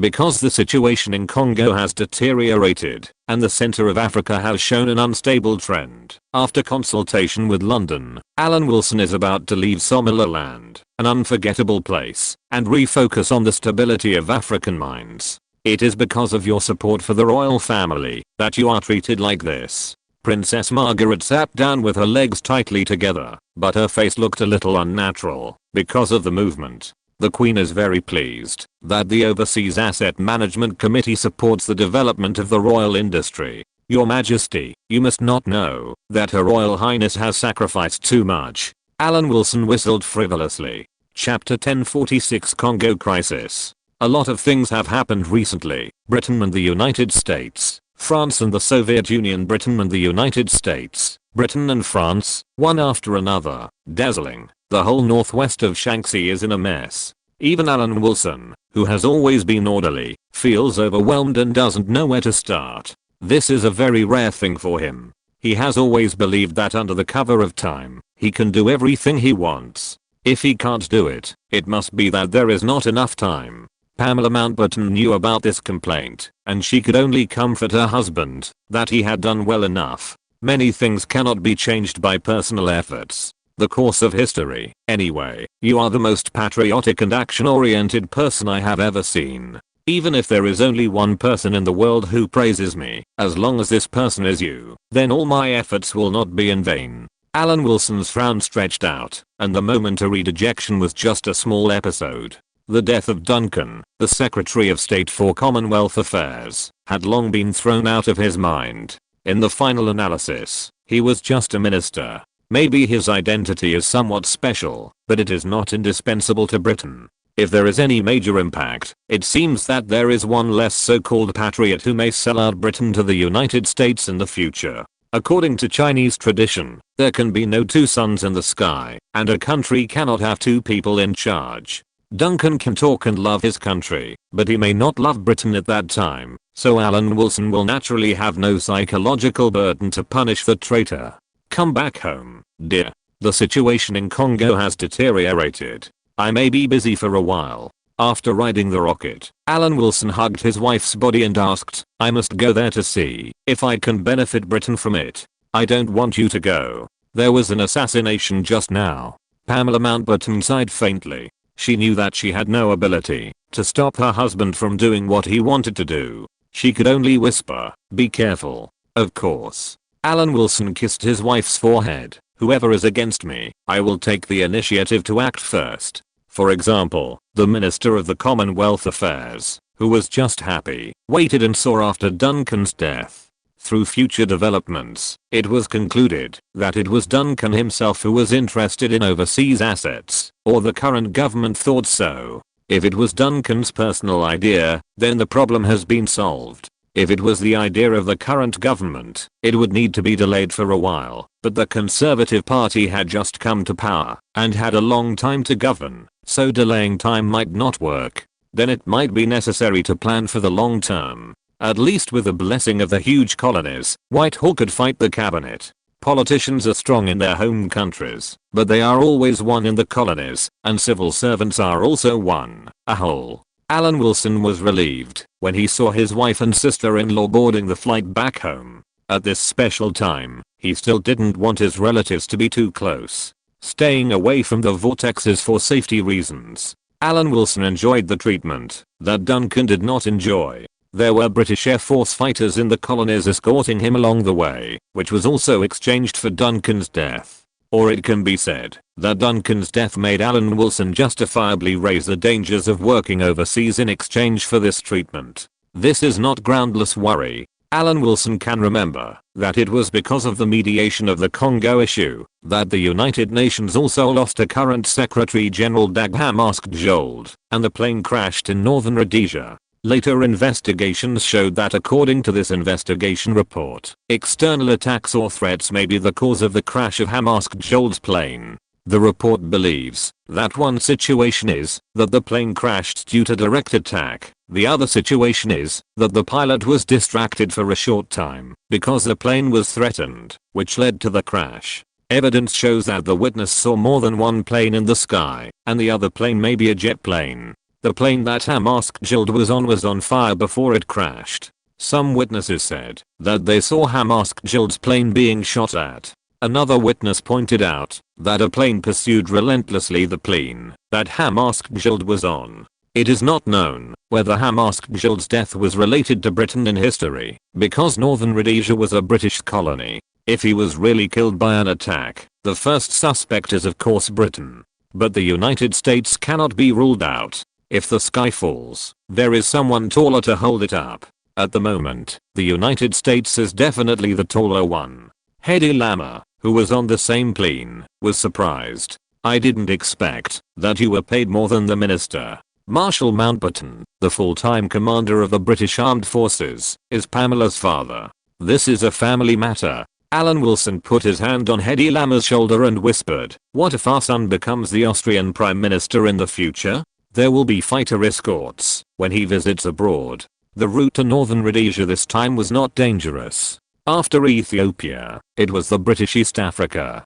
Before leaving Somaliland, Alan Wilson had sent a telegram to convene a meeting of overseas colonial commissioners, and the venue was set in Lusaka, the capital of northern Rhodesia. It is best to fly into northern Rhodesia. There is only one railway connecting to southern Rhodesia on the ground. The rest of the place is mostly endless minefields. Now the number of mines around northern Rhodesia is already an uncountable number. Anyway, those Slavs have been laying mines for more than 10 years. Mine making is the pillar industry of northern Rhodesia because it has developed a number of novel mine laying methods. According to Grace himself, even if the Slavs themselves were to clear the minefields, it would be impossible. It was because northern Rhodesia was almost surrounded by an iron tunnel, leaving only the middle of the barbel, which was near the capital Lusaka. Because the distance between the north and the south was too small, two sequelae were caused. Northern Rhodesia's communication with the outside world was extremely dependent on air transportation.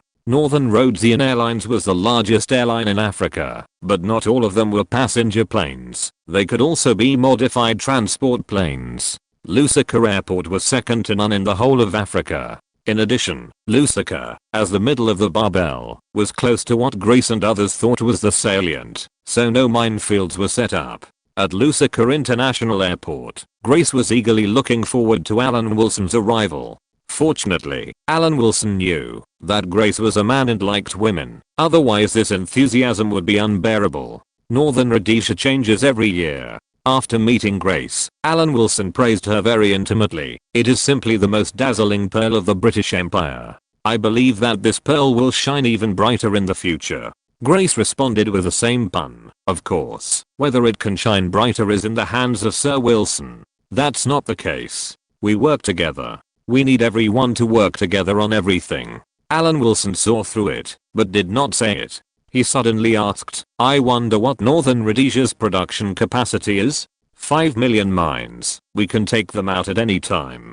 Grace was obviously very proud of Northern Rhodesia's pillar industry. There has never been any mines on the northern border of Lusaka. It is a completely pure land. "You have been thinking about the land of Congo for a long time." Alan Wilson raised his eyebrows. "The whole of northern Rhodesia is heavy at both ends and narrow in the middle, like a barbell. Lusaka is in the middle of the barbell, facing Lubumbashi in Congo. Considering the living habits of these Slavs, who farm, mine and lay mines, the reason why they left the north of Lusaka is that they must have discovered the disadvantages of northern Rhodesia long ago and have been eager to seize it. Now they finally got the chance. In Lusaka, Alan Wilson was waiting for other commissioners to arrive. The only pity was that things had changed and Duncan, the Secretary of State for Commonwealth Affairs, could no longer come. Alan Wilson was a man who valued his promises. Thinking of this, he couldn't help but feel sad. He and Grace got drunk.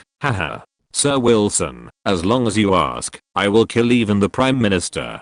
Grace raised her glass frequently to express her loyalty to the Queen. It was because there were bad people around the Queen that Britain fell to this point. That's right. Sometimes, if you don't clean up the mess, you can't solve the problem. Alan Wilson burped and yelled, "If you dare to touch my overseas assets, you will pay the price." While drinking and chatting here, Congo, not far away, was essentially in a civil war. Moise Tshombe, the leader of Katanga province, accepted the weapons of the local Belgian garrison and raised the banner of independence to fight against Lumumba's troops loyal to the Congolese central government. From time to time, artillery shells broke through the night sky like a spasm and intermittently illuminated the distribution lines of the front trenches of each other. At this time, you can clearly see the opposite gun barrels, various artillery, and machine gun guards. Behind them is a small hill covered with forests, and the heads of the soldiers' military caps are exposed on it, like unwashed potatoes scattered on the ground. The roar of the battle came from left to right, sometimes far and sometimes near. Some soldiers had exhausted their patience and could not hold back anymore. They wanted to rush into this dense forest, to open fire and fight fiercely to break this deadlock. The older soldiers had been through many battles and had seen a lot. They endured the test of life and death with perseverance, hoping that they would be safe this time. The shells flew over the heads of the infantrymen with a heavy whistling sound, forcing them to hide their heads in the collars of their military uniforms. The sound of artillery fire continued to grow, becoming more and more intense, and one after another, the rumble of mortars and the piercing whistling sound passed by, and a frightening flash of light appeared on the trenches. After all, war is not a game. The new recruits who were tribal warriors some time ago quickly grew up. The soldiers who did not have time to grow up have long returned to the embrace of Mother Earth, and the remaining soldiers still have to survive. Chapter 1047 Kozlov. As a result, bullets were fired but few people died. This is how low intensity wars are. Often, the greater casualties are not on the battlefield, but outside the battlefield. At the Prime Minister's residence at 10 Downing Street in London, the capital of the United Kingdom, Norman Brooke came to ask Prime Minister Eden for instructions with a preliminary investigation report on the death of Commonwealth Secretary Duncan. Before that, he had talked to Field Marshal Mountbatten. Both agreed that according to the British political tradition, once the death of a minister is related to the military, it may undermine the stable political ecology of the United Kingdom, which will set a very bad precedent and lead to discord between the government and the military. In view of such terrible consequences, Norman Brooke recognized that Duncan's death was a sudden, accidental, and isolated incident, and it is not appropriate to read too much. Although the murderer has not been caught, it can only be a local nationalist in Somaliland. And considering that Somaliland is now nominally independent, the United Kingdom should take an internal approach to deal with Duncan's death, to dilute the impact, in order to maintain relations with Somaliland after independence. Of course, this incident has reminded us that, although it may increase diplomatic costs, it is best for the minister to have a series of security guarantees, including but not limited to fighter escorts, to ensure his safety on his way to the third world. Norman Brooke held a document as thick as a palm and prepared to explain in detail to the Prime Minister the new diplomatic work security regulations and what specifications of security forces apply to the Prime Minister himself. The security issue is indeed very important. Duncan's incident gave us the wake-up call. Aiden said with a gloomy face. His wife is very noisy and very unpleasant, but I can understand the death of a relative. But now there are so many things to do, and I don't have time to comfort him. What about Macmillan? What is he doing? He is contacting various countries to determine the time for the six-party talks. It seems to be scheduled in October. Norman Brooke followed the Prime Minister's thoughts and revealed Duncan's incident. Now the United States is also in a mess because the situation in Congo is tending to civil war. What does the Ministry of Foreign Affairs think of the situation in Congo? Aiden asked with a sigh of relief. Although Macmillan was not here, he still wanted to get some advice from Norman Brooke. Some voices in the Ministry of Foreign Affairs are very happy. Norman Brooke smiled reservedly. The glorious era is back. Why do you say that? Prime Minister Eden frowned slightly and asked back. Although the work of the Ministry of Foreign Affairs is indeed to create chaos in the world, it is too blunt to say it. For a long time, we have been trying to prove that we should take orderly steps to shrink the colonial issues and ensure that the colonies will not be infiltrated by the Soviet Union after independence. The propaganda mainly focuses on the Soviet threat and the cruelty of the French war in Algeria. Norman Brooke talked freely and then changed the subject, but the Americans do not accept this statement. They believe that the Algerian war is a French policy issue and have been asking us to withdraw from the colonies and put our military forces in Europe to resist the Soviet threat. If there is a second colony belonging to a different country and there is chaos or even war after independence, the statement of the Ministry of Foreign Affairs will be more tenable. So this part of the voice believes that the deterioration of the situation in Congo is a good thing, at least for Britain. I believe that the High Commissioners of the colonies will now pull public opinion back from the Algerian war and focus on stabilizing their respective jurisdictions with the example of Congo. For Britain now, the situation in Congo can be said to be just in time. Norman Brooke even relayed that many people do not want the situation in Congo to calm down, so that the Americans may agree to participate in the six-party talks and be calm at the six-party talks. This is simply a card that fell from the sky, and Britain should make good use of it. I want to know who are the main supporters of this voice. Prime Minister Eden listened for a long time. How come it sounded familiar? The permanent undersecretary of the Ministry of Foreign Affairs, that little guy Alan. Norman Brooke replied with a smile. He is in Lusaka, presiding over the Overseas Commissioners meeting, and I believe he is discussing this matter with his colleagues. After all, the conditions in London are much better, and there are no such conditions in faraway Africa. In the absence of communication, relying only on hearing and smelling, the Congolese armed forces loyal to Lumumba and those opposed to Lumumba fought until dark. During this period, there were some lost teams that appeared in the forest like ghosts and monsters, but as soon as they saw the enemy in the battlefield filled with gunpowder, they quickly slipped away and disappeared without a trace in the dense forest that enveloped everything. Towards dusk, the artillery in the back stopped bombarding. The cannons on the left and right wings were silent. The artillery in the front fired a last shell loudly and fell silent. The gunner may have used up all the shells, or he may have died at his gun position.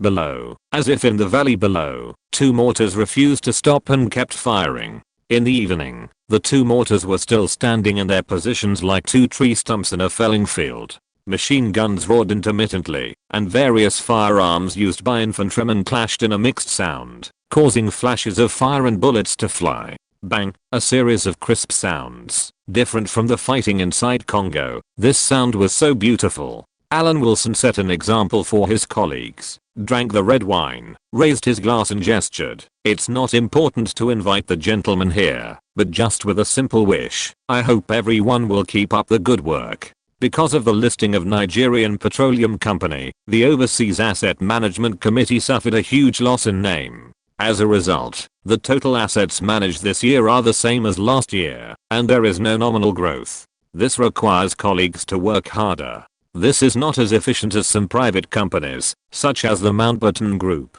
If Kennedy came to power as scheduled, there would be good news about silver in the United States. It is estimated that the assets of the world's #1 woman, Ms. Pamela Mountbatten, that is, his wife, will see a new round of expansion.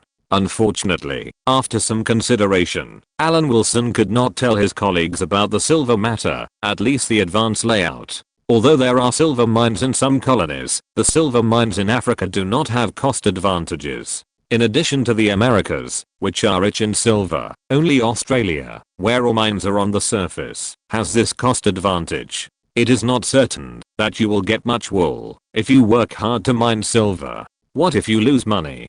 then Alan Wilson can't escape the blame. It is better to wait until things are clear and see the wind direction. Using the country's money is more cautious than using women's money. Alan Wilson, who had nothing to do, also discussed with his colleagues in a relaxed environment that the tragedy of Congo should be publicized. Is there any sovereign country in the world as benevolent as our Britain? I can say responsibly that there is not one. It is a blessing to be a colony of the British Empire, although some countries may not think so. Some powerful countries think that if they lead the world will coexist peacefully and everyone will do their part. Richard said sarcastically, "It's nothing but empty talk that assumes that one's own nation is superior to other nations." I remember the last person who said that led Germany to start a world war and killed 6 million Jews. Ingram laughed. "Excellent nations are also so good at killing people." Several people sang in unison, causing a burst of laughter. Alan Wilson pursed his lips and took a sip of red wine. How could he not know who Richard was talking about? Nehru, who was enthusiastically preparing for the six-party talks. We can use him now. I believe someone can deal with them in the future. Aren't there many people who can deal with Nehru? For example, a certain big country that is fiercely criticizing the Soviet Union for degenerating into a socialist empire actually joined the ranks of imperialism in oppressing Iran. Alan Wilson just wanted to have fun with this criticism. The key is that it was not invited to the six-party talks. If it was invited, it would not criticize it, and it would show that it is a responsible big country. People who criticize imperialism hate that they are not imperialists. Alan Wilson discussed the situation in Congo with his colleagues with a smile. In fact, what happens in Congo has nothing to do with Britain. We want to see what the United States will do. This time, the overseas commissioners came to Lukasa from the dark forbidden areas of various places, and they were determined to stir up dark turmoil in Congo and unite with the great empires such as the French Empire and the Portuguese Empire to fight against the contemporary American Empire.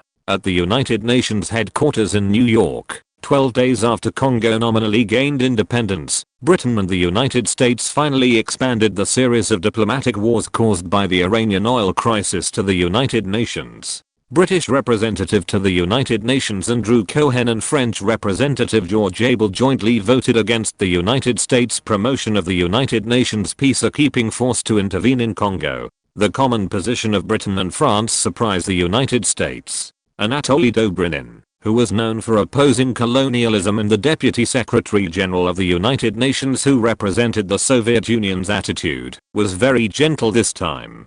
We suggest that we conduct persuasion work in private and listen to what the British and French have to say. The American, who was about to export frantically to Britain and France, was suddenly very embarrassed. He was waiting for the Soviets to spit and follow up, but this time it turned out to be such a situation. He could only express that he would take care of the interests of Britain and France and have another dialogue. Congo is an African mine. If Lumumba asks for help, if the Soviet Union is indifferent, it is really hard to explain.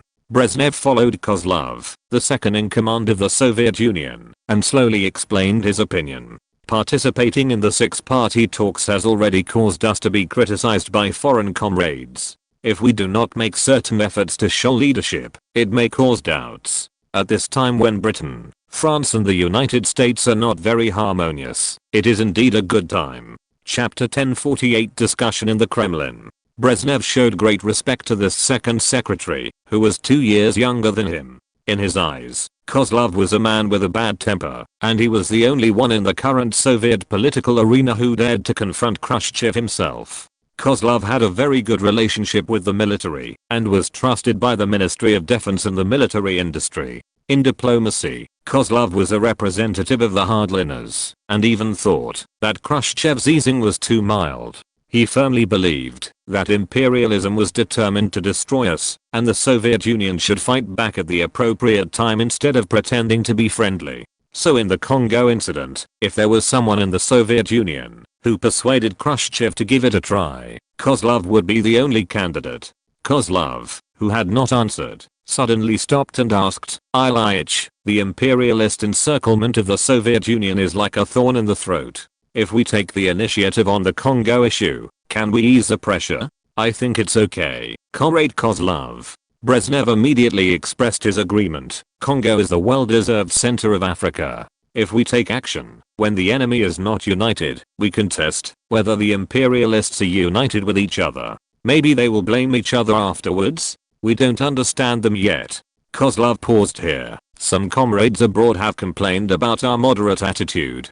How could they know our difficulties? The Soviet Union was the country that suffered the most damage in World War II. The Soviet Union's loss of 27 million was the number of deaths, not casualties. The Soviet Union's casualty figures have not been announced, but as a senior official, Kozlov certainly knew that the casualties were 70 million.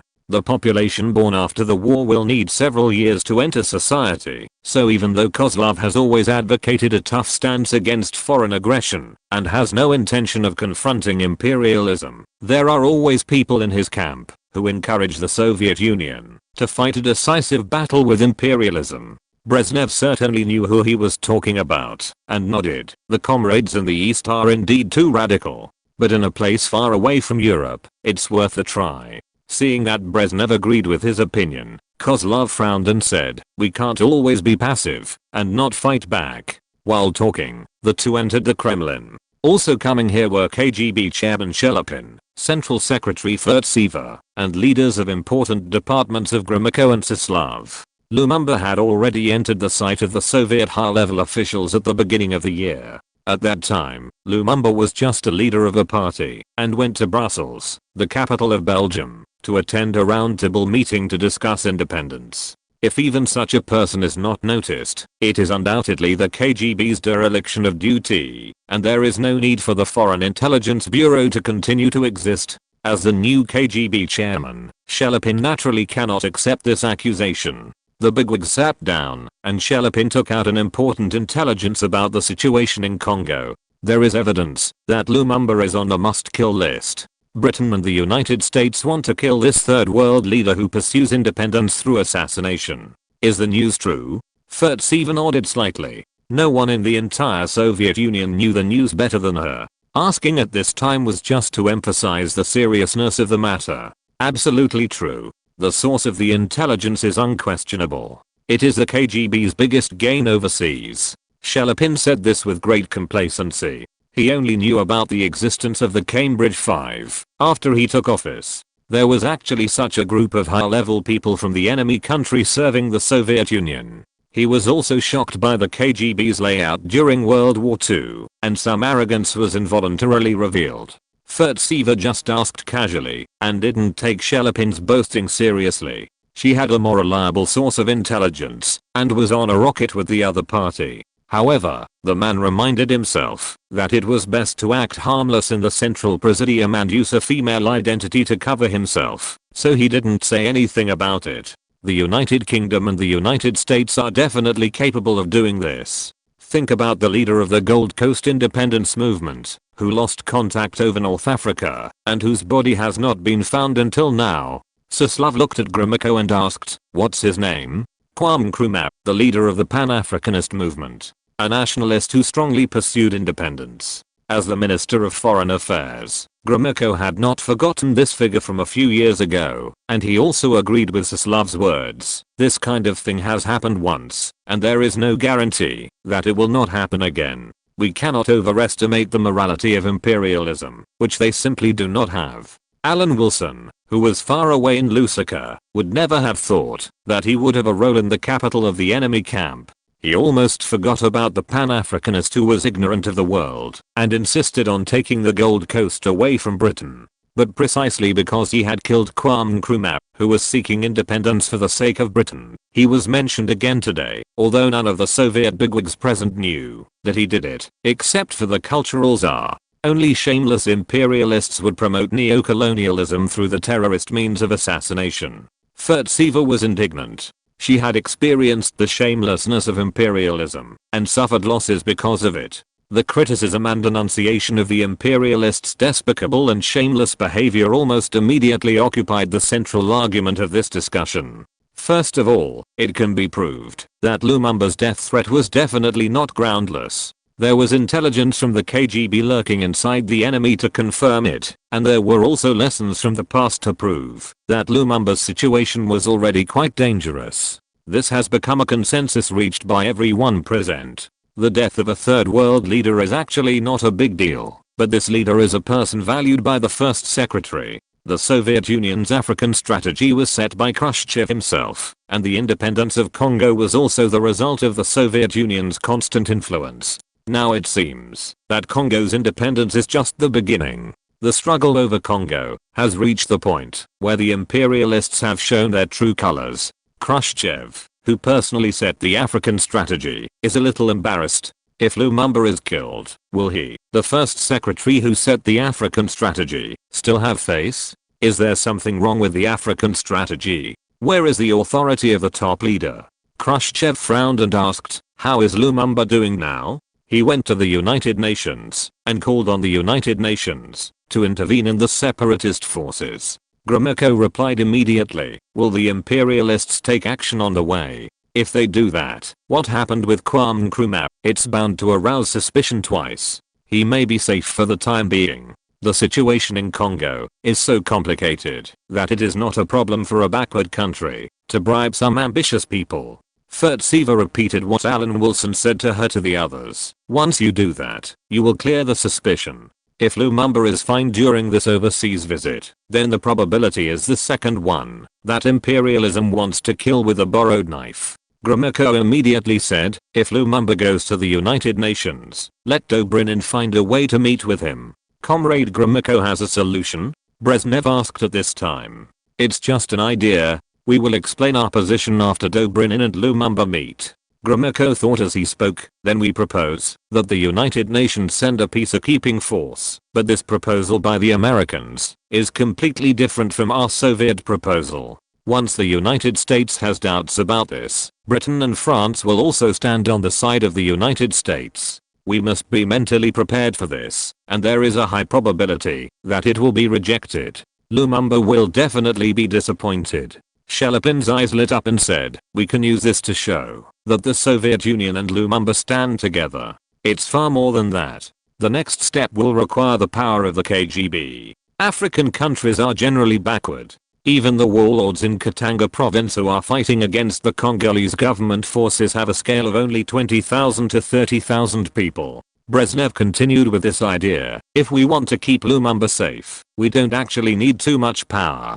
Just an armed force of a few hundred people going there in the name of aiding the Congo is enough to guarantee Lumumba's personal safety. As long as he is not assassinated and has the huge public support behind him, we will have a certain degree of confidence in making this African mine an ally of the Soviet Union. From this point of view, the work of the KGB is very important.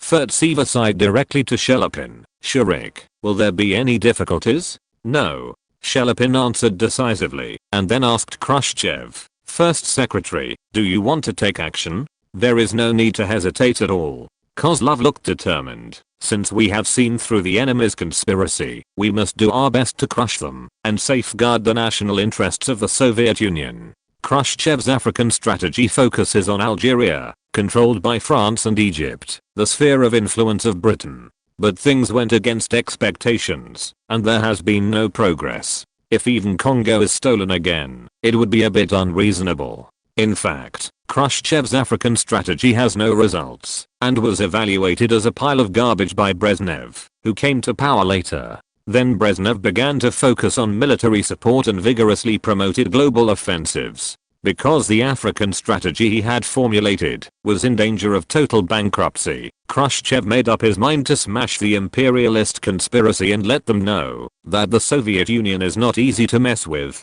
When Lumumba arrived at the UN headquarters, the domestic war in Congo was in full swing. The Kremlin was determined to support it, and Alan Wilson was chatting and laughing with the representative of Portuguese Angola.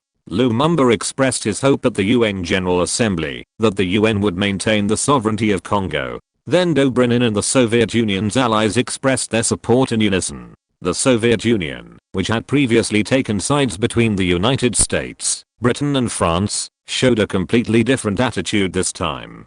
Dobrynin received instructions from the country and met with Lumumba before he entered the UN headquarters, indicating that the Soviet Union was willing to support Lumumba's proposal to completely eliminate the remaining Western forces from the political, military, business and civilian circles, nationalize all economic rights, and return all power to the Congolese. Chapter 1049, Quiet Dawn. Lumumba had a strong anti-white mentality, which Dobrynin had already understood from this conversation. But for the Soviet Union, this was not a problem at all. Because the Soviet Union was in the position of a challenger, when it was in the position of a challenger, it did not think that Congo would have to bow to the Soviet Union in the future. At least now was not the time to consider it. For the Soviet Union, being able to free Congo from the control of imperialism was a great victory for the Soviet Union.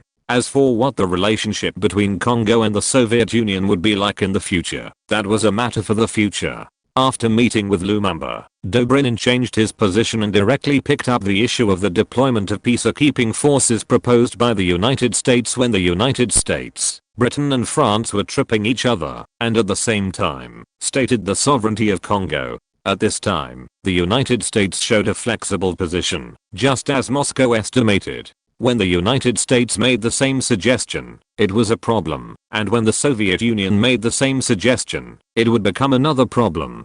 So on Lumumba's personal witness, such a scene appeared in the United Nations General Assembly. The Soviet Union proposed to maintain the sovereignty of Congo and send peacekeeping forces to Congo, while Britain, the United States and France turned a deaf ear and obstructed it in every possible way.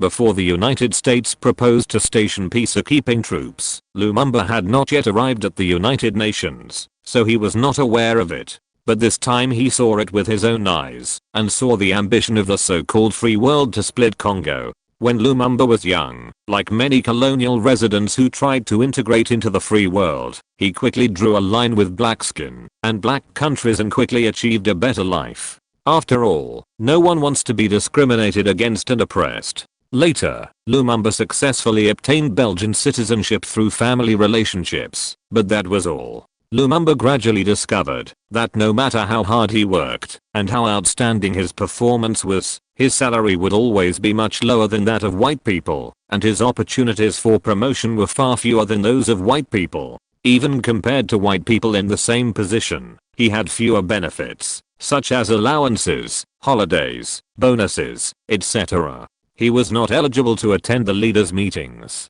Lumumba had a defan and anti-stepping effect, and he had great distrust of Belgium and the entire free world. At the United Nations venue, he saw with his own eyes what Belgium and the so-called free world of Britain, the United States and France were like. Lumumba angrily went to the stage to criticize Britain, the United States, France and Belgium fiercely, and then left the UN venue directly. If the sovereignty of Congo can be guaranteed, I hope the Soviet Union can consider sending military forces to stabilize the situation in Congo. After leaving the UN venue, Lumumba met Dobrynin again and made his request very directly. Mr. Lumumba, do you know that your request is very dangerous? Dobrynin looked at the Congolese prime minister, who was full of anger, and said sincerely, this request may cost you your life. A few years ago, Mr. Nkrumah of the Gold Coast died inexplicably, and the surging Gold Coast independence movement died down. Imperialism can do anything, and it is very easy to bribe senior officials in Congo to be spokespersons. Alan Wilson, who was far away in Lusaka, would never have thought that he was always mentioned recently. Isn't he just a leader of the independence movement? There is no end, and he has to mention it from time to time. For the sake of the integrity of Congo, I have no other choice now. Lumumba's eyes were firm. They just want Congo to be their slave forever. Even if it is independent, they have to create wealth for them, and the Congolese get nothing. When saying this, Lumumba recalled his experience more than 10 years ago. No matter how hard he worked, he could only get a much meager salary than the white people who worked much less. Now think about the whole Congo. It is very difficult to fight for independence. I'm glad that Mr. Lumumba has such determination. Dobrynin said with respect. The Soviet Union is willing to help such a respectable national leader. Click. Alan Wilson put down the camera and looked at Hedy Lamarr, who was sitting by the window with half-dressed clothes, with admiration, boasting, "It seems that I'm going further and further on the road of art. I'm going further and further on the road of shamelessness." Hedy Lamar's face did not change, but she still posed to cooperate. She was not unfamiliar with artistic photos, but only the man in front of her had this treatment for photos of this scale. The sun was sinking behind the dark clouds, and the sky was getting darker. But the pouring rain and the deepening night could not extinguish the high spirits of the two. They had known each other for quite some time, and she accepted his request, making him a happy god.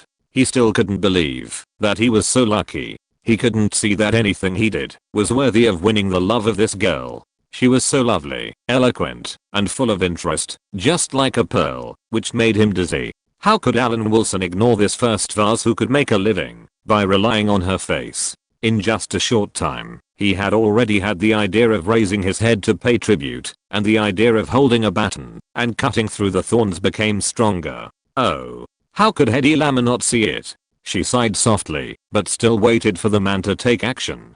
In the witness of lightning and thunder, the battle was as fierce as the civil war in Congo. Alan Wilson more or less felt that he had achieved the beautiful life he imagined, although this made many people's lives unhappy from then on, but it didn't matter. Thinking for yourself should not be criticized. These mornings, as long as he was still in bed, she found it difficult to leave him. She just wanted to snuggle up to him and spend several hours lazily, but she didn't want him to worry that she would become a burden or think that she had lost her passion for British gentlemen. They were inseparable. So she smiled, kissed the man again, and said, "You buy chicken, and I'll cook it. My dear, you are getting into the role of wife very quickly." Alan Wilson put on his pants, looked back at the beautiful woman lying on the bed, and thought about not going out today. Anyway, it's nothing big. The so-called nothing big is nothing more than a Portuguese discussion about the border issue. The border between northern Rhodesia and Angola has some minor flaws. The two colonies belonging to different countries are separated by the Zambezi River, but the river is not the boundary. When Africa was divided, the demarcation could be said to be random, as long as it was acceptable on the surface. This also caused unreasonable national borders after Africa's independence, and conflicts occurred in many countries. Take Congo, which is now the focus of the world. Decades later, the borders of Congo and the borders on the map have already changed. A large piece of land in the eastern part of Congo has been occupied by Paul Kagame, a Rwandan macho man. Don't look at Rwanda's area of only tens of thousands of square kilometers on the map, but in fact it has already controlled dozens of times more land than its own country. A large part of the land occupied by Paul Kagame is Katanga province, which is the richest in mineral resources in Congo. If the Zambezi River is used as the boundary, northern Rhodesia will suffer a lot, but it will be good from a defensive perspective. But in the following days, Alan Wilson gave up the idea of redrawing the border, not for any special reason. Grace's group of Slavs, with their hard-working spirit, have already laid mines on the western border. According to Grace himself, even they themselves don't know how many mines there are in the area, let alone mine clearance. Alan Wilson couldn't even send out welfare, so he could only sigh and ask, "How many people can you take to the battlefield at a time without interrupting your daily life?" After all, our population is limited. When it came to counting the cards in his hand, Grace was not as anxious as before, and gave a not so large number. "We can send 30,000 armed forces directly within a week." A lot. Alan Wilson grinned. Northern Rhodesia had nothing to do with democracy. It was more like a joint military government, based on Ustasha and Chetnik, with ethnic groups as factions. Considering the population base of northern Rhodesia and the excellent matching mechanism of the African region, 30,000 armed forces were actually enough. Alan Wilson believed that when it was really needed, there could be more. After all, Grace also said that this was the number of people within a week. If Alan Wilson was the British Prime Minister, he would directly petition the Queen to give Grace a Northern Rhodesian Judiciary. Are we going to consider the issue of going to the battlefield now? Just as Alan Wilson was thinking about whether to ask whether you dare to confront the Soviets, Grace raised a new question. Not yet. Let's see how powerful the democratic fighters in Katanga province who support the free world are. If not, in order to ensure that the newly independent Congo does not endanger the order of the free world, you will need to make sacrifices. Alan Wilson opened his mouth and indicated that there was no need to rush. He had already received the latest information about the UN venue from Andrew Cohen, the British representative to the United Nations. It was hard to say whether he trusted Andrew Cohen or the cultural czar far away in Moscow. If he really wanted to be serious, he would still trust the cultural czar more. After all, the relationship between the two was extraordinary. Friendships that had ridden rockets would not fade so quickly. This was indeed the case. It was easy for the Soviet state system to hide its own ideas and do it without anyone noticing.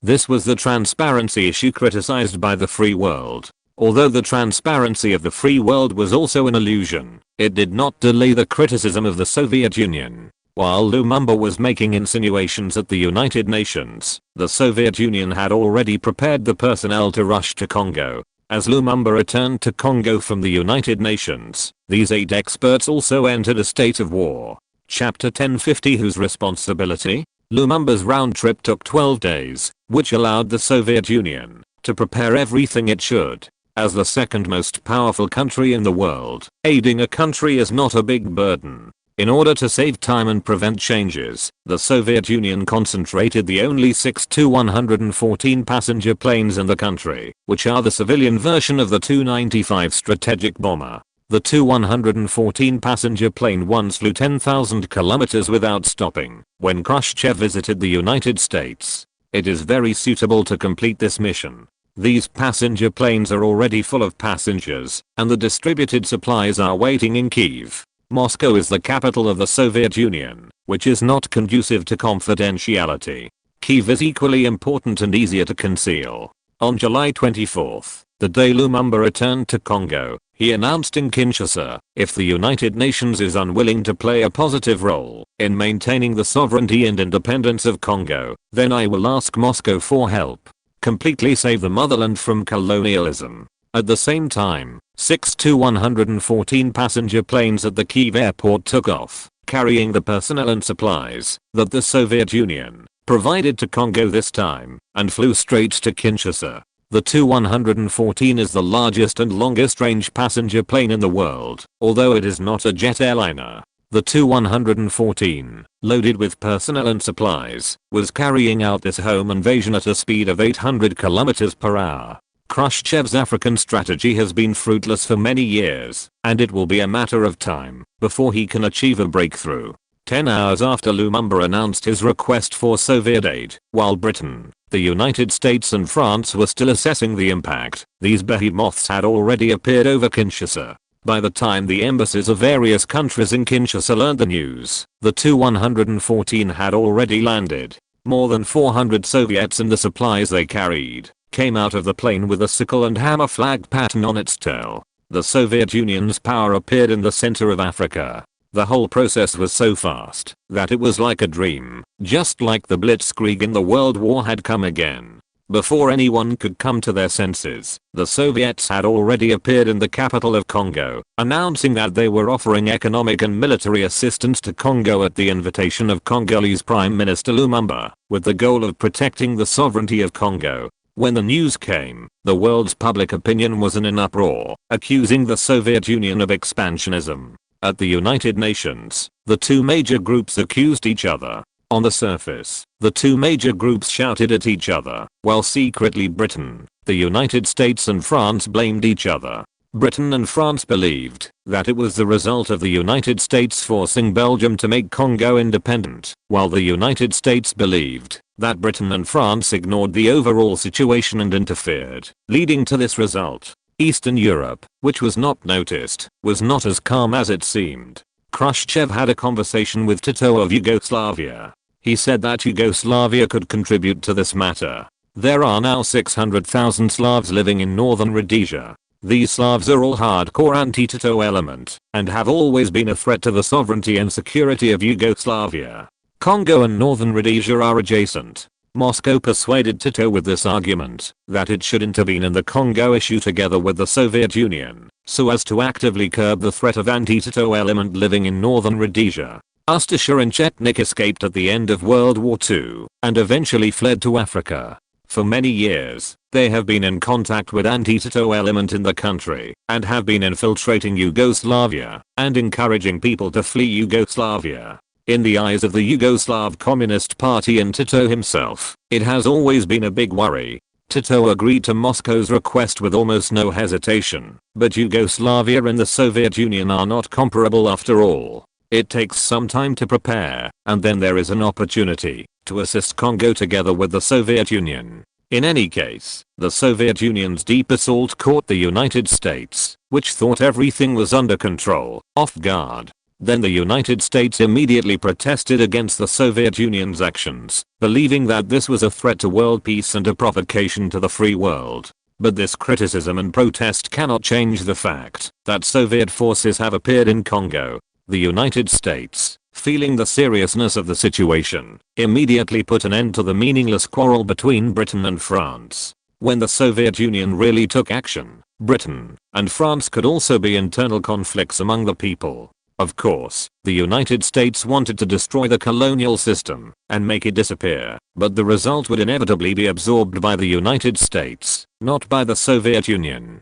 Fundamentally, the Soviet Union was much stronger than Britain and France, two yesterday's flowers. Dulles immediately began to contact British Foreign Secretary Macmillan and French George Bidault. Under Secretary of State Smith, who had just left Congo not long ago, came back again. At this time, Yugoslavia announced its assistance to Congo and supported Congo's efforts to completely eliminate the remnants of colonialism. Alan Wilson, who was in Lusaka, was a little surprised, but he immediately reacted and found grace. Tito did this. It should be aimed at you. This is very worrying. His meaning was obvious. Ustasha and Chetnik, in the final analysis, they were defeated by Tito. If they were to fight again, a showdown between Bork and tough guys in Africa, would Grace and his people be able to do it? From the perspective of convergent evolution, if you stay in a stable environment for too long, your combat effectiveness will also decrease. As the saying goes, the more you play chess with a bad chess player, the worse you get.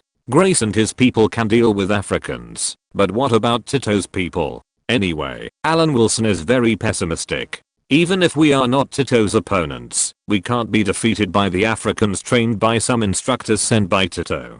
Grace wanted to say that Tito was nothing, but when she thought of the scene of them running naked on the German coast like dogs who had lost their homes more than a decade ago, before boarding the ship, she spoke more modestly. It seems that you don't have confidence either. Fortunately, Tito is unlikely to send the People's Army. Alan Wilson saw that Grace was timid and began to comfort her. This is good news for you. Yugoslavia became a member of the Warsaw Pact, which greatly increased the power of the Warsaw Pact. After all, it was a country with a population of 18 million, which was considered to be very large in Eastern Europe. In Eastern Europe, it ranked third, excluding the Soviet Union, after Poland with a population of 28 million and East Germany with a population of 22 million. The remnants of World War II in northern Rhodesia have only a population of 600,000 people after so many years. If they really have to fight against Yugoslavia, Tito would have thought that they were strong enough if he didn't crush these enemies of the people. But no matter what, he believed that it would be no problem for Grace to fight an African armed force. Although the Angolan War was a counterexample, it was mainly because South Africa could not beat Cuba, which was understandable. Yugoslavia had no strategic power, and the Soviet Union's strategic delivery capabilities were far less than those during the Brezhnev era. You used mines to surround northern Rhodesia, which was really foresighted. Alan Wilson had no intention of mocking. He really believed that, although the method was a bit stupid, these remnants of World War II were not confused. Now, aren't they using it? Grace was about to say something when the phone rang. Alan Wilson picked up the receiver and heard the voice of the High Commissioner of Northern Rhodesia, Permanent Undersecretary, U.S. Undersecretary of State Smith is about to land at Lusaka Airport and wants to meet with you. Why is it him again? He's so annoying. Alan Wilson frowned and said, William, what does he want? Congo matter, I don't know anything else. William replied immediately, but he looks very serious. In just half a month, the situation in Congo has deteriorated to this extent, catching the United States off guard. This time they came here, and it was definitely not to reminisce about the past, and the two of them didn't have much of an old relationship. Instead, they were more likely to sabotage each other. I believe London is also very busy, all because of the butterfly effect caused by the deterioration of the situation in Congo. Smith took a deep breath, opened the door of the building, went upstairs to the apartment where Alan Wilson lived, and then knocked on the door reluctantly, ready to meet this close ally who was not very happy to get along with. "Come in, distinguished guest." Alan Wilson opened the door and invited his American counterpart to come in and sit down. Since it was a private meeting, he also knew how to entertain guests and prepared a bottle of red wine to ease the awkward atmosphere.